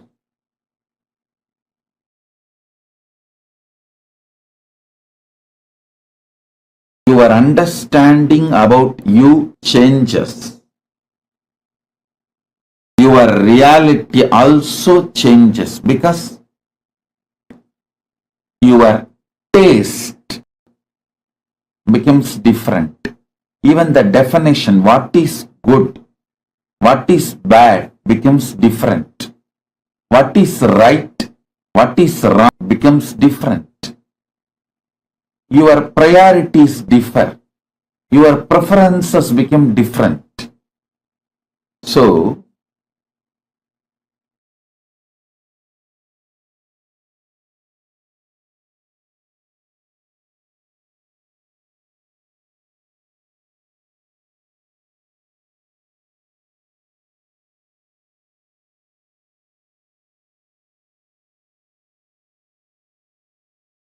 your existence,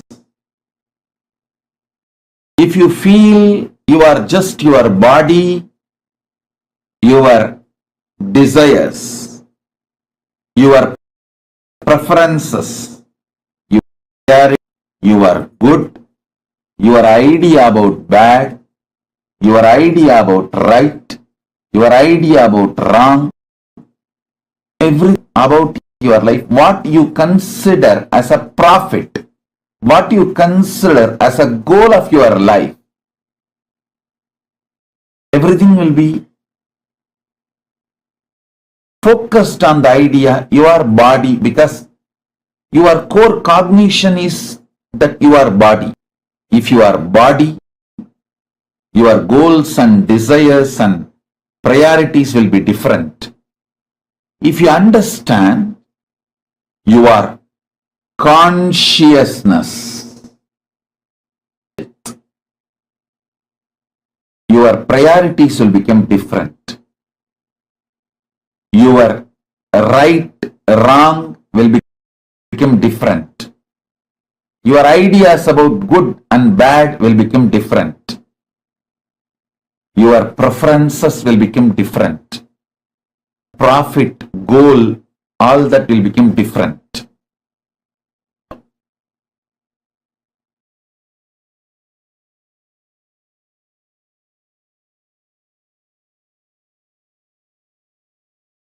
So what you cognize about you as you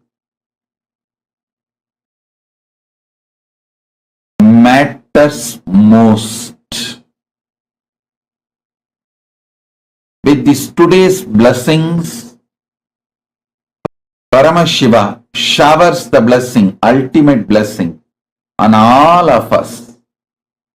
Let us all realize only we are consciousness. In our consciousness, Paramashiva exists. The ultimate exists, and we exist as Paramashiva's consciousness.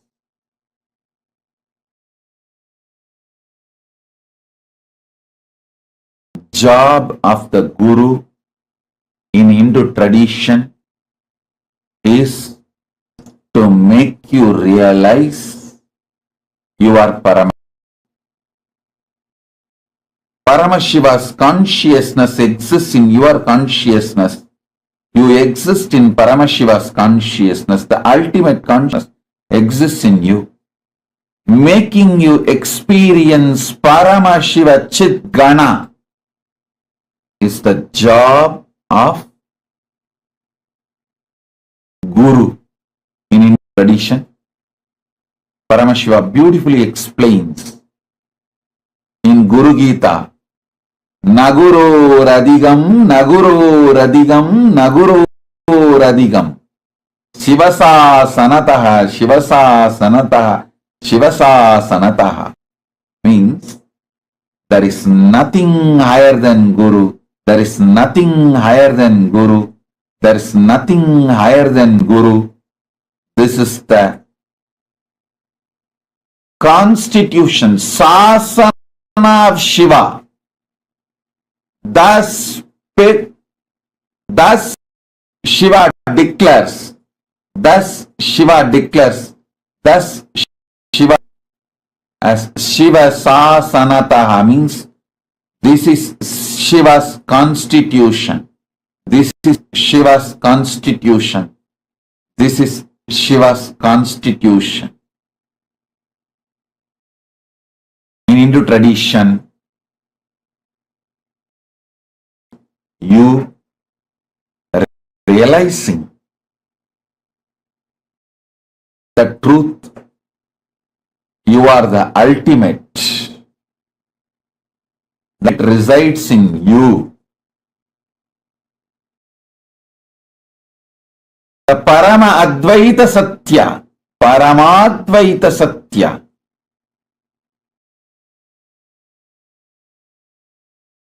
is the focus of all Hindu traditions. That is actually the focus of all human beings, knowingly or unknowingly. Knowingly or unknowingly, all human beings travel only towards this. Sometimes they take different routes, but this is life.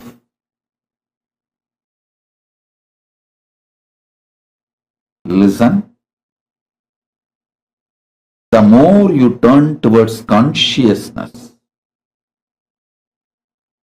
not only you start experiencing living, your consciousness reflects the universal consciousness, or the universal consciousness resides in your consciousness. You will understand you are not engaged in your body, you are just engaged with your body. You have a right to feel you are Paramashiva. You have a right to live as Paramashiva. You have a right to be treated by others as Paramashiva. This is the constitutional right you are given by Paramashiva in the Kailasa's constitution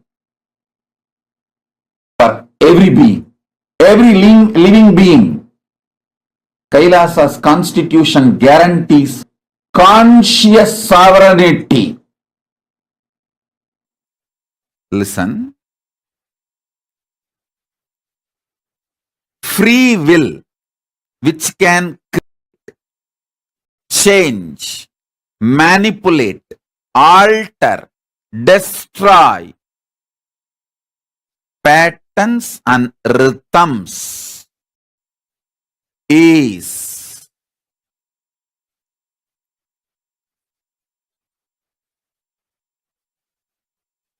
called Sankalpa, or individual independent intelligence, which can make decisions. Listen, this is the third universe. In the parallel universe layer, the next parallel universe layer, actually this whole parallel universe you can see in your macrocosm, in your body, and in the microcosm. It is same, holographic. Just it's a hologram. What is there is here. Brahmanda resides in Pindanda.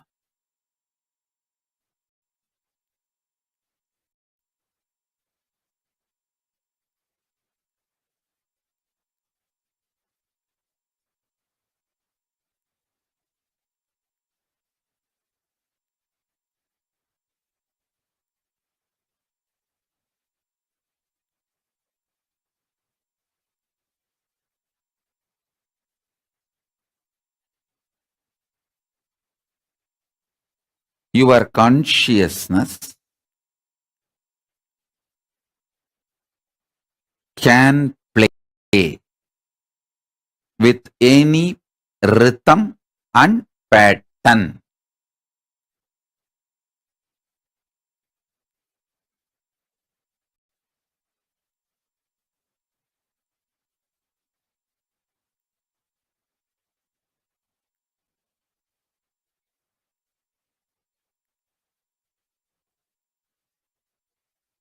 How many of you understand it?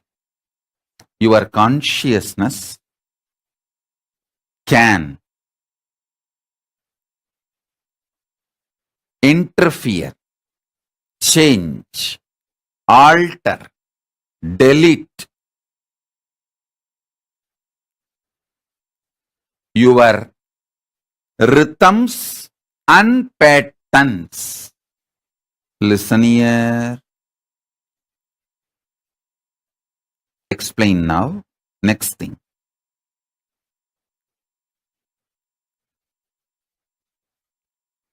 Your consciousness as freedom. Your aliveness as freedom to intervene, change, alter, reorganize, delete, create, recreate, rebuild your rhythms and patterns. So now, the more you intervene with your patterns and rhythms, more alive you become. More you allow your patterns and rhythms take over you, more dead and frustrated and useless you feel about life. The more you interfere with your rhythms and patterns, more you become alive. Even if you are fighting, fighting gives a kind of a kick.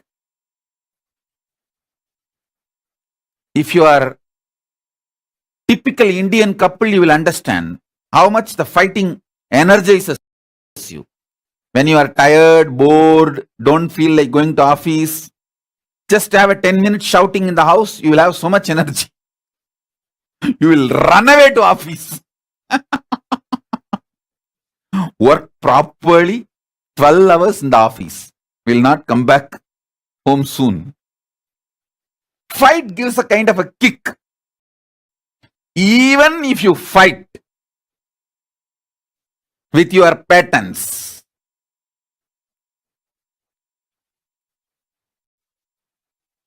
any decision to intervene with your rhythms and patterns makes you more alive. This is cosmic law. Cosmic law.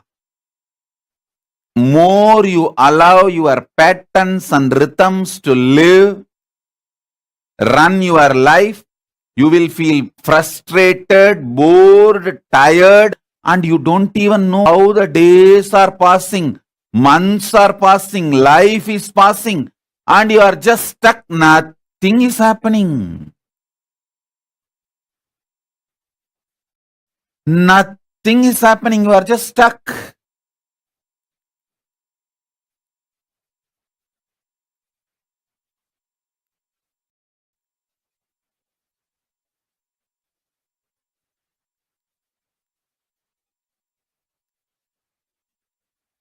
How many of you feel when you let your rhythms and patterns take your life, you just become couch potatoes? You don't know how these days and weeks disappear.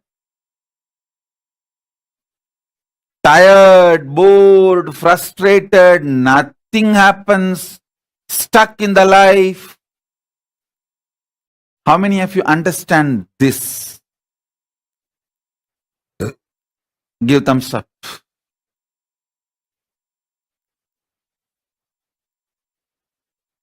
See, your decision to interfere with patterns, make yourself excited, is Kedu.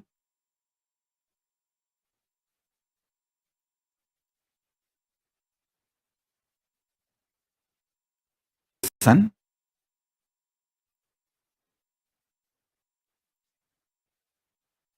always interfere with your patterns and rhythms.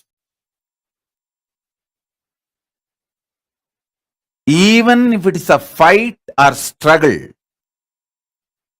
always interfere. Try to manipulate.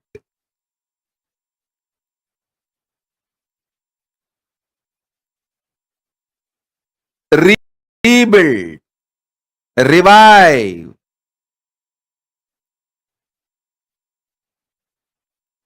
Your life. Constantly fight with your patterns and rhythms.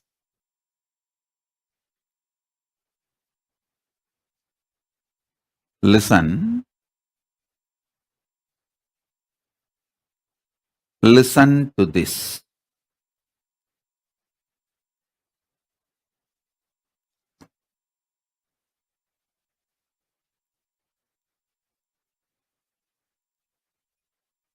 Fighting with your patterns is not bad. Letting your patterns take over you, knowing that you are behaving like a Ravana and Bhasmasura, but letting your pattern take over you is the real destruction. Anyone who fights with their patterns, always Paramashiva comes to help and support. But knowing that you are becoming like a Ravana and Bhasmasura and letting your patterns take over you is the worst hypocrisy. That is the worst destruction. How many of you understand? Knowingly, you allow this destruction pattern of being Ravana, behaving like a Bhasmasura. Raise your hand. Let me see.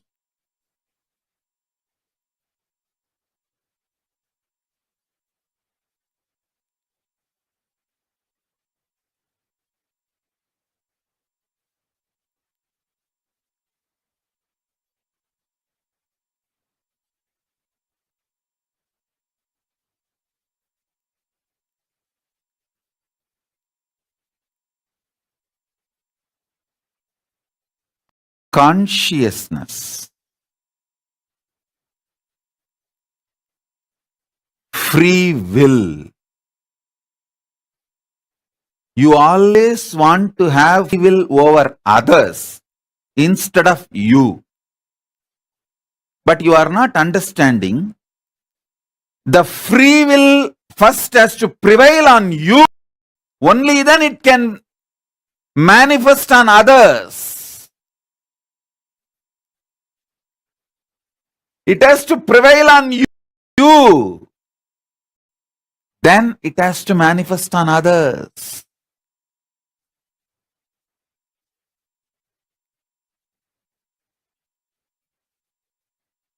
Free will, freedom, powerfulness, all that first has to manifest within you, over you. Only then it manifests on others. Listen, this is the direct message from Paramashiva, from Mahakailasa, directly to all of you, to everyone. Listen. When you focus on the source of your first person,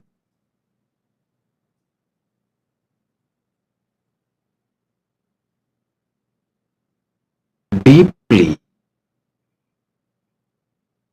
first you will get the glimpse that source of your first person is not only the perceiver, he is the creator. Listen. When you start looking deep to the source of your first person, in the initial level you will feel who is perceiving everything as you.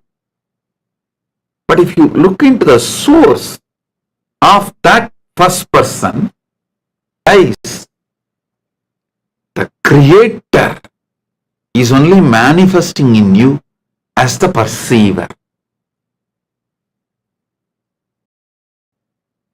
Baba, who is the creator, is manifesting in you as the individual perceiver.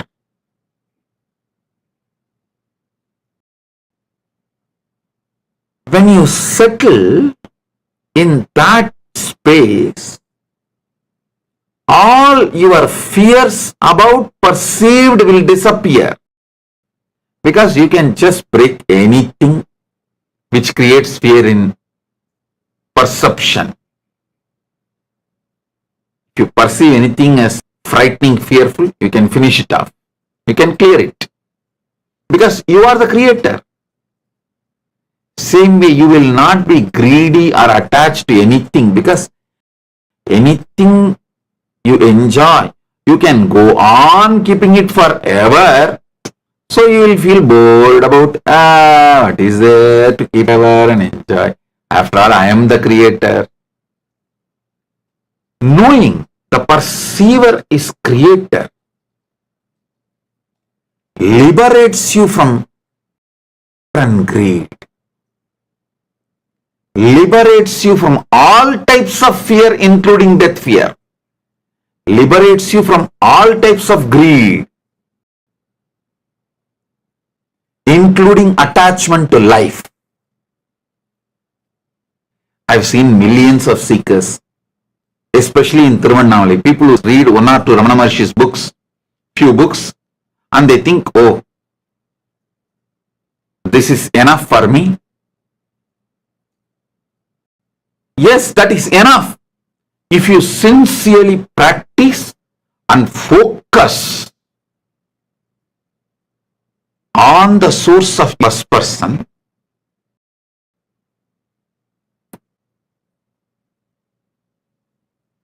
Then you will understand it gives you the experience, the ultimate experience. The perceiver is not just perceiver, he is the source of the perceiver.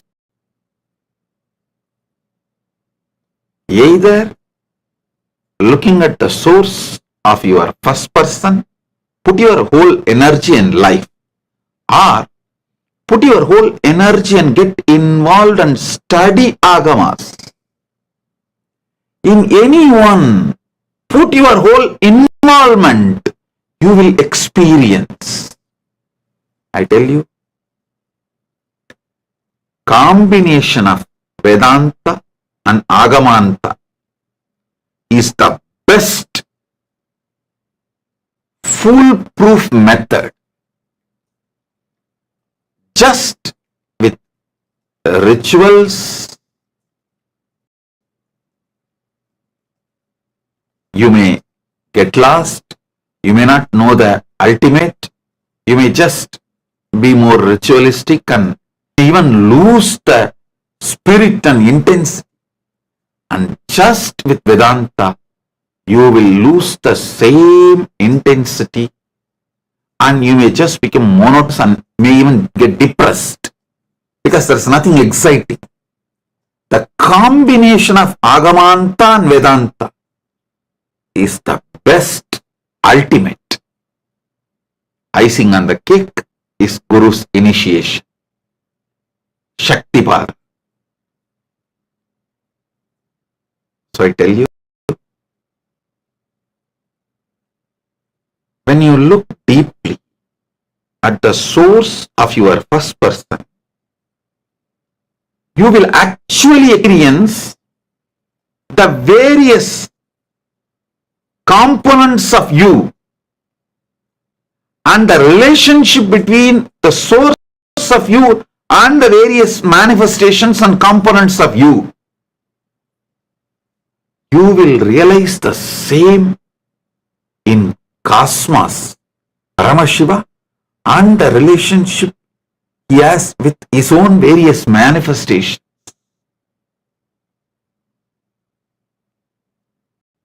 Vedanta is best to realize what is happening in Pindanda. Agamanta is best to realize what is happening in Brahmanda.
Again, them to all the participants. We all just had a powerful session where we understood more about how we can access these different dimensions, our different identities, manifesting in the rest of the dimensions in all the 14 lokas, the 14 vertical time zones. See, actually, whatever we see, whatever we do, what consciousness in you, like whatever happens in you, whatever you think of, whatever you cognize, actually, however you cognize yourself, whatever you think about you, is the pindanda. The individual inner image, what Swamiji says, right? He gives four images: the inner image, the outer image, the other's image, and life image. The inner image, inner image that you have in the pindanda, the microcosm, how you feel about you, the same cognitions, the same inner image vibrates as the dimension of depth in the macrocosm. That same thing manifests in the microcosm, the universe. How many of you are understanding this? Understand? The Brahmanda, the universe, and the Pindanda, us, are one and the same. We are absolutely connected to each other. Mamikri, Mamikri, welcome for the program. Yes.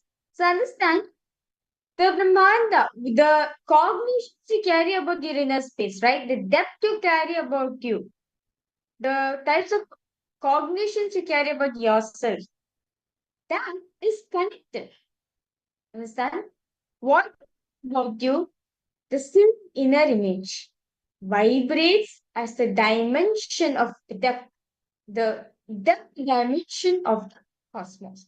So understand how see, so I'm just in one line. Aval, if it means the other thread of the end, the other end of the thread, it will be the logic of the cosmos, which is the length dimension. Now this thread, full emotion, one all emotions, all the ups and downs we go through. In other thread, it will be your breath, it will be the breath dimension of the universe. Now this you take all cognitions, all the cognitions you carry about yourself, right? The perception, fact, truth, reality, the cognitions you carry about yourself. In the other end, if you see, it's the depth dimension in the cosmos. So understand, we and cosmos are one and the same. And that is precisely why your inner image, what you carry about yourself within you, matters for your life. And see, whatever you carry in your inner image, whatever you cognize about you, it's Chhatra. It's manifest. And how you live matters.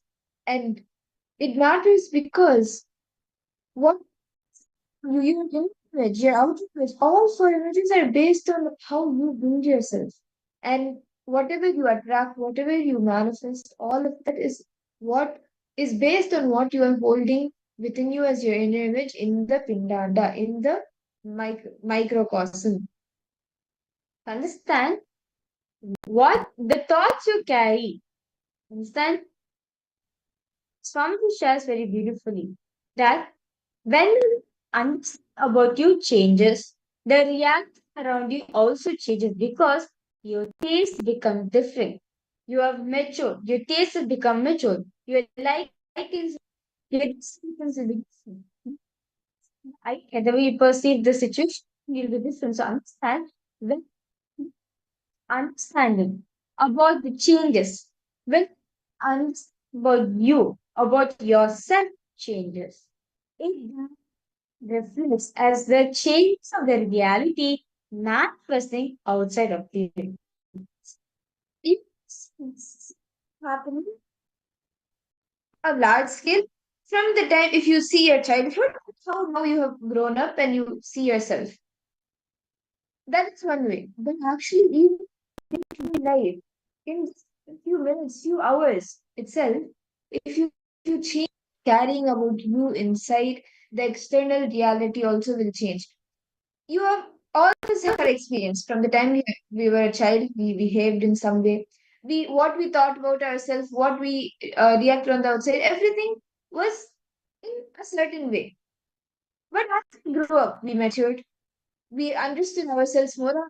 What we think about ourselves changed, it became matured. See life outside, the way we see life, the way we see people changes. Like, for some example, when you were a child, not like somebody at all. But as you grow up, you understand, okay, this person is saying what they're saying because, and your understanding changes, your reality changes. But this is just simple. You see the difference between your childhood and now. But even in just a few hours, or a few minutes also, if within you, the cognitions about you that you will change, the external reality will change. So even the definition of what is good, what is bad becomes different, what is right, what is wrong becomes different. Your priorities differ. Everything will, all of this will become different. So all these happens, all this in one's life, once thought about you changes, thought about you matures. Like as Mamadra was saying, right?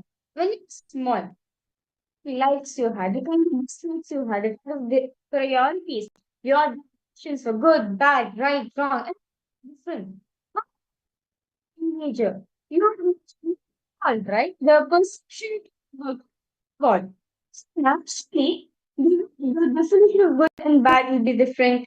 Your ideas of good, bad, likes, your priorities, your preferences will be different, will be mature. Now, we are adult, right? What teenager, what priorities you have as a teenager, will be different. Sure. All these things happen because each time when it's a change in the cognition you carry about you, the reality in you and the reality around you changes. So this is how Swamiji says that how Brahmanda, the universe, is connected to Pindanda.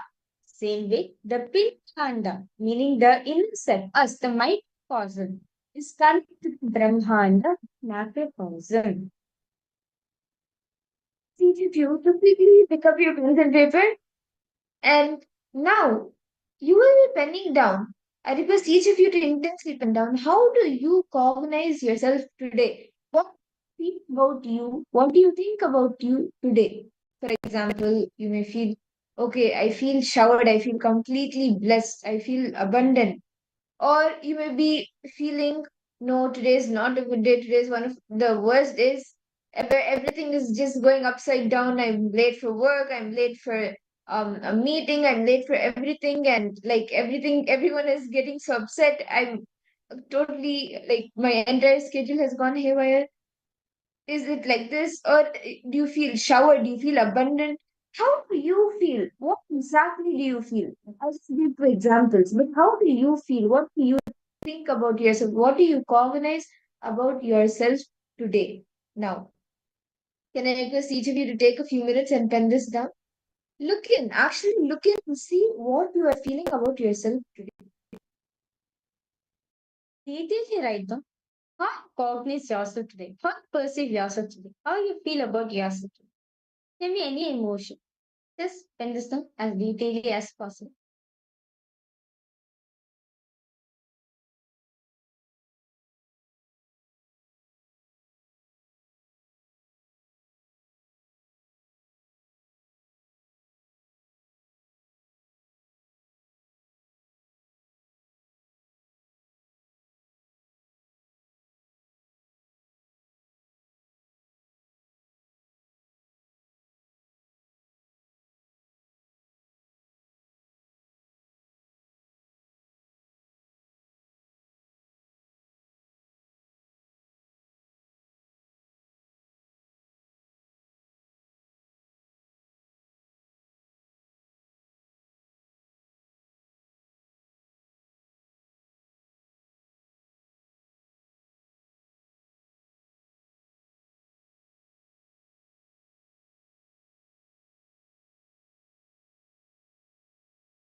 If you have participants, I hope each of you have been able to write down, pen down, what are the cognitions that you hold about you today?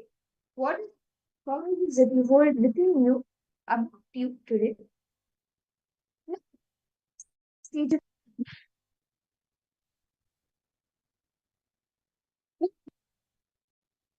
What kind of situations are you attracted? You may actually see, you'll be able to, when you write the situations that you are attracting, now you have written down the cognitions that you are carrying in your inner space today. Now, attracting situations that life is showing you. Example, today your combinations are whatever you have written, but you are either having a very good day, you are you're getting your salary, or your boss gives you a promotion, or relative who you really want to meet has come home, or something like what else you may be attracting is that today you maybe would have want to get up early, but like somehow or the other you got up late, and everything, like you want to get groceries but groceries are not available and things are not. What types of situations attracting today? You have cognitions, not situations. What you're attracting today? Okay, I see several participants logged in. Ma Jnananjali, Nityananda, Malita, Mabrita, Ma Jnana Swarupini, Ma Anandeshri, Ma Yogananda Rupini, Ma Jnana Swarupini. You see so many participants logged in. Okay, I think so now to the first step, right? Where we wrote about cognitions we have ourselves, the perception, the reality, right, about ourselves. Hmm? Us always understood, right? The first about you, yourself, affects the space around you, the thoughts you carry. Hmm? Around you. Used to living. Like to give an example, see Vishwa is a pond. Okay? A pond. Right? Having a thought, Vishwa is dropping stone. What happens? Reconnected, right? It's happened to pond, right? So now occurs, changes happen, right? So the thoughts you, the thoughts change, the thoughts is dropping, the space on, space your upon, and then is the circumstances, the literature, the outer space are just happening for you. Example, I know all the participants will run this to do, right? One how these cognitions of life. Cognition, the space, what situations, what incidents you are shafting in your life. I request all of you to please deeply write it down. Please take a few minutes.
Yes. Nityanandam to all the participants. Hope all of you are done writing.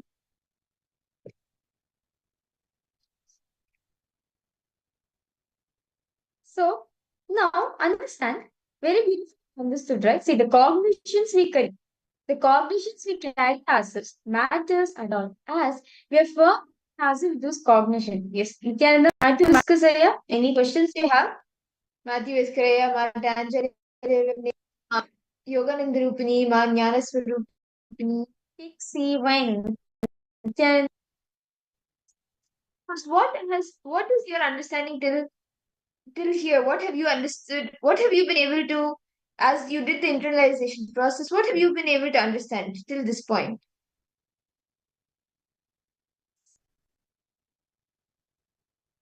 And any questions any of you have so far before we move to the next step? You understand, today we are having a very beautiful day as Swami, as today, according to the Arunachaleshwara temple, right? Yes, according to the Arunachaleshwara temple, today we are going to be offering the Aipasi. This month in Tamil is called as Aipasi. And on day, Abhishekam, this special Abhishekam happens to the Linga.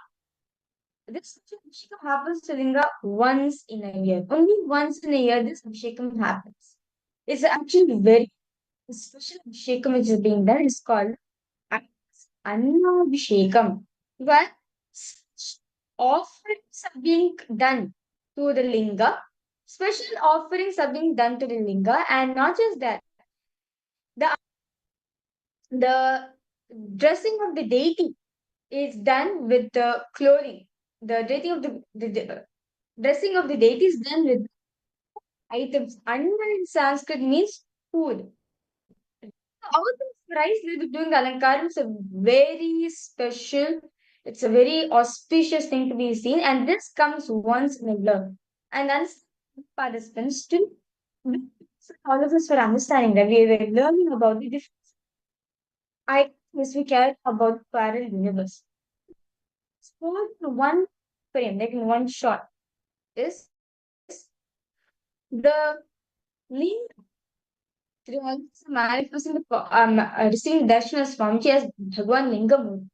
Linga, Lingamurti, the Panchakshara Linga is man and unmanifest component of the universe. And that's what precisely what all of us will be receiving initiation into today. How we understanding how the Brahmanda manifests as the Pindanda and how both are one and the same. They're separate things. The macrocosm and the microcosm are not two separate things. It is the macrocosm becomes the microcosm merges back into the macrocosm. Yeah. Many questions all participants are having. So, how many people interested in this beautiful offering being done? Actually, this Abhishekam comes, this special ritual comes only once a year, and it's a very special and very auspicious thing. Yes, I request all participants to, if at all, no matter what happens, you should not miss this because this is a very opportunity which comes. Yes, Ma Mihir, you have any questions, Ma? Ma Sharmal Muse, Ma Bitter Traffic, Ma Lita Saige. Yes. Matthew Whisker say, I request you to post any questions you have, do feel free to post. So, with this, all participants, we are now going to be entering into the power manifestation session. As very beautifully, today we are manifesting the power of remote vision. So, we're going to be accessing. So, basically, we're holding an object for all of you. Here, right? We are finding. You're asking Swamiji to reveal to you what is that image which we are holding. Okay. So in last one, Ma Virija held an object and each of you scanned, were able to scan and see what is the object that Ma Virija was holding by doing the power of remote vision. In this, I will be an object in my hand. It will not be in camera. Each of you will be connecting with Swamiji, chanting the Mahavakya, connecting in the space of oneness with Swamiji. and scanning what is the object that I am holding in my hand. You will be doing the power of remote vision and revealing that. So can I request each of you to please settle down, sit straight. Matavaskas, I request you to participate here as you will see lots of breakthrough will happen for you. So I request you to participate in the palm manifestation round. And for all the participants who are not on camera, Ma Brita Chafik, Ma Tanja Devani, I request you to please come on camera. Yes. So each of you can now please sit straight. Chant the Mahavakya. Connect to Swamiji. Just remember his form. That's the one of the best ways you can connect with him. At his form. Remember your best experience with Swamiji.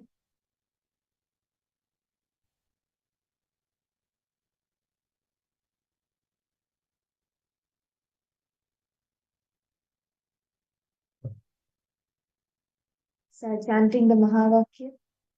Whatever Swamiji reveals to you in your third eye as to what the object is in my hand, you can start revealing it. It could be Swamiji could show it in any way.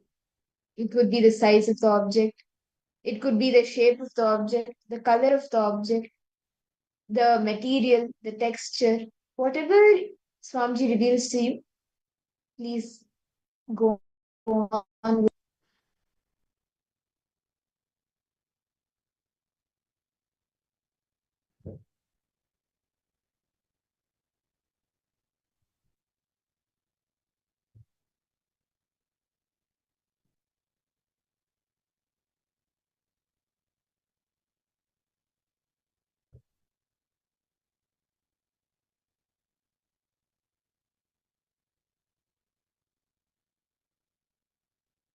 Ma Ananda Lakshmi, even you can post now. Ma Kixing Wang, Matthew Escrea, each of you start scanning. And as Swamiji reveals, you can post it in the chat. Continue to chant the Mahavakya. Connect with Swamiji. What is the object that I am holding in my hand?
Continue to chant the Mahavakya.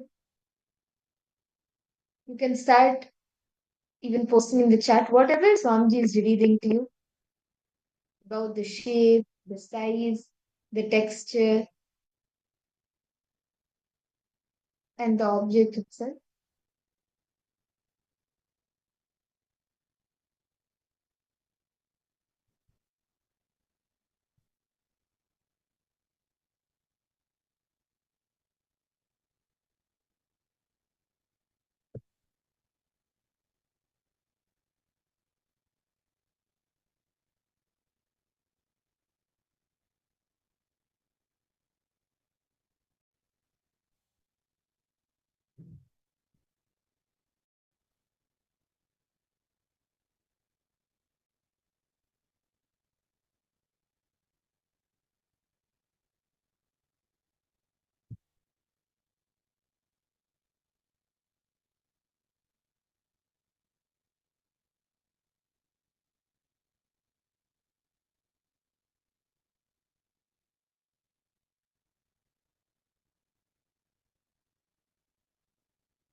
Please relax. Now, feature the participants in the chat. What was the object you were able to see? What Swamiji revealed to you? What did you experience? Can each of you post in the chat?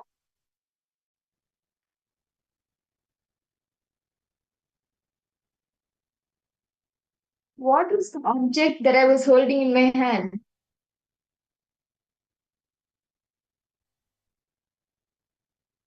Because I'll just post. That's fine. Whatever Swamiji showed you, please just post as it is.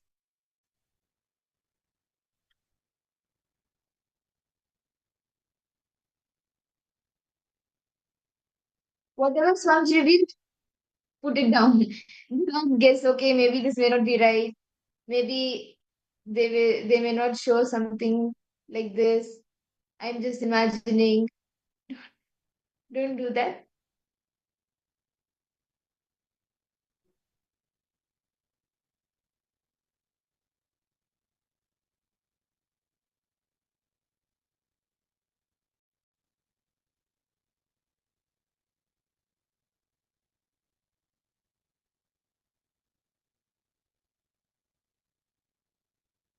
Okay, so Matthew Escaraya has put book, scripture, green, and Fatima Dehastani have posted gold.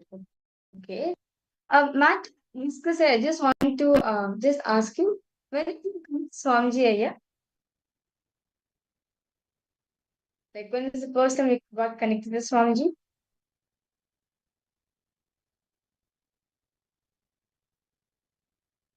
Okay, it's round, okay, something round and stick, okay?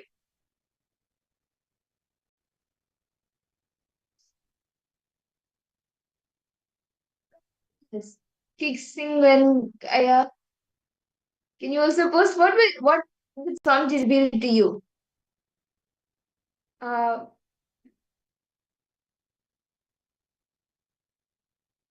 Brita Shafik, Tanya Devani, Matthew is clear. 2015 you met Swamiji. That's amazing. Rudraksha. Okay. So let's now verify the answers. So I'm excited actually. So Ma Madara was yes. Ma Madara was holding a Rudraksha for all of the Ma Fatima Dehsani, that's amazing. You have manifested. Spot on. Yes. This was the Rudraksha Ma Madara was keeping for all the participants. You can see it's round. And it's a Panchamukhi Rudraksha, a five-faced Rudraksha.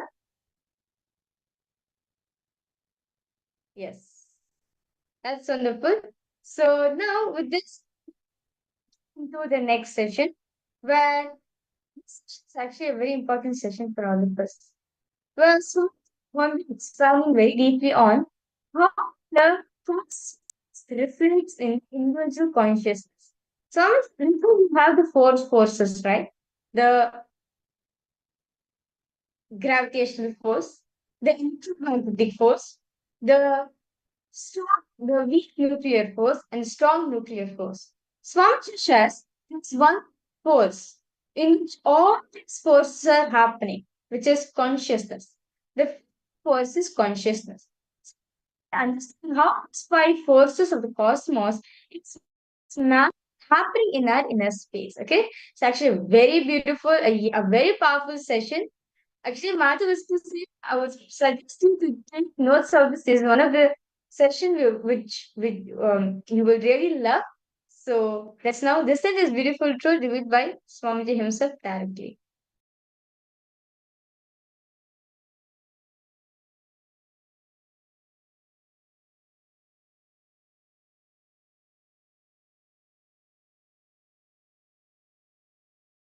Now, listen to the cosmic signs, cosmic revelations, ultimate sacred secrets related to the Shaktis.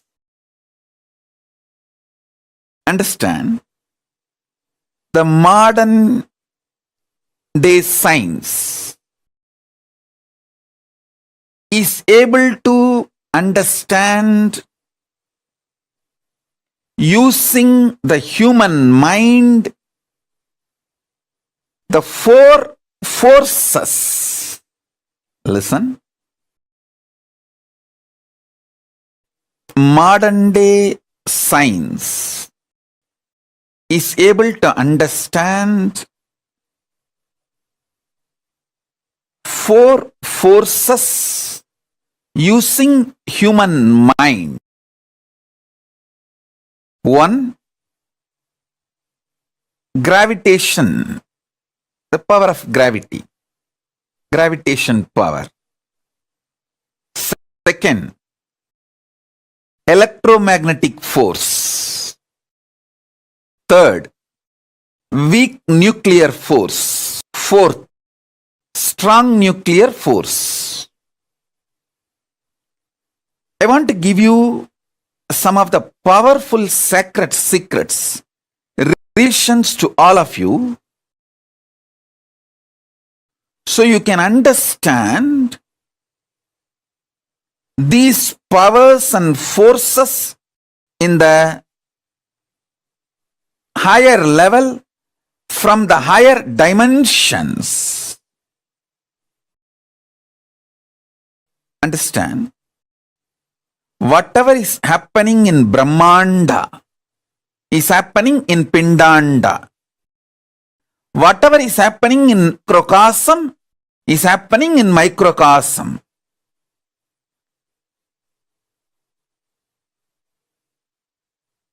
If you understand the laws of gravity, all the laws related to gravity, all the understandings human mind reach about gravity, you can easily understand the greed happening inside you. Greed and gravity is one and the same. Greed happening in the macrocosm is gravity. Gravity happening in the microcosm is greed. Listen. Greed happening in the macrocosm is gravity. Gravity happening in the microcosm is greed. If you map all the understandings you have about gravity on your greed, and all the understandings you have about the principle of greed on the principle of gravity, you will have powerful insights about your life. Gravitating is nothing but greed for more. Greed for more. Listen carefully. First understanding. The second force is electromagnetic force. Fear happening in the macrocosmic level is electromagnetic force, and electromagnetic force happening in microcosmic level is fear. Understand? All the principles human mind knows about the fear. All the laws, principles, science, human mind knows about the electromagnetic force. Apply them to the fear you experience in your microcosm. You will realize so many deeper level truths about fear you will just conquer fear and you will know how to use fear in your life. Listen. Third force human mind decoded is weak nuclear force.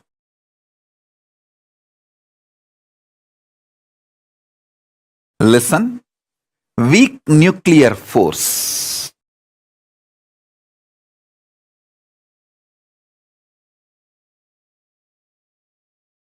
Powerful cognitions happening in microcosm is the weak nuclear force. Listen, I'm repeating. In microcosm, the powerful cognitions you experience are the equivalent to weak nuclear force. In the cosmos, macrocosmic level, when powerful cognitions are revealed by cosmos to cosmos, when it manifests powerful cognitions, that is the weak nuclear force. The weak nuclear force manifesting in the microcosmic level is powerful cognitions. Powerful cognitions manifesting in the macrocosmic level is weak nuclear force. All the laws, principles related to weak nuclear force, take them and map to your powerful cognitions. When you manifest powerful cognitions, what happens in you? Map it. Have so much understanding, revelations. Whenever you get the powerful cognitions, what happens in you? Absorb that. Absorb and observe. Map that into the macrocosmos, the macrocosmic principles of weak nuclear force. You will have so much understanding, revelation about the weak nuclear force.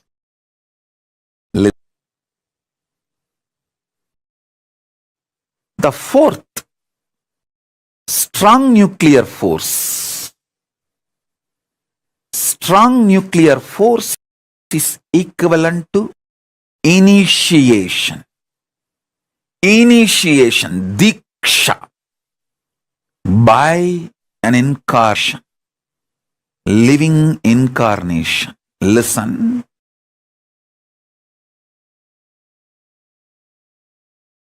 Strong nuclear force happening in the microcosmic level is diksha, initiation.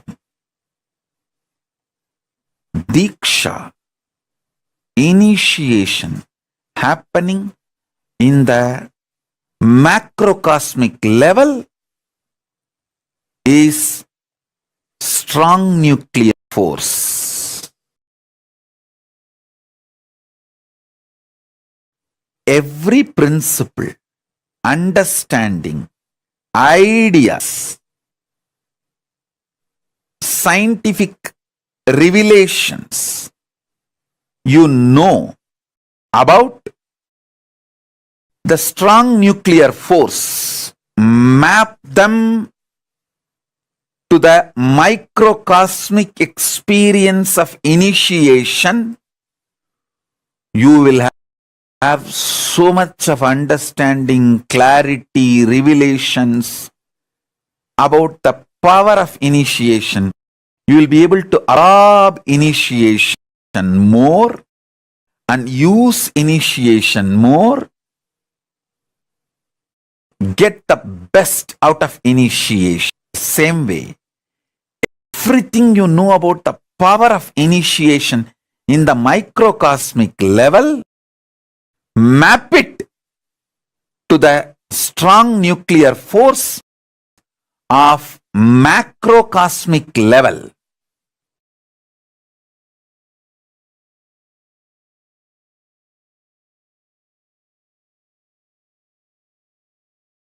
You will have not just new discoveries, inventions, revelations, new principles. You will be empowered to use the strong nuclear force in the macrocosmic level also.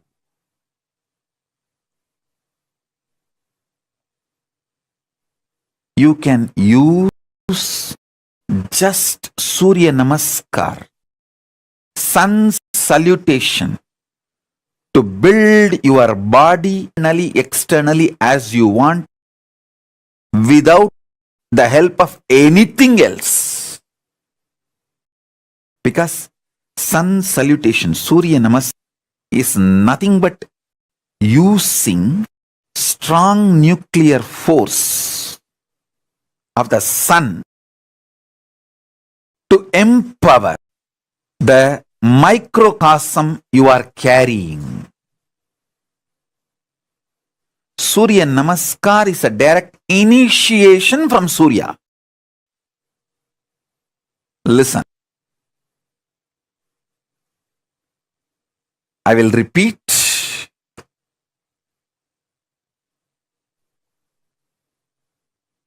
Greed is equivalent to gravity. Fear is equivalent to electromagnetic force. Powerful cognitions are equivalent to weak nuclear force, soft nuclear force, soft nuclear power. Initiation by me,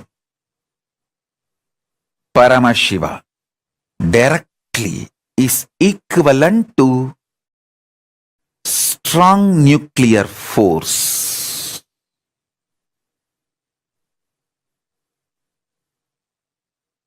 Listen. Now I am initiating all of you. So listen. Now I am giving you the revelations, sacred secrets about the next fifth force. There are actually 14 forces. I will reveal the fifth force now. Fifth force is power of consciousness. Power of consciousness means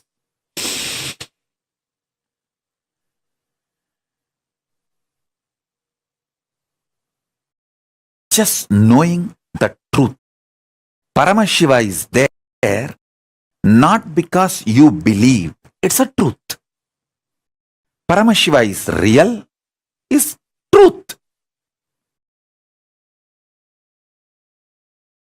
It is simply conscious. As your consciousness is the reality, the existence of Paramashiva is real. The principle with which Paramashiva operates this universe is real. His existence is real. The principle which he operates is real. The principle of Paramashiva is called linga, dharma. Listen. Just knowing the reality is consciousness. Just knowing the reality happening in microcosmic level is consciousness. Consciousness happening in the macrocosmic level is Paramashiva.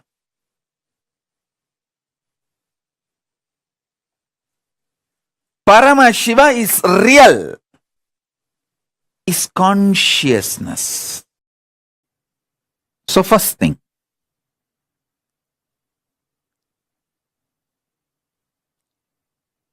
the first force human beings decoded is the power of gravity, gravitation force.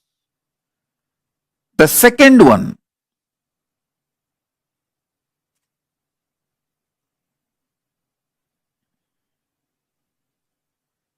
electromagnetic force.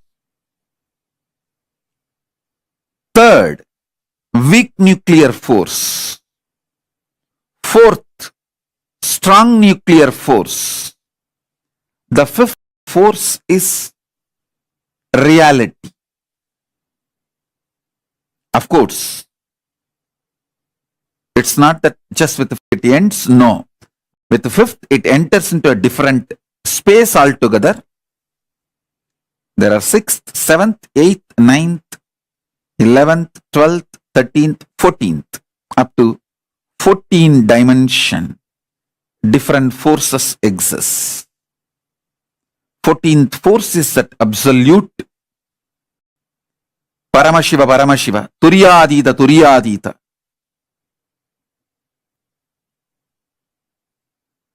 I'll explain the fifth force for now and initiate all of you about the fifth force.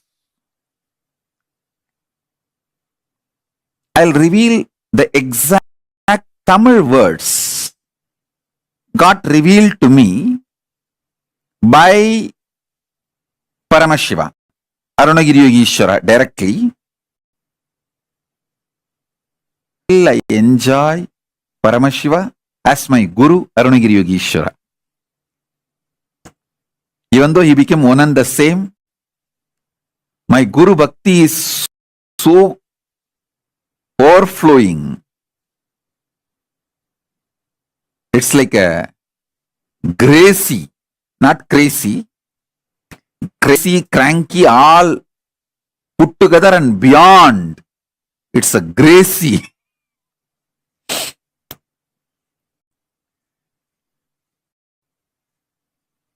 So I enjoy my Guru, Paramashiva, as Arunagiri Yogeshwara. புவியீர்ப்பாம் முதல்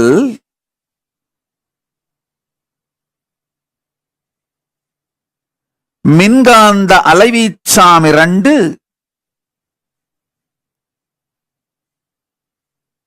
சிறுவனுவாம் சக்தி 3 பேரணு 4 இருப்பின் சக்தி 5 இலங்க 6 7 8 9 10 11 12 13 பயிற்று துலங்க 5 முதலில் அறி.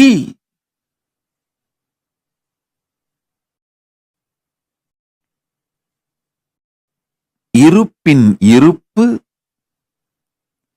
பிண்டாண்டத்திற்குள் உயிரின் உணர்வம் உயிர்மையாயும் பிரம்மாண்டத்திற்குள் பரசிவமாயும் மலர்ந்து இருந்து துலங்குகிறது. Listen.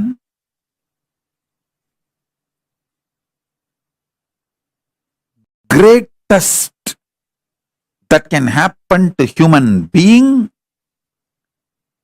is this conscious reality becoming the existence, part of your existence. Listen, this conscious reality can be part of your existence if you have a direct feeling connection, Guru Bhakti. It can just like a jumping of the flame, transmission of the lamp. Hey, Paramashiva is real. Over. You just know. Swamiji said it. Paramashiva is real. Paramashiva is real. And based on that, your whole cognitive shift happens. Your existence shifts. From that reality, you cognize, exist, act, manifest, gravitate, do everything.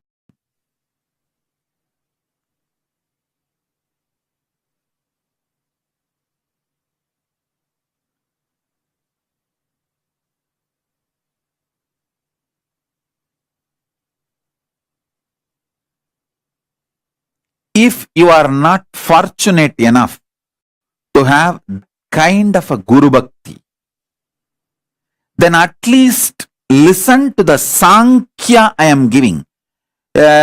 Understanding from known to unknown. Then when the unknown becomes known, from that known to the next unknown. And when that unknown becomes known, from that known to the next unknown, this Sankhya which I am showing, at least move along with it. So you can start internalizing. Consciously, you telling Paramashivoham, I am Paramashiva. Consciously you declaring you are Paramashiva is much more powerful than all the four natural forces. Gravity, electromagnetic force, soft nuclear force and strong force. Listen. Your conscious declaration is so powerful. It can manipulate, play with all the four forces. I want all of you to meditate on this one truth. Your Paramashivoham, the declaration, should manifest in you in such powerful way. All four forces are lower than you. You are supreme, ultimate than these four forces. Gravitational, electromagnetism, weak nuclear force and strong force. Listen carefully. It is possible. Only thing you need to understand, gravity works on you as laziness in the brain. Electromagnetic force works on you as self-doubt in you. Weak nuclear force works on you as self-hatred in you. Strong nuclear force works on you as self-denial in you. Decide. You will declare the conscious truth. Nityananda Paramashivoham to the level where your laziness is destroyed, your self doubt, self-hatred, self-denial is destroyed. Understand? You are Paramashiva not because that idea has a utility value. You are Paramashiva because that is the truth. Even if you face the worst fears of your life, even while you are facing that worst fears, you are Paramashiva. Listen.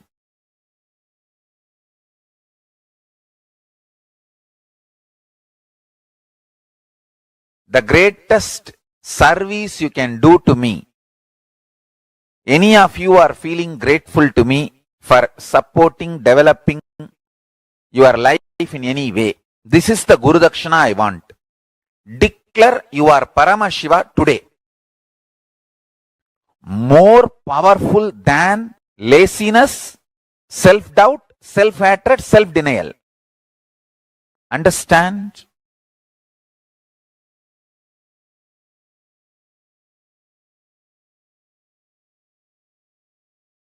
You don't need to conquer external objects to be successful.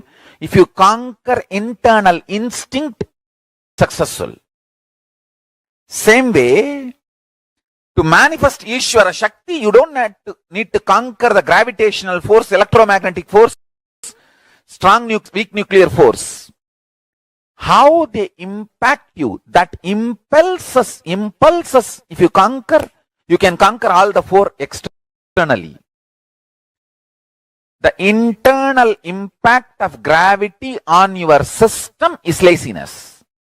Internal impact of electromagnetic force on your system is self-doubt.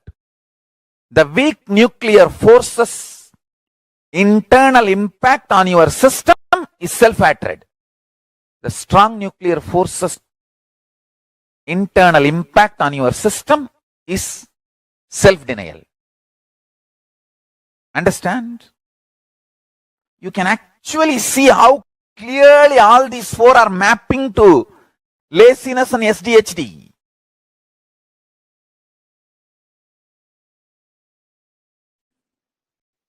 Everything you know about the nuclear power, quantum physics, parallel universe, everything which is established, this multiple existence, all of it put together is third force. Third force's imaginary fantasy extension.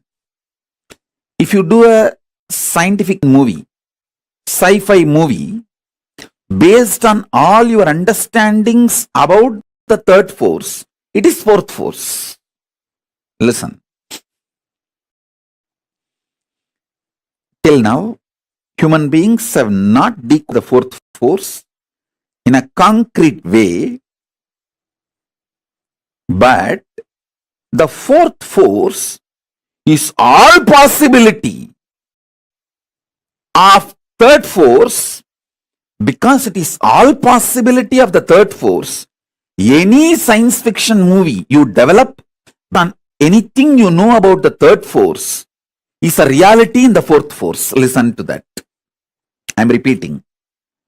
Any fantasy imagination you develop centered on the principles you know about the third force is part of force. Because the fourth force is everything you can imagine as an extension, transformation, multiplication of the third force and more.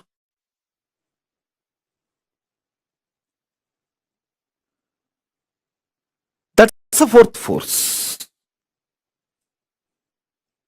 Let me give you some more understanding about the third force.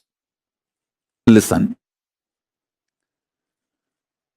Multiple universes, planes exist. That's the first thing. Pitruloka is true. When you leave the physical body, you carry your Karana Sarira, the causal body, your deep-rooted patterns, and reach the Pitruloka and live.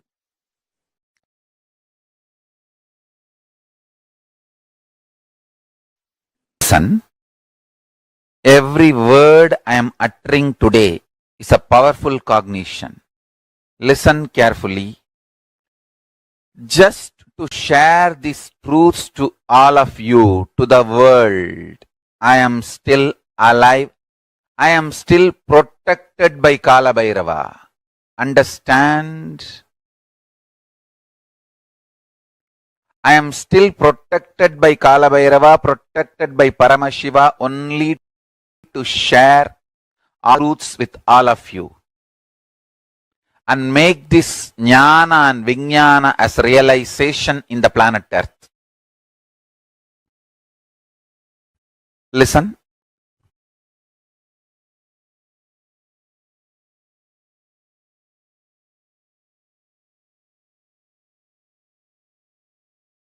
The ultimate. We can call it Parabrahma, Paramapada, Paramashiva, Parameshwara, Parashakti. That Parama,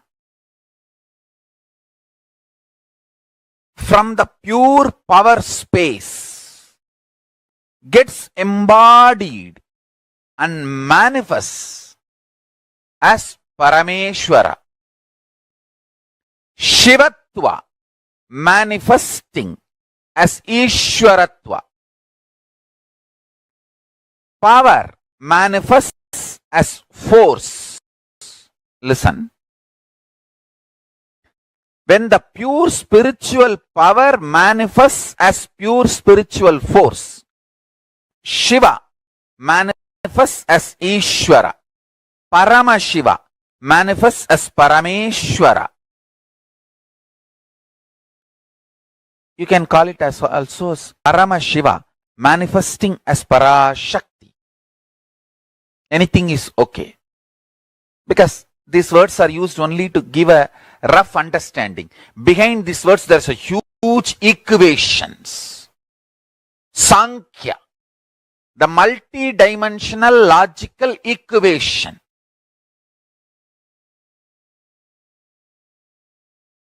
So listen.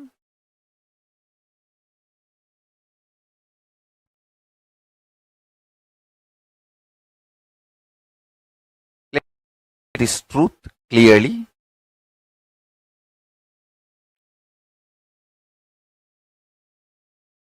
The important message Kailasa, Paramashiva want to convey to the whole humanity is Paramashiva is real. The pure spiritual power is real. He himself embodies and manifests as pure spiritual Parameshwara.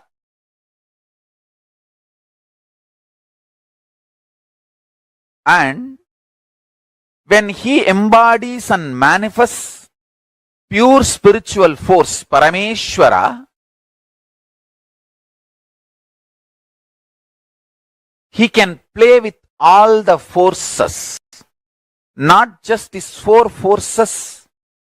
Science is able to understand the gravity force, gravitational force, and electromagnetic force, and weak nuclear force, and strong nuclear force. There are other four more. But on all eight, Parameshwara as supreme authority, and he plays with all eight. The good news is every human being can manifest this pure spiritual power through them as pure spiritual force. And every human being manifests this raises the quality of the consciousness of the individual, himself and the world. Understand? This is the greatest service you will do to the world. If somebody is working for awakening their conscious, even one powerful cognition they manifest and one power they manifest, they become Parameshwara's Swarupas, the embodiments of Parameshwara, Paramashiva. They raise the quality of the consciousness of the planet Earth. They are blessing for the planet Earth.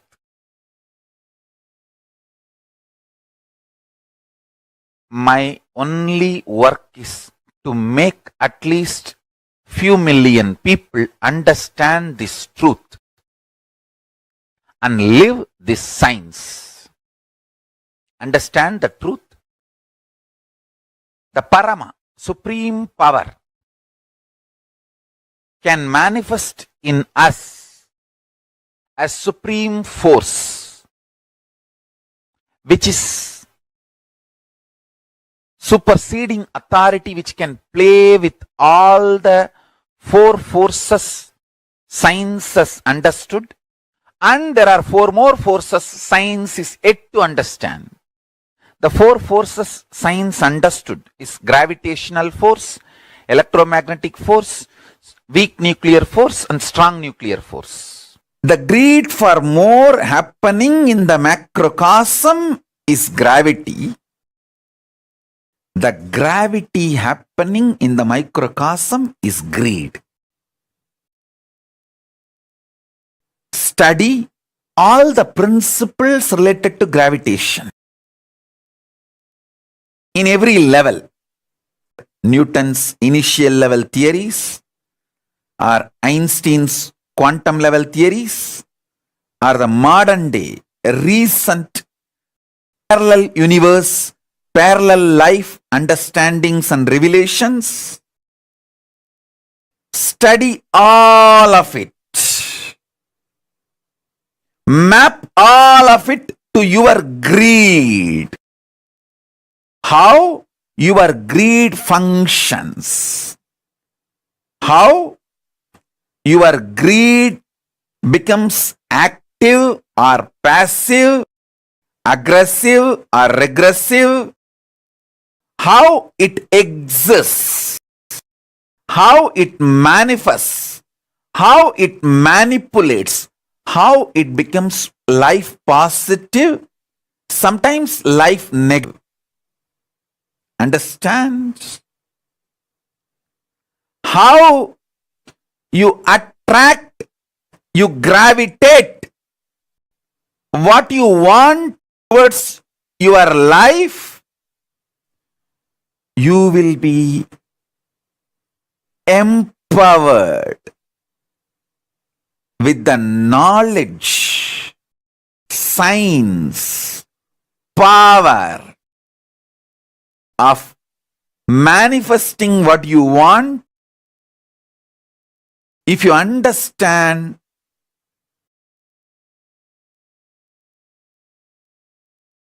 principle of gravity and map it to the principle of greed. Listen. All the understandings you have about fear, map it to electromagnetic force. You will have more understanding. You may even land in new understandings, revelations, inventions, discoveries related to electromagnetic force. You may discover new laws, principles, reach new level of understanding about the electromagnetic force. If you reveal, if you map all your internal understandings about fear, if you map all the scientific understandings, revelations, principles about electromagnetic force on fear. You will have more understanding about fear, and all the understandings you have about fear, if you map it on electromagnetic force, you will have more understanding about electromagnetic force. Electromagnetic force happening in macrocosm is fear. Fear happening in the macrocosm, cosmos, is electromagnetic force. Let me repeat. Electromagnetic force happening in microcosm, inside your system, is fear. Fear happening in the macrocosm, cosmos, is electromagnetic force. Listen.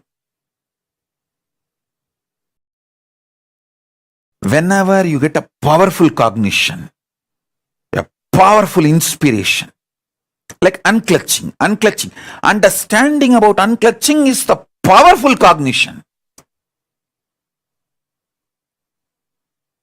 What happens to you in the microcosmic level?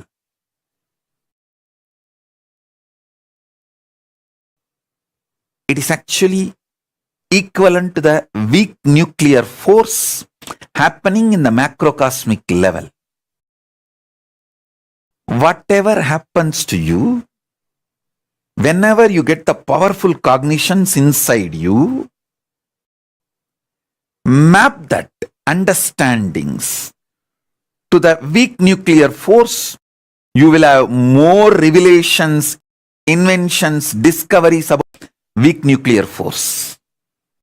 And whatever you know, science knows about the weak nuclear force, map them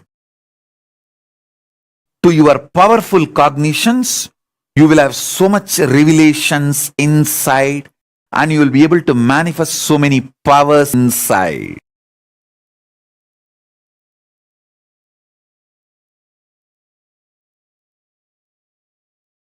The greed in you is equal to gravity in the universe. The fear in you is equivalent to electromagnetic force in the universe.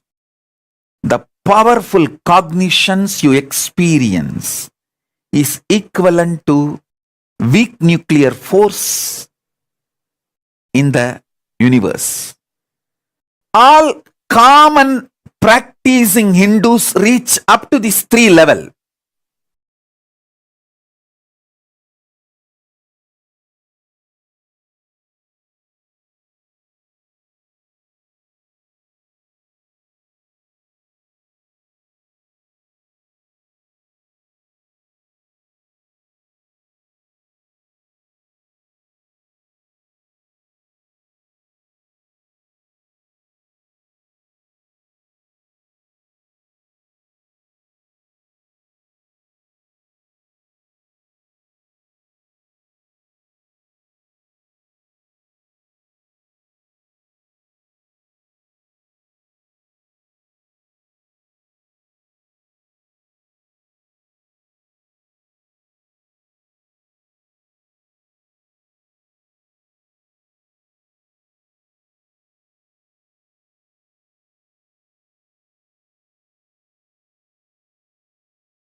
Govind Madhava नित्य नारायण गोविन्द केशवा नित्य नारायण गोविन्द माधवा नारायण गोविन्द केशवा नित्य नारायण माधवा नित्य नारायण गोविन्द केशवा हरे नित्या नित्यानन्ता नित्या हरे हरे हरे नित्या नित्यानन्ता हरे नित्या हरे हरे हरे नित्या नित्यानन्ता हरे नित्या हरे हरे हरे नित्या नित्यानन्ता हरे नित्या Hare Hare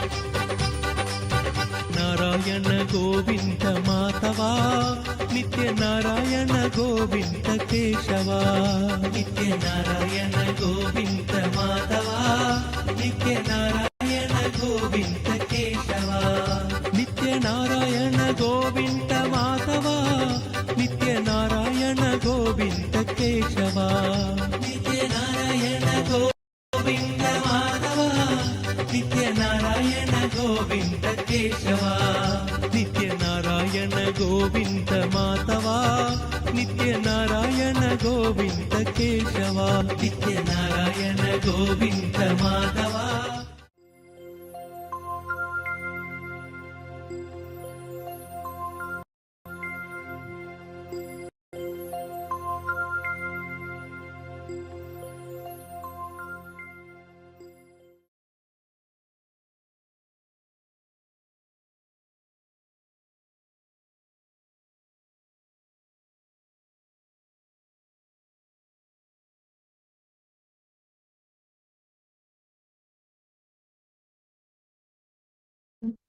Participants had a proud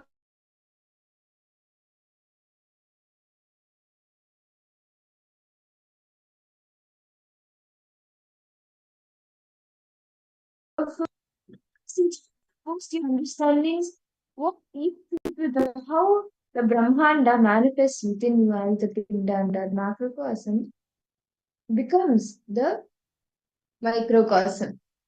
Okay. We see so many participants logged in. Ma Airi Namo Nityanandam, Ma Orieta Nityanandam, Ma Maha Sadashiva Priya Nityanandam to you. Ma Yogananda Rupini, Ma Airi Namo, yes, Nityanandam to all participants. Okay. So in this session very beautifully, Swamiji spoke about the 5 forces. The 5 forces, right? How the 5 forces come toward in a space.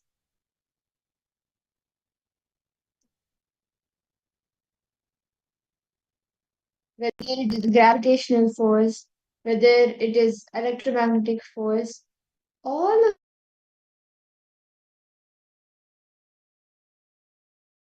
the forces are direct to it.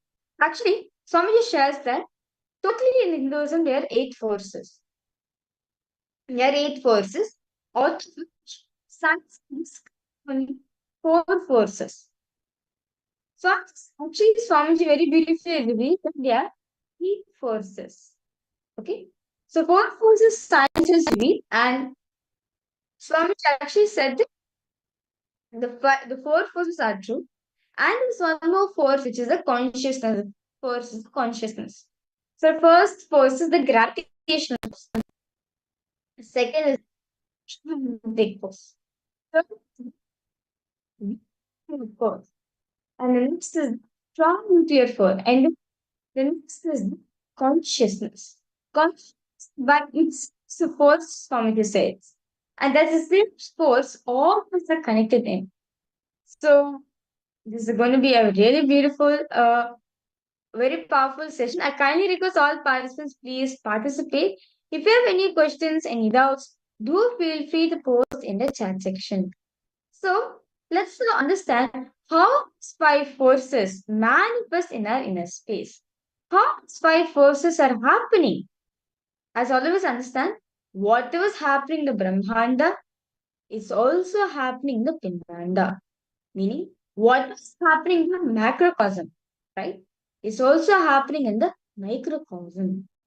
As very beautifully in the Vijnana Devatantra. Sutra 63, Dharana 40, Paramashiva says, Sarvam deham chinmayam hi jagatva paridhavayet yogapandirvikalpena manasa paramodayaha. He says, the whole world, even the whole universe, indeed, are simultaneously or the essence, the nature of the consciousness, which is the infinite space of oneness.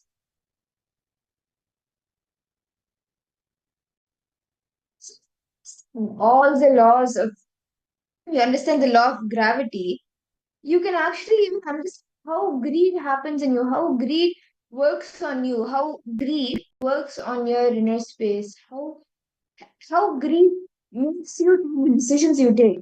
You will understand if you understand the laws of gravity. Because greed and gravity is actually one and the same. See, Newton's theory, right? And it falls. Once people fall, gravity. Like all of us know how Isaac Newton found the theory of gravitational force and how he found theory of gravity, right? Then when the object drops, there's something which is pulling down for it, right? So for example, now for all of us, something which is pulling us down, that's why all of us are standing on earth. So same way when the apple fell from the tree, right?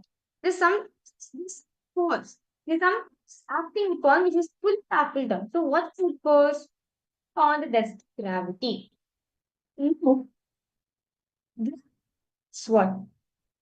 Down. Down, right? Grounded.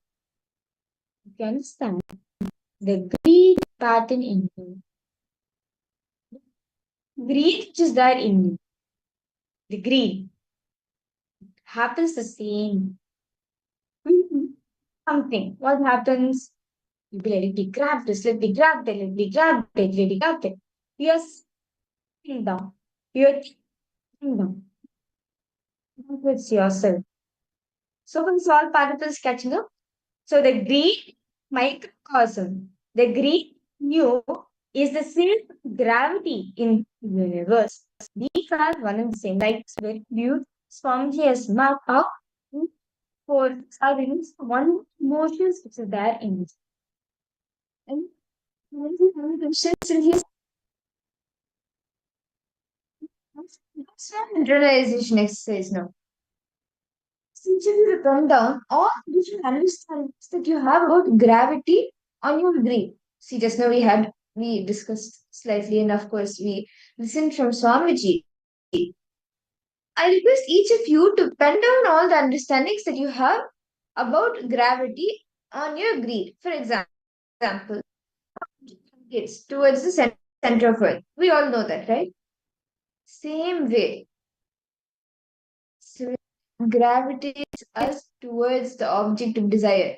For example, a child wants chocolate. The greed go make it go towards the chocolate. Or this, for example, you have, and you see a bag of gold coins in front of you.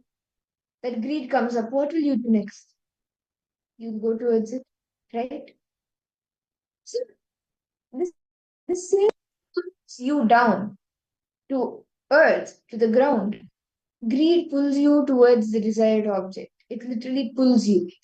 So, few minutes now, and then your understanding of how when you understand gravity, with your understanding of gravity, how do you understand it, and how can you relate it and see how it is matching in your life? Can I request each of you to take a few minutes and pen this down? All the understandings you have about greed, all these things you carry about gravity. And you'll see when you all understand you have about gravity on your greed, you'll understand how your greed is related. How your greed is related to gravitational force of the earth. Please take a few minutes. Sir.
Yeah. Mhm.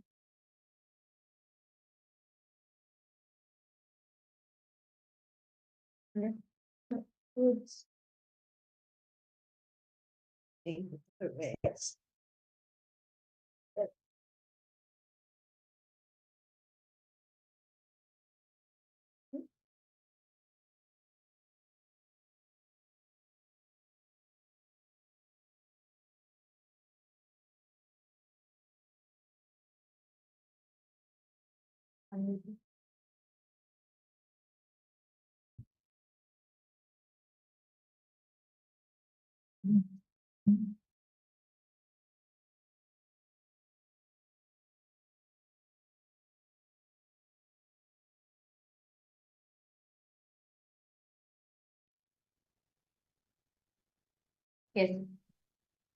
Let us now move ahead to the next step. I request all participants to post. If you have any questions, any doubts you have, do feel free to post in the chat section. So all of us understood that how greed in the microcosm, greed in the microcosm is the gravitational force, is the gravity acting upon in the macrocosm. Okay? Go ahead to the next step.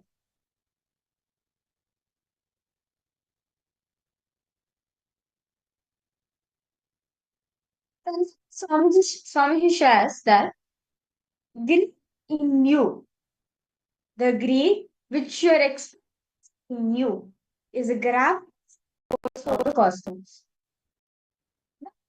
In you is the electromagnetic force of the cosmos. The weak nuclear force in you, that is the very beautifully Swamiji says, is the weak nuclear force is the tapas, and strong nuclear force is the initiation. See, the all powerful cognitions you get, all the powerful cognitions you're getting from basically the unclutching, right? The unclutching period is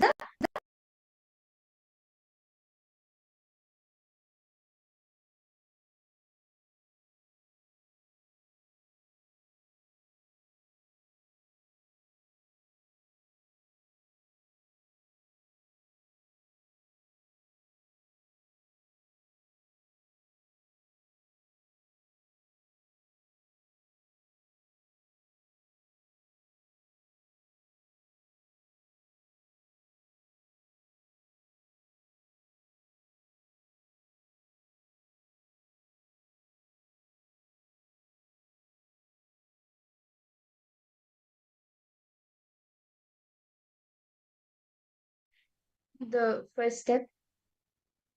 Each of you has potential. Do you have any questions?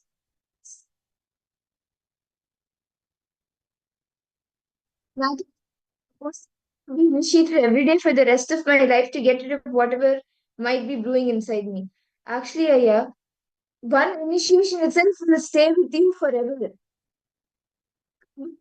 See, doing the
Mm.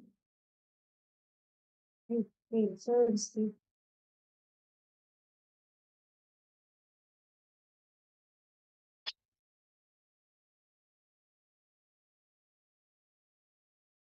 Depending,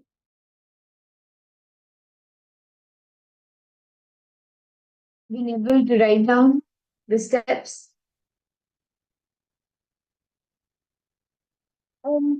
See, this exercise will help understanding the four forces. See, so we have 8 forces in the Hinduism.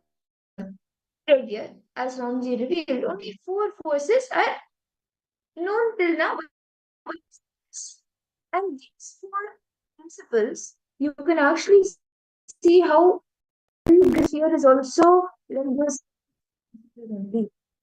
And with this, we just understand how these four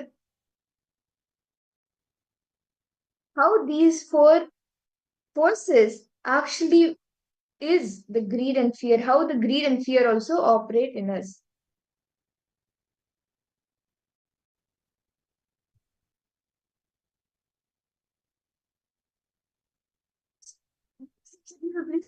Also, just take a few minutes, take 1 or 2 minutes to now see how fundamental emotions are manifesting as following fundamental forces in our life, as we already saw also, and some of you may have written.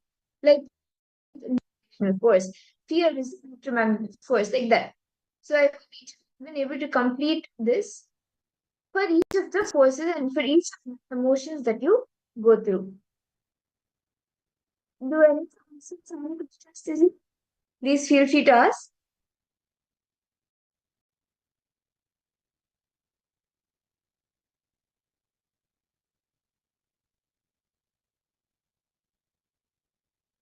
Matthew is correct. Then Ma Shaman Muse, Tanja David, Alita Sege. For each of you able to complete this.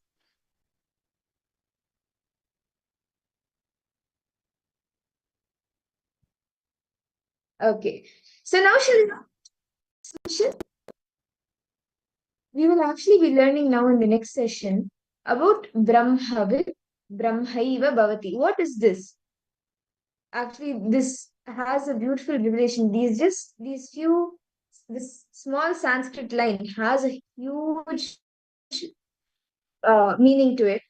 And that's what we will be learning and listening from Swamiji. It is actually just by knowing the cosmos, you become one with the cosmos, you become one with that. That is what Brahmavid, Brahmaiva Bhavati means. And let's listen to these revelations directly from Swamiji.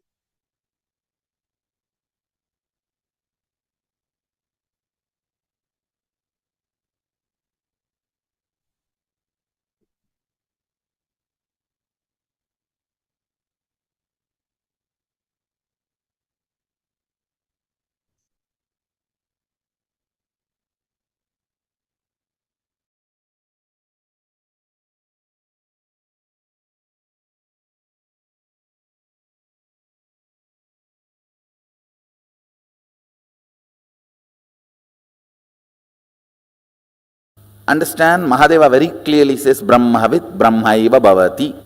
There are some Vedic verses he exactly repeats in Agama. Knowing which you become, that is Brahman Cosmos. Listen carefully.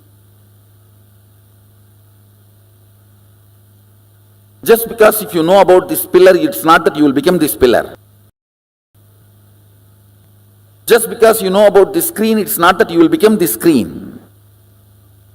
But consciousness is such, just by knowing of that.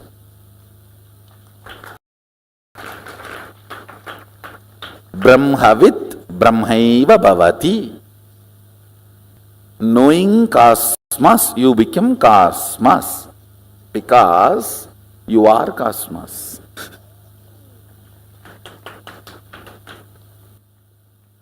It is like you remembering some of your qualities.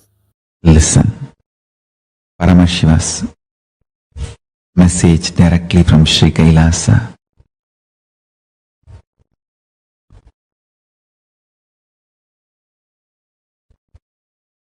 Brahmavit Brahmaiva Bhavati. Knowledge about Brahman, even if it is in the intellectual level, even if it has not become your realization in the physical world as of now, the very knowledge, jnana, a logically convinced, cognized understanding about Brahman itself is so valuable and important for you. It guarantees Videha Mukti, means Kailasa, when you leave the body. If you digest that Brahma Vidya, knowledge Brahman, start manifesting as your reality, even while you are living, you live enlightened. Listen. Even knowledge, knowing is so important.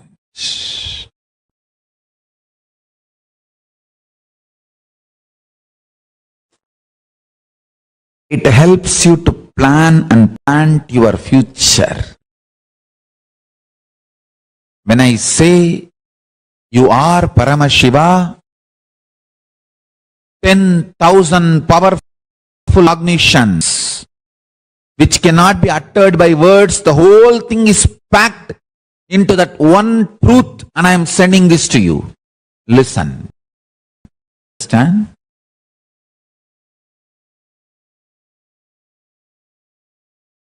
The higher space zones, the vertical space zones like Bhur, Bhuva, Suva, Tapa, Satya, all the lokas are different higher worlds, higher existence, and ultimately the Kailasa, highest dimension, highest existence. If you know information about those lokas, they become enlightenment. That is the important. Understand? In this world, the truths related to this world, knowing does not mean experiencing. The information does not become enlightenment.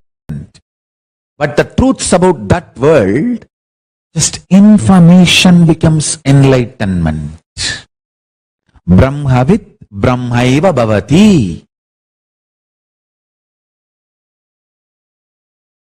Knowledge becomes reality.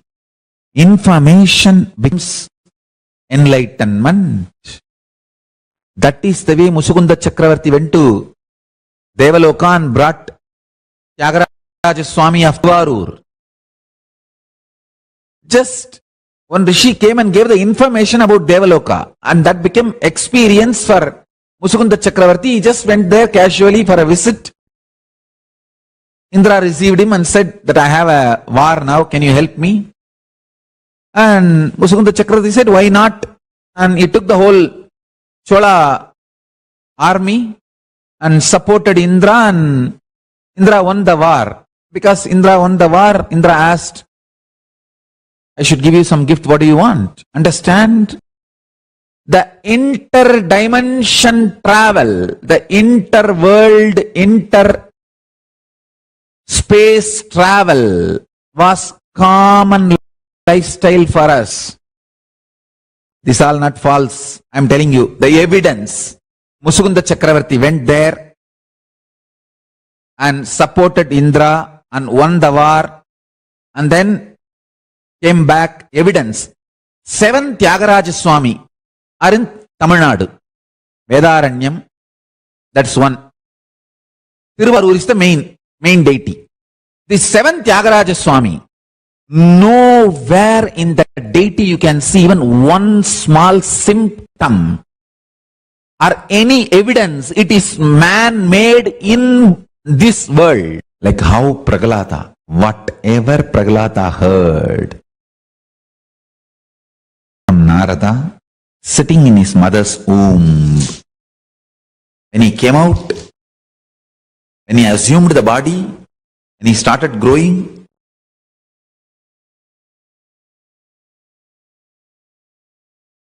every situation Prahlada faced, he had a solution which he received from Narada. He had a solution which he received from Narada in the womb. And beautifully he was able to navigate his life and win the whole thing. Understand, you need to really understand. Knowledge about the cosmos is not necessarily demands your faith or belief. It only demands your integrated listening. For example, I am telling you, when you leave the body,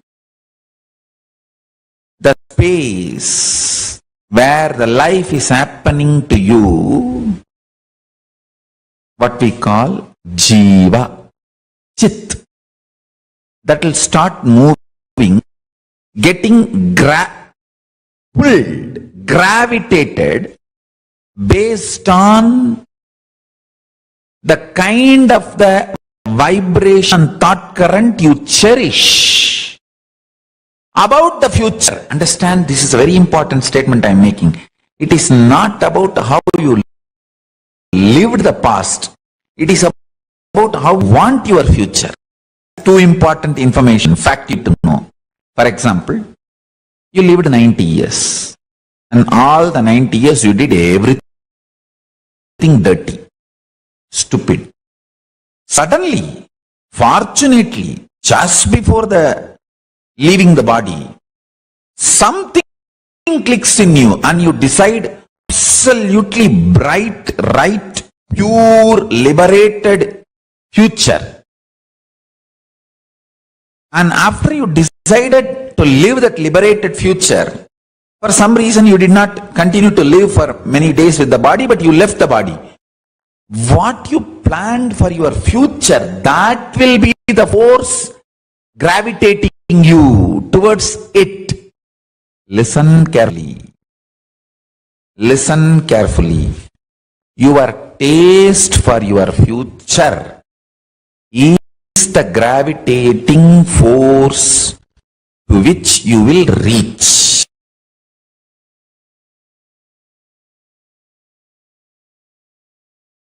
Conscious decision has so much power. I want you to know, one conscious decision has so much power. Especially the weight of the past sits on your muscle memory.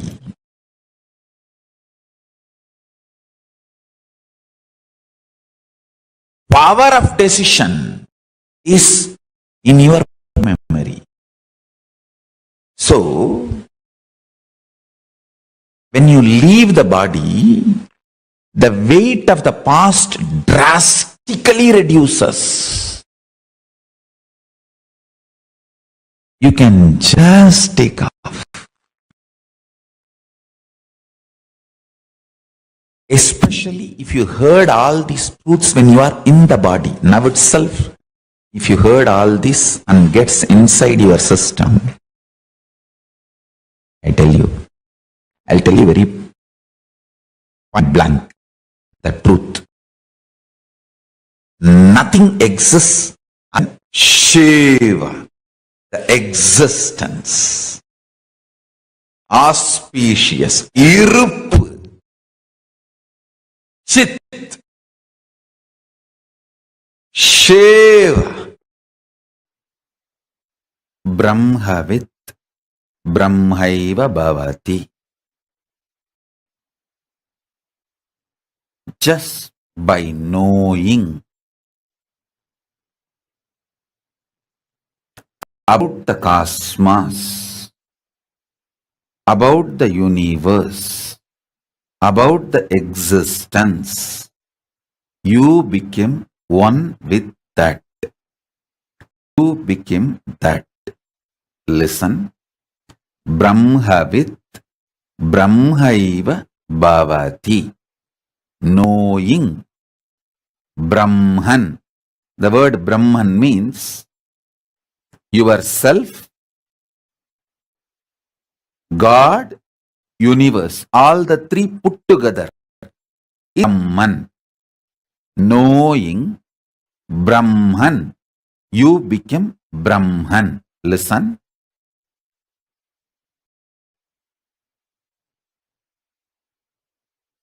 I am repeating. Knowing about Brahman. You become Brahman. Brahman means Jiva, individual soul.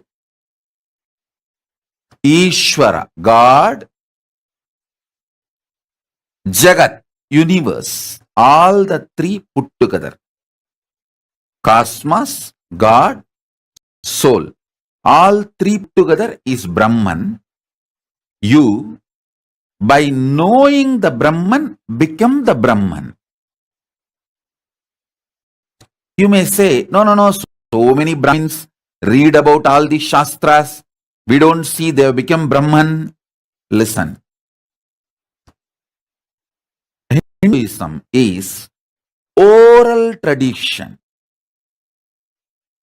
Shravana, you need to listen from someone with whom you have a conversational relationship. With whom you have a simple conversational relationship. Brahmaiva Bhavati. Knowing Brahman, cosmos. You become the cosmos. Knowing, not reading, listening from a person who already knows, with whom you have a conversational relationship. That's all. Now, fortunately, all of you have conversational relationship with me. There are some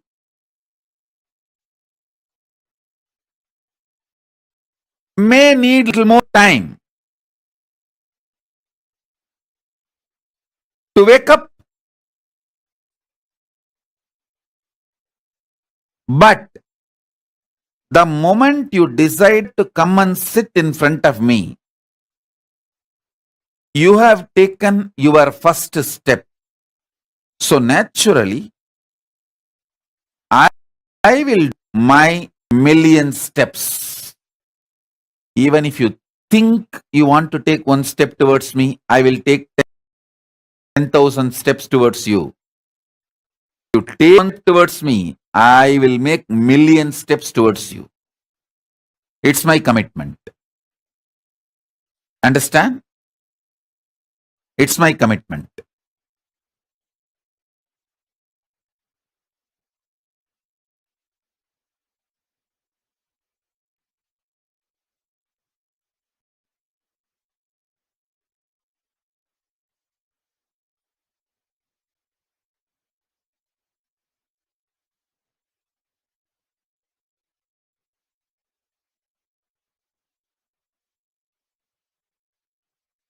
Now, I will give you some more deeper understanding about this superconscious mutation process. Listen.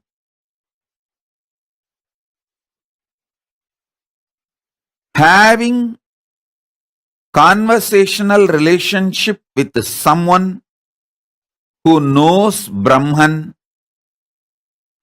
and hearing about the Brahman makes you experience, live Brahman. things are most difficult in the life. Finding a person who is a Brahmanyani and having a conversational relationship with him. That's all.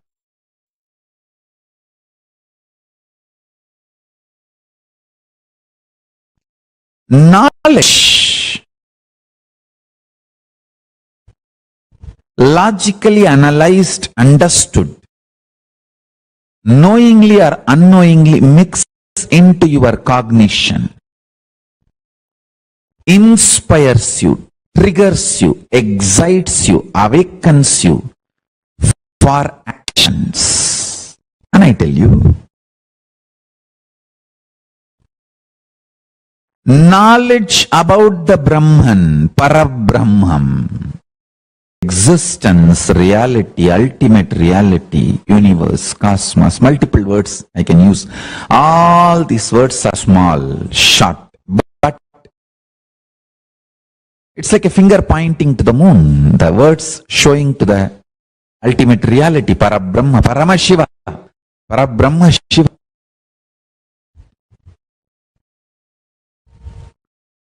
Listening to these great revelations, truths, internalize,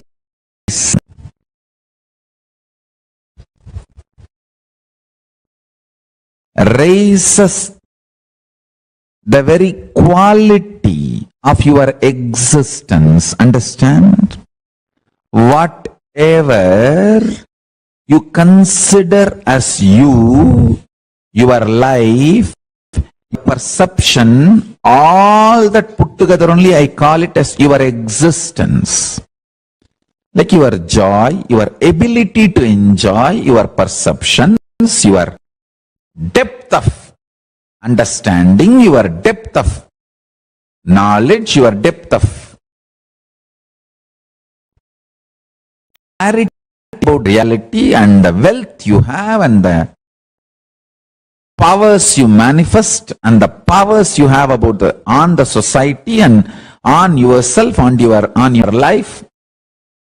Saraswati, Lakshmi, Durga, everything you have in your life, all together I call as your existence. And knowledge about the Brahman just raises the very level of your existence. It gives you a breakthrough, super conscious breakthrough. Understand?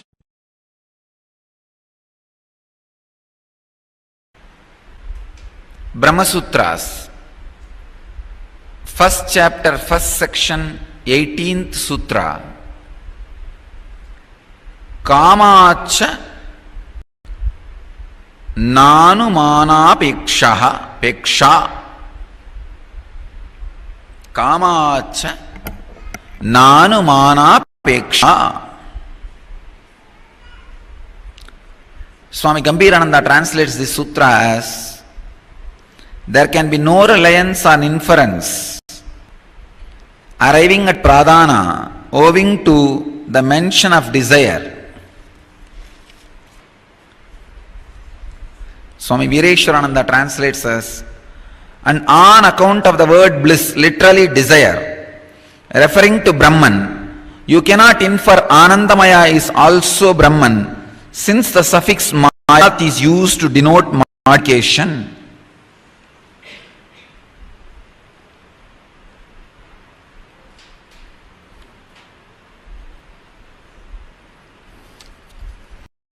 Swami Sivananda translates this sutra as: because of wishing or willing in the scriptural passage, we cannot say even inferentially that Anandamaya means Pradhana.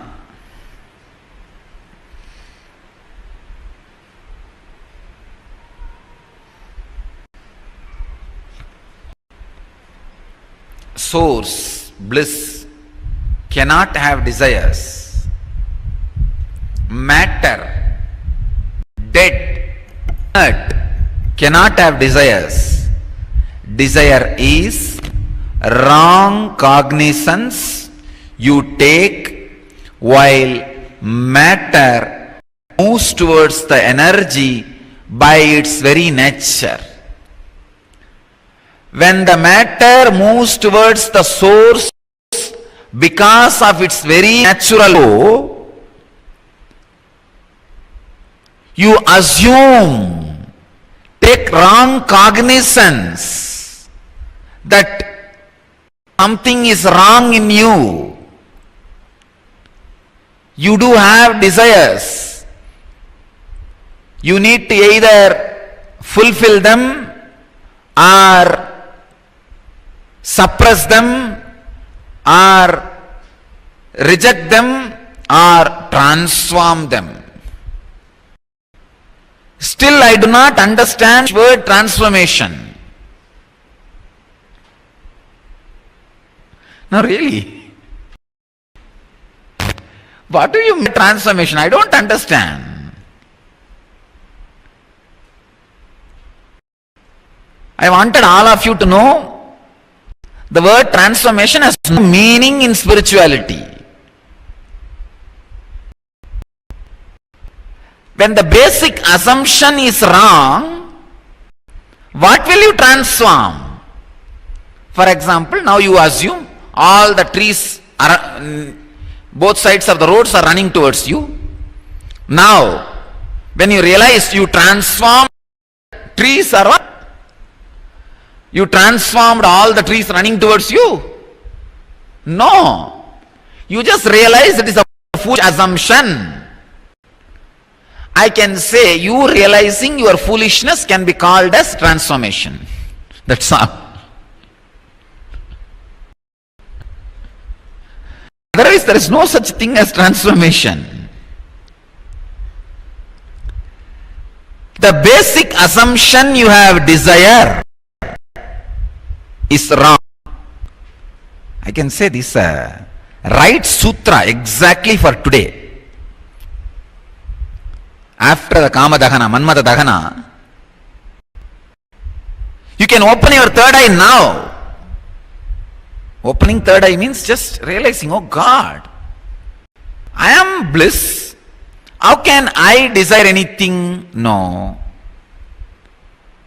If I am matter, dead, inert, how can I desire anything? Matter cannot have any desire. Then where is the desire? Where is the karma? Where is the source of all anguish, suffering, pain, fear? Then where is all this? Understand?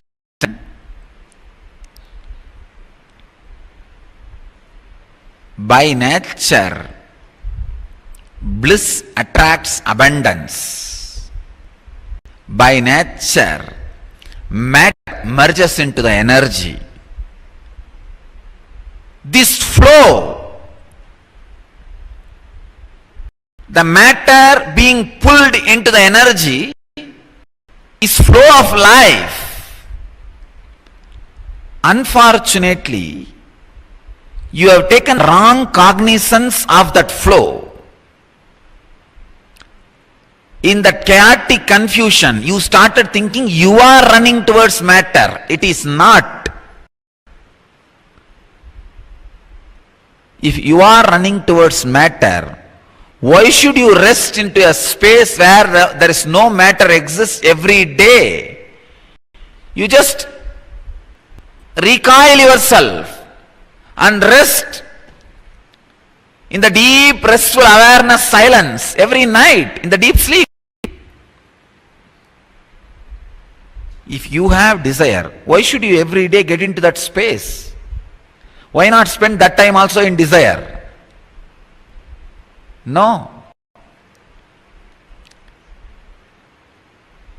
Desire is the wrong cognizance you have taken about the flow of your energy. No such thing as desire exists. When one wrong cognizance is taken by you, that you have desire. Now, whether you flow with that cognizance or try to oppose the cognizance, whatever you do, you are in a mess. First, the very cognizance should be withdrawn from your inner space. Brahman is abundance. Brahman is life. Existence is life. By very nature it goes on expanding, expanding, expanding. Understand? I will present interpretation of this sutra. I will present this sutra maybe in this angle. Existence is bliss.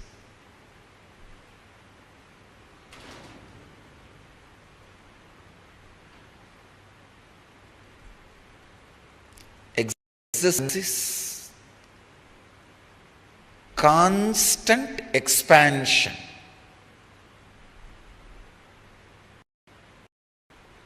Please understand. Bliss constantly expands in all dimensions.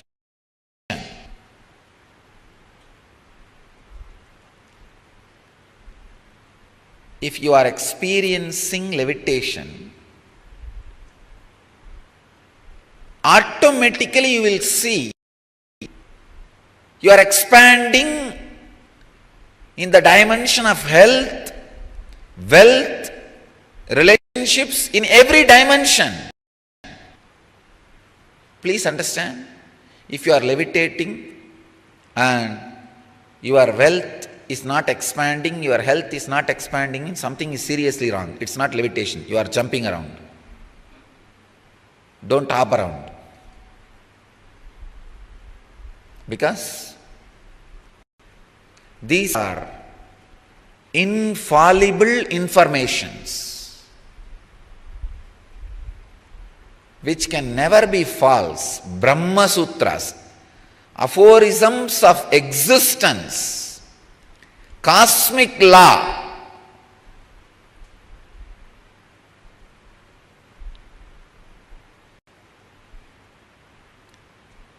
Existence is abundance, constant expansion. Whether it is in the level of standing, in the level of love, in the level of life, in the level of health, in the level of wealth, whatever may be, but the truth of existence is expansion. Very essence of existence is expansion.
Yes.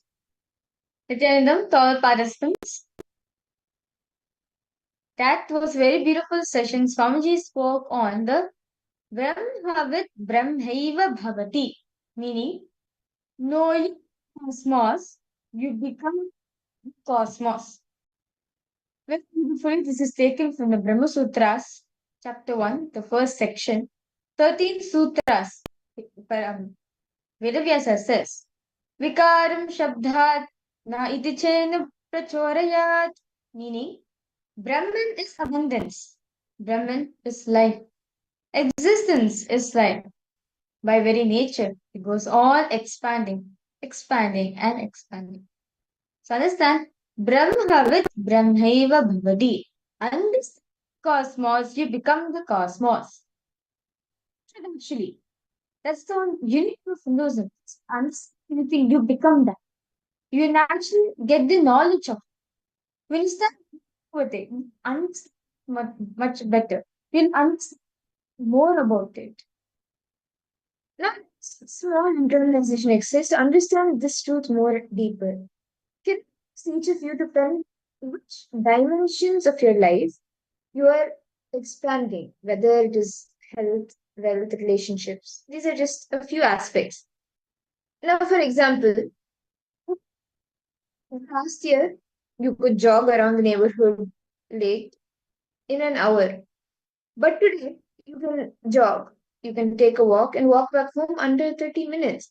1 year ago, it used to take you an hour, but today you can do that. You can walk around, jog around the lake, go back home in less than 30 minutes. So, see, if you pen down dimensions of your life, it could be health, wealth, relationships, anything, but with expanding. You can look down and see, okay, in this aspect, I'm expanding. In this aspect, I'm expanding. Like that.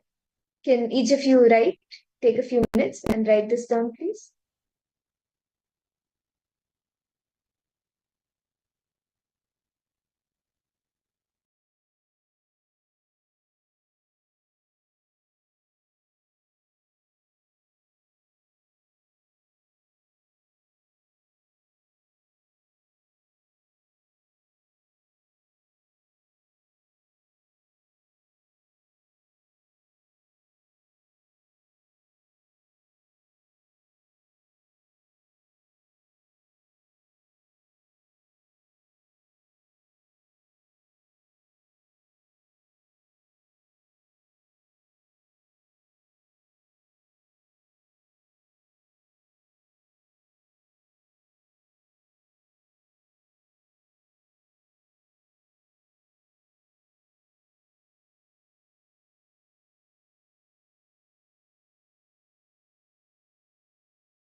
And then I hope each of you have been able to write down this step.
The next participants have any questions from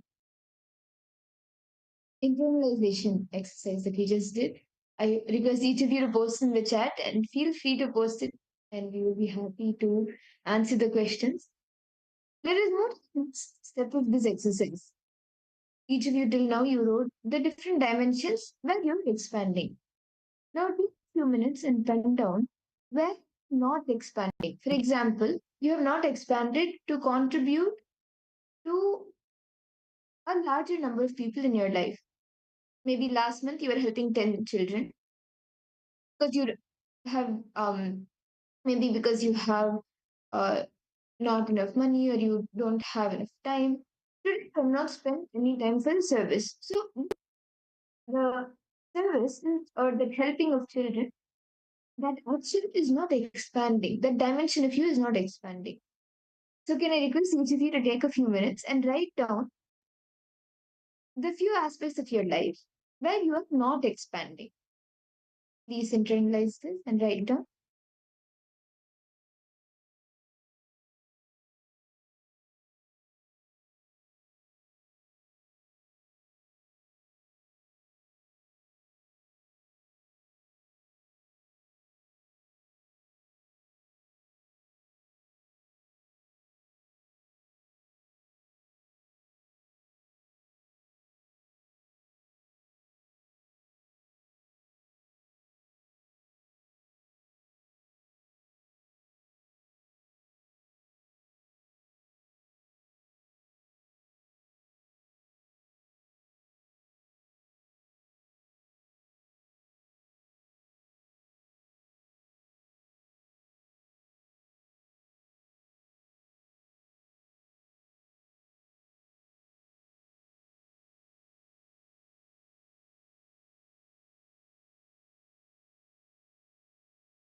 Nityanandam, I hope each of the participants have been able to finish writing this. The next step for this exercise is with you to write down. Now, actually, consciously decide. Now, just sit, consciously decide the quality of Brahman, that your nature is to expand. So only you are feeling the actual quality of you, the natural quality is Brahman. That is why when you're not expanding, you feel powerless. So just take a few minutes to expand, to make a conscious decision to expand. What is making you powerless? Ask that question to yourself and bring completion to that powerlessness in you. So can I request each of you to please take a few minutes to internalize this and write elaborately and complete.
Gyanendra.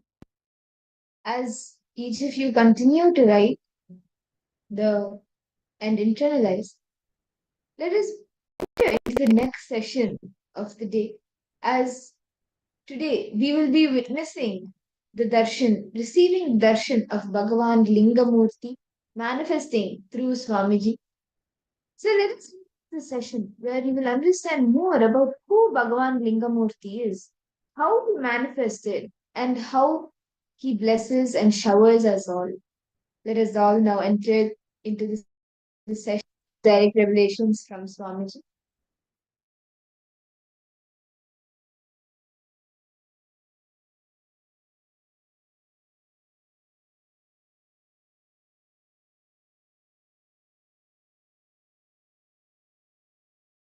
Listen. Knowledge empowers you, makes you respond differently to the world and problems of the world. Same way, consciousness empowers you.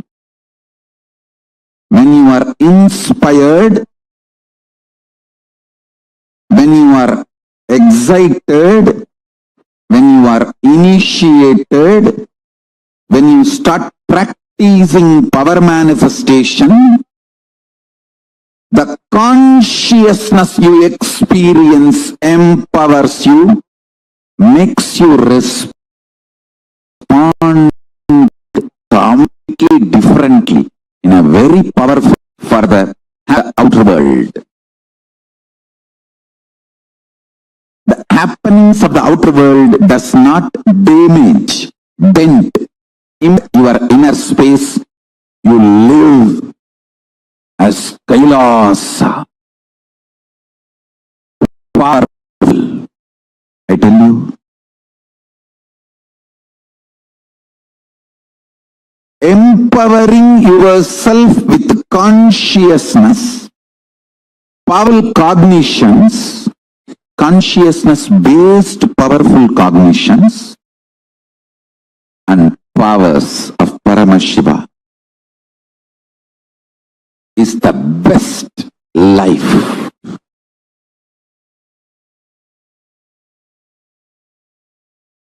I am from the tradition ecosystem which gave books like Surya Siddhanta.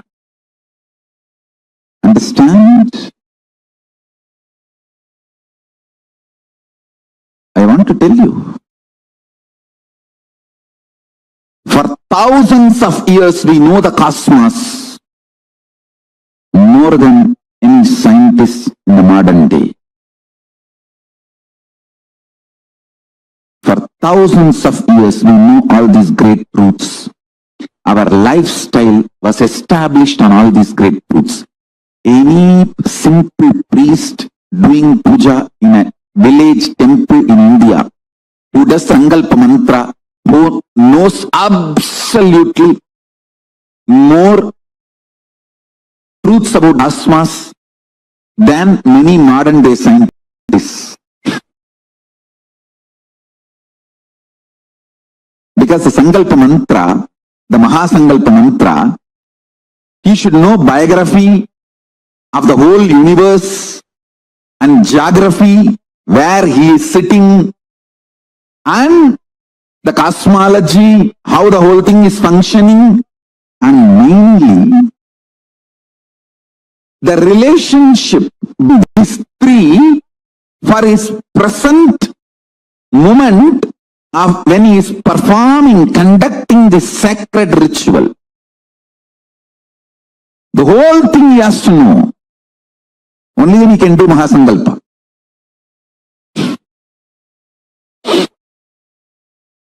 That is the beauty of this great tradition. Linga means the pure form of Paramashiva.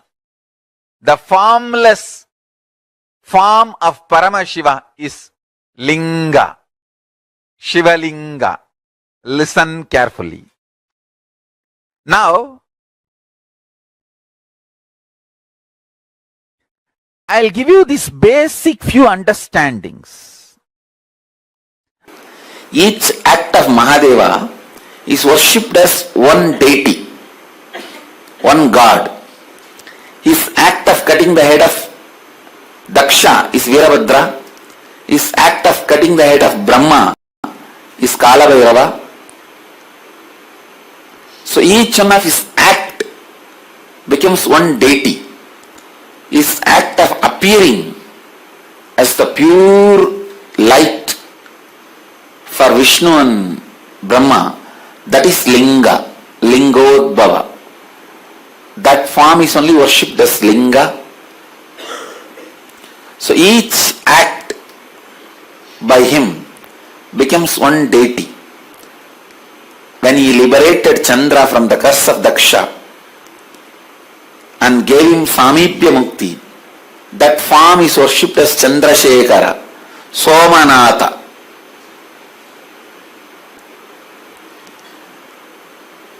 The Shivalinga worshipped by Chandra and got liberation, that place near Tiruvarur. After the liberation, Samipya Mukti, he received, the temple he built is Gujarat Somanatham. Otherwise, the Shivalinga which he worshipped and got liberation from his curse and got the Samipya Mukti is in Tiruvarur. There is a beautiful temple in the bank of the Vodamboki river.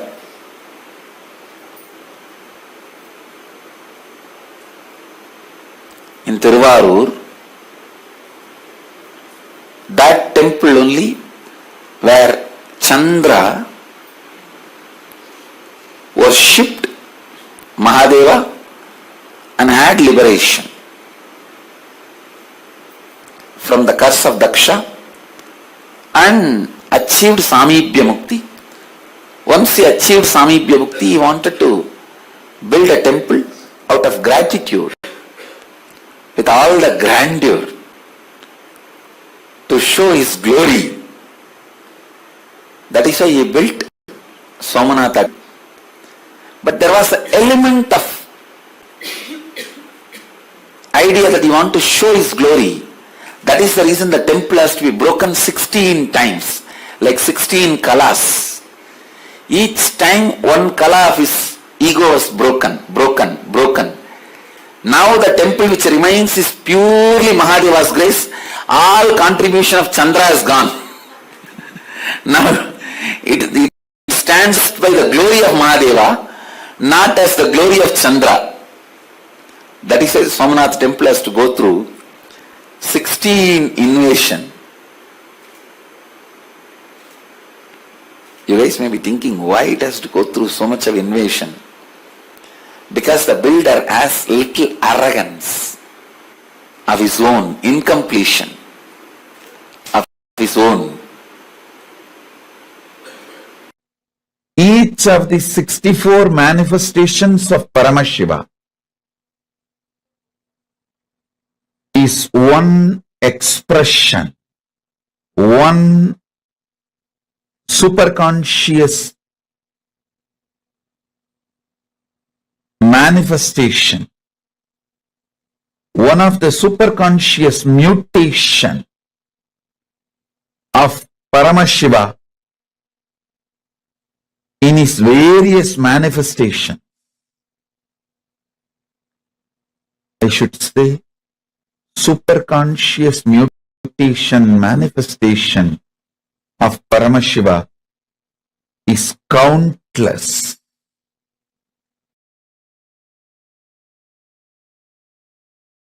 All these manifestations are beyond time. I am talking about 64 because he revealed 64 to planet Earth for all of us to know. But surely there is a lot more.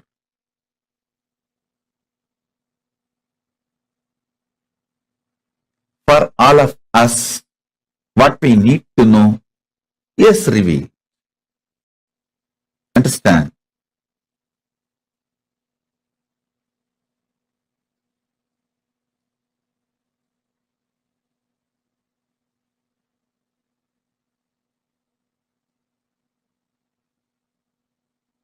First, meditate and try to understand there is a space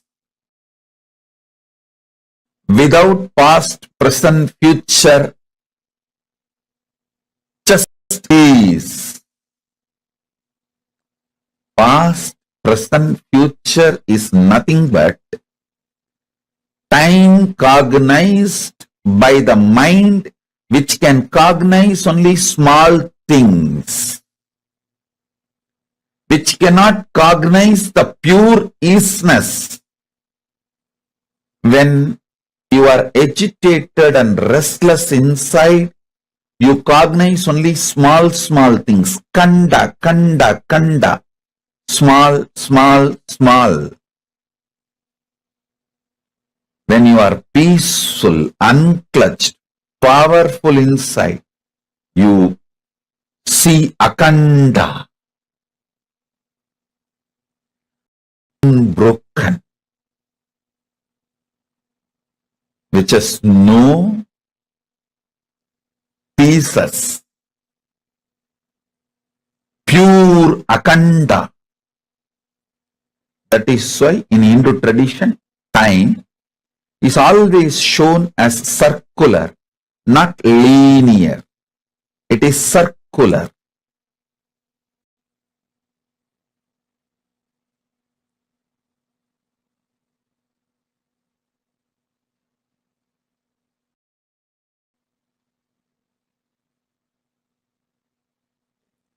Soon the world will realize the linear idea of time may be useful for history documentation, but in reality, if you want to understand time, use the time as strength for civilization. You need to understand the circular existence of time. Listen. For your day-to-day building a house or surveying the land, the idea earth is flat is useful.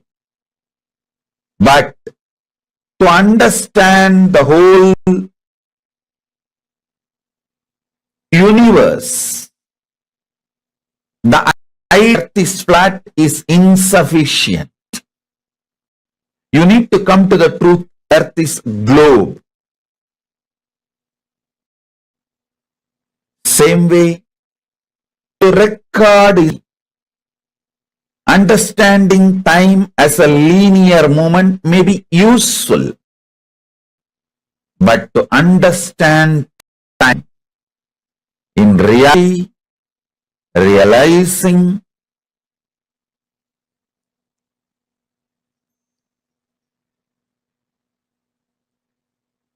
time is circular, and time there is no was, will. Time is. Time is. If you cognize that, you will understand Dakshinamurti is manifesting now. Paramashiva is manifesting as Linga now. As a Linga Murti now.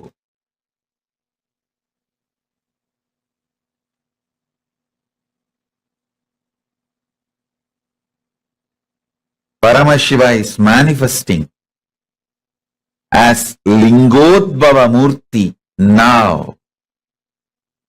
Understand? All you need to enjoy the powers and superconscious expectation of 64 manifestations of Paramashiva is to have the right knowledge about all that 64 manifestations. You need to understand Paramashiva as he introduces himself. Listen. Around 5,000 years ago, at the end of Mahabharat War, the ancient enlightened Hindu civilization consisted of 10,000 Hindu traditions, or sampradayas, that existed in 56 Hindu nations, 200 Hindu kingdoms, 1,700 Hindu provinces that covered more than 6 million kilometers square of Asia. The Supreme Pontiff of Hinduism, SPH, Bhagavan Sri Nityananda Paramashivoham, is the reviver of Kailasa, this ancient enlightened Hindu civilizational nation. Kailasa is an unbroken cultural, religious, historical, civilizational, and sovereign continuation and revival of multiple of these historical Hindu sovereign states and Hindu ecclesiastical entities. The unbroken continuity of these ancient Hindu nations through Kailasa results in the legal recognition of Kailasa as per the international customary law, particularly the doctrine of continuity. The international law, the doctrine of continuity, implies that upheavals and revolutions within a country, changes in government, territorial adjustments, measures taken during military occupation, or other internal transformations do not negate the existence of the country, do not affect the legal personality and international obligations of the country or state. The Vienna Convention on Succession of States in respect of treaties, 1978, addresses these principles of the doctrine of continuity as it outlines international law during situation of state succession or continuation.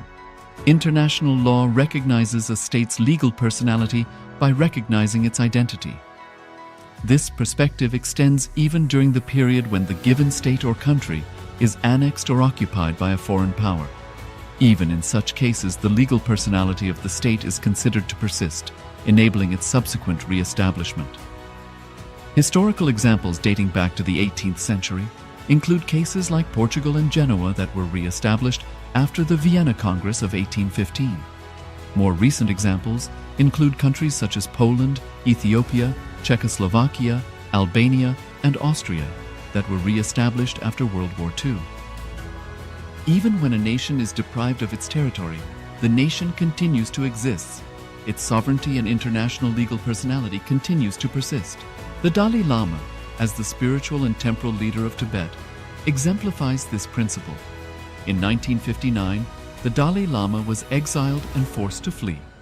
Despite the challenges faced, the Dalai Lama continues to advocate for the preservation of Tibetan culture and garners worldwide support for Tibetan autonomy on the global stage. Similarly, from 1309 to 1376, the Pope of Catholicism had been in exile in Avignon. Despite this, he was recognized as the head of state as well as head of the church and given full privileges of the position after their return to Rome. Even in 1861, much of the papal territories had been lost, leaving the Pope with no sovereign territory other than the papal residence and related buildings. Yet his temporal powers were still acknowledged. He was recognized as a head of state, and later, the Lateran Treaty of 1929 formally re-established papal sovereignty over the Vatican City. The Sovereign Order of Malta further exemplifies this principle, retaining international recognition as a sovereign entity despite the permanent loss of their territory upon Napoleon's invasion in June 1798. Despite such permanent loss of territory, the sovereignty and the international legal personality of the Sovereign Order of Malta continue to persist. Much later in 1894, the order settled in Rome and acquired two properties, the Magistral Palace and the Magistral Villa that received extraterritorial status.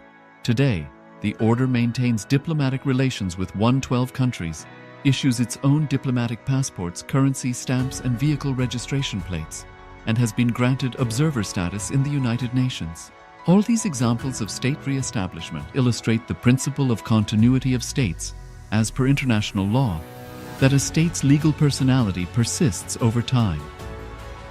A nation continues to exist even after a complete loss of territory. A far more striking example is of the oceanic countries, which are under the threat of their entire nation being drowned and submerged due to rising sea levels owing to global warming. In response to such existential threat of climate change, Pacific Island nations, including Tuvalu, have enacted constitutional amendments and made international declarations affirming that their nation and their sovereign rights will continue to persist, despite their entire territory being lost to the sea. This proactive stance is highlighted in the Constitution of Tuvalu Act 2023 and the Pacific Islands Forum Declaration of 2021. The Supreme Pontiff of Hinduism, Bhagavan Sri Nityananda Paramashiva, through the line of succession is the present 203rd Emperor of the Hindu Sovereign Kingdom of Surangi Samrajya. He was crowned on the 31st of December 2004 at the age of 26. Thus, by very same principles of the doctrine of continuity, through which the international legal personality of Portugal, Genoa, Poland, Ethiopia, Czechoslovakia, Albania, Austria, Vatican, Tibet, Sovereign Order of Malta, and several other nations has been recognized despite having undergone a period of exile, annexation, occupation by a foreign power, or despite loss of territory. The SPH Nityananda Paramashivoham, through well-established legal and historical facts about the Hindu sovereign state of the Surangi Samrajyam, derives all sovereign rights and powers of the royal lineage of the Surangi Samrajyam as its 203rd sovereign emperor from his inheritance and continuation of the unbroken succession of the kingdom of Surya Vamsa Surangi Samrajyam Sarvanapitha. Surya Vamsa Surangi Samrajyam, through unification with 20 other sovereign Hindu states and sovereign ecclesiastical, historical entities, became part of the United States of Kailasa, which thus became a sovereign, independent juridical state, with the SPH Nityananda Paramashivoham as the sovereign. Just as how the oceanic nations like Tuvalu have safeguarded their sovereignty from the existential threat of total submersion by amending their constitution and asserting that their sovereignty will persist regardless of the loss of their territory, Kailasa, which is a sovereign continuation of 21 sovereign Hindu states and sovereign ecclesiastical historical entities, is also reviving and continuing the Kumari Kandam Hindu nations that got submerged. As per the doctrine of continuity, these facts imply that the Kailasa's statehood is recognized by international law and manifests as a natural outcome of well-established historical legal facts. Share your time, talent, and treasure. Become part of Kailasa. Sign up as an eCitizen https://kailasa.ecitizen.info.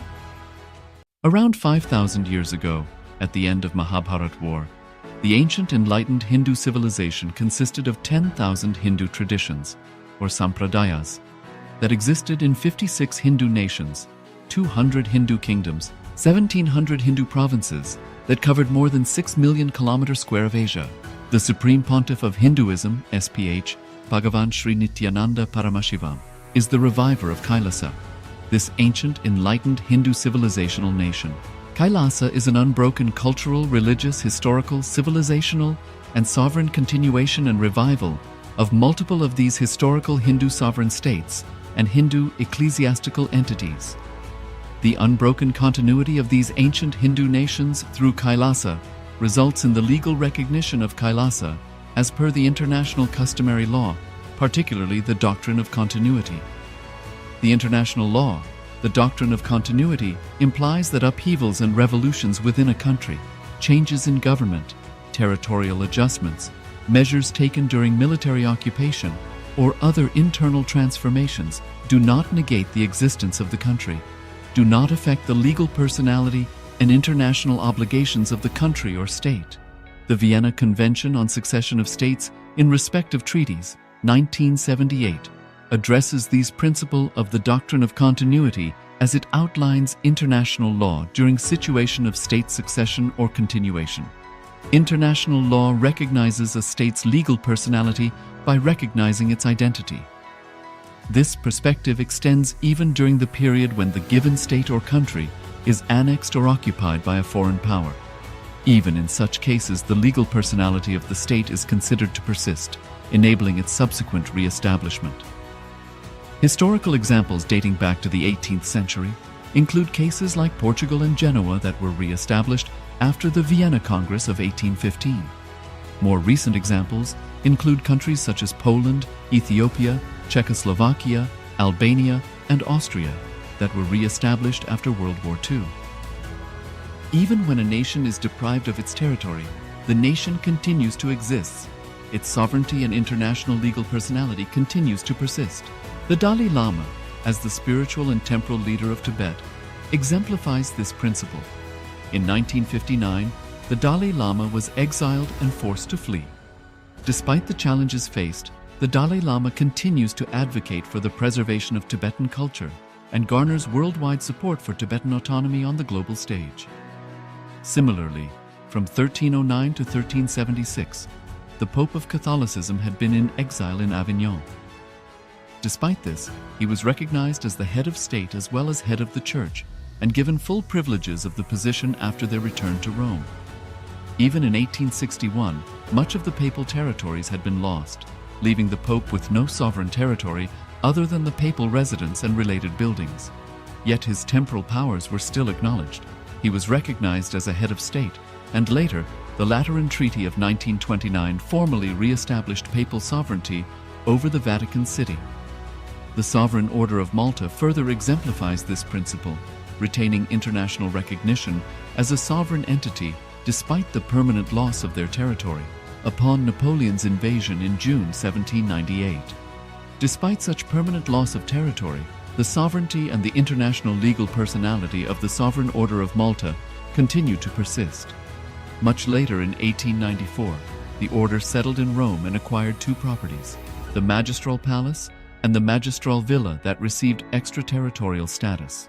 Today, the order maintains diplomatic relations with 112 countries, issues its own diplomatic passports, currency, stamps, and vehicle registration plates, and has been granted observer status in the United Nations. All these examples of state re-establishment illustrate the principle of continuity of states, as per international law, that a state's legal personality persists over time. A nation continues to exist even after a complete loss of territory. A far more striking example is of the oceanic countries, which are under the threat of their entire nation being drowned and submerged due to rising sea levels owing to global warming. In response to such existential threat of climate change, Pacific Island nations, including Tuvalu, have enacted constitutional amendments and made international declarations affirming that their nation and their sovereign rights will continue to persist. The sovereign kingdom of Swarajya Samrajya. He was crowned on the 31st of December 2004 at the age of 26.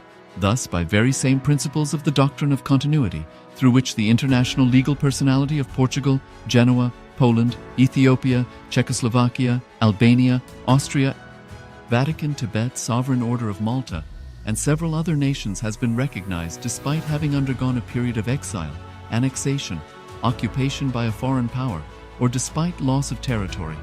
The SPH Nityananda Paramashivoham, through well-established legal and historical facts about the Hindu sovereign state of the Swarajya Samrajyam, derives all sovereign rights and powers of the royal lineage of the Swarajya Samrajyam as its 203rd sovereign emperor, from his inheritance and continuation of the unbroken succession of the kingdom of Surya Vamsa Swarajya Samrajyam Sarvanapitha. Surya Vamsa Swarajya Samrajyam, through unification with 20 other sovereign Hindu states and sovereign ecclesiastical, historical entities, became part of the United States of Kailasa, which thus became a sovereign, independent juridical state, with the SPH Nityananda Paramashivoham as the sovereign. Just as how the oceanic nations like Tuvalu have safeguarded their sovereignty from the existential threat of total submersion by amending their constitution and asserting that their sovereignty will persist regardless of the loss of their territory, Kailasa, which is a sovereign continuation of 21 sovereign Hindu states and sovereign ecclesiastical historical entities, is also reviving and continuing the Kumari Kandam Hindu nations that got submerged. As per the doctrine of continuity, these facts imply that the Kailasa's statehood is recognized by international law and manifests as a natural outcome of well-established historical legal facts. Share your time, talent, and treasure. Become part of Kailasa. Sign up as an eCitizen https://kailasa.ecitizen.info. Around 5,000 years ago, at the end of Mahabharat War, the ancient enlightened Hindu civilization consisted of 10,000 Hindu traditions, or sampradayas, that existed in 56 Hindu nations, 200 Hindu kingdoms, 1,700 Hindu provinces that covered more than 6 million kilometers square of Asia. The Supreme Pontiff of Hinduism, SPH, Bhagavan Sri Nityananda Paramashivoham, is the reviver of Kailasa, this ancient, enlightened Hindu civilizational nation. Kailasa is an unbroken cultural, religious, historical, civilizational, and sovereign continuation and revival of multiple of these historical Hindu sovereign states and Hindu ecclesiastical entities. The unbroken continuity of these ancient Hindu nations through Kailasa results in the legal recognition of Kailasa as per the international customary law, particularly the doctrine of continuity.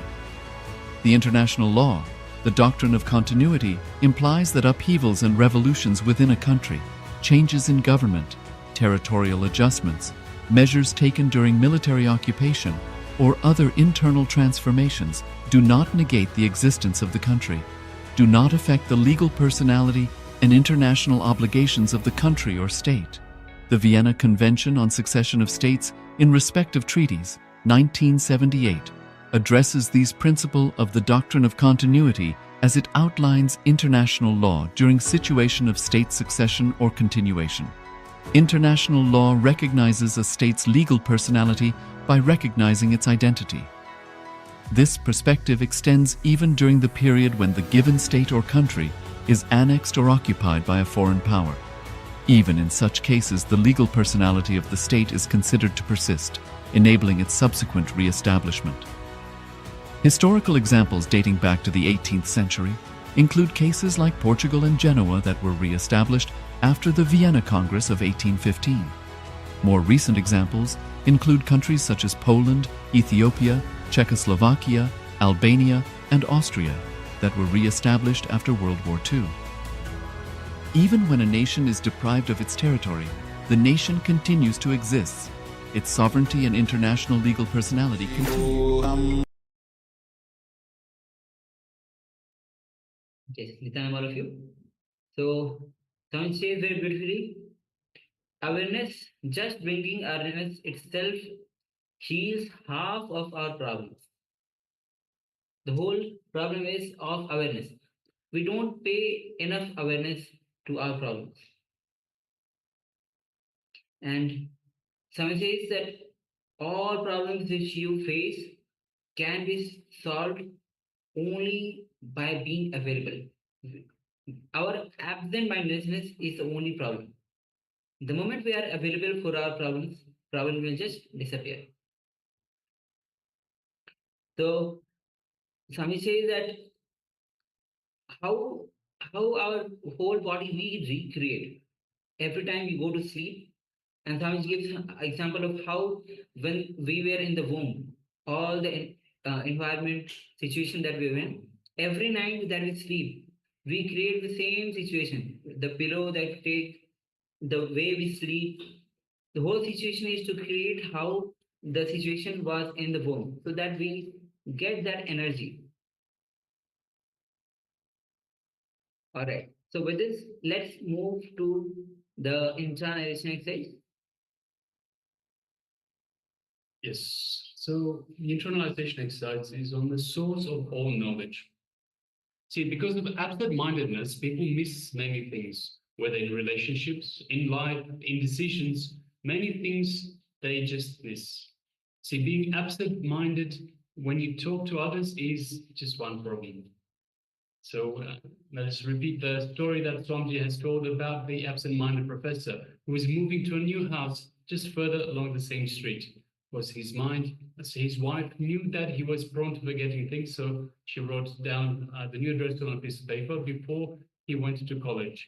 She handed him the paper and the key to the new house and reminded him not to go back to the same old house, same old address. That morning, one of his students asked him a complex question, and the professor wrote the answer down on the back of that same slip. The student asked whether he could keep the paper, and forgetting what was on the other side, the professor, of course, said certainly. In the evening, when he returned out of habit to the old house, tried the key and could not get in. Realizing his mistake then, he searched in his pocket for the slip of paper with the new address, but of course, there was no sign of it.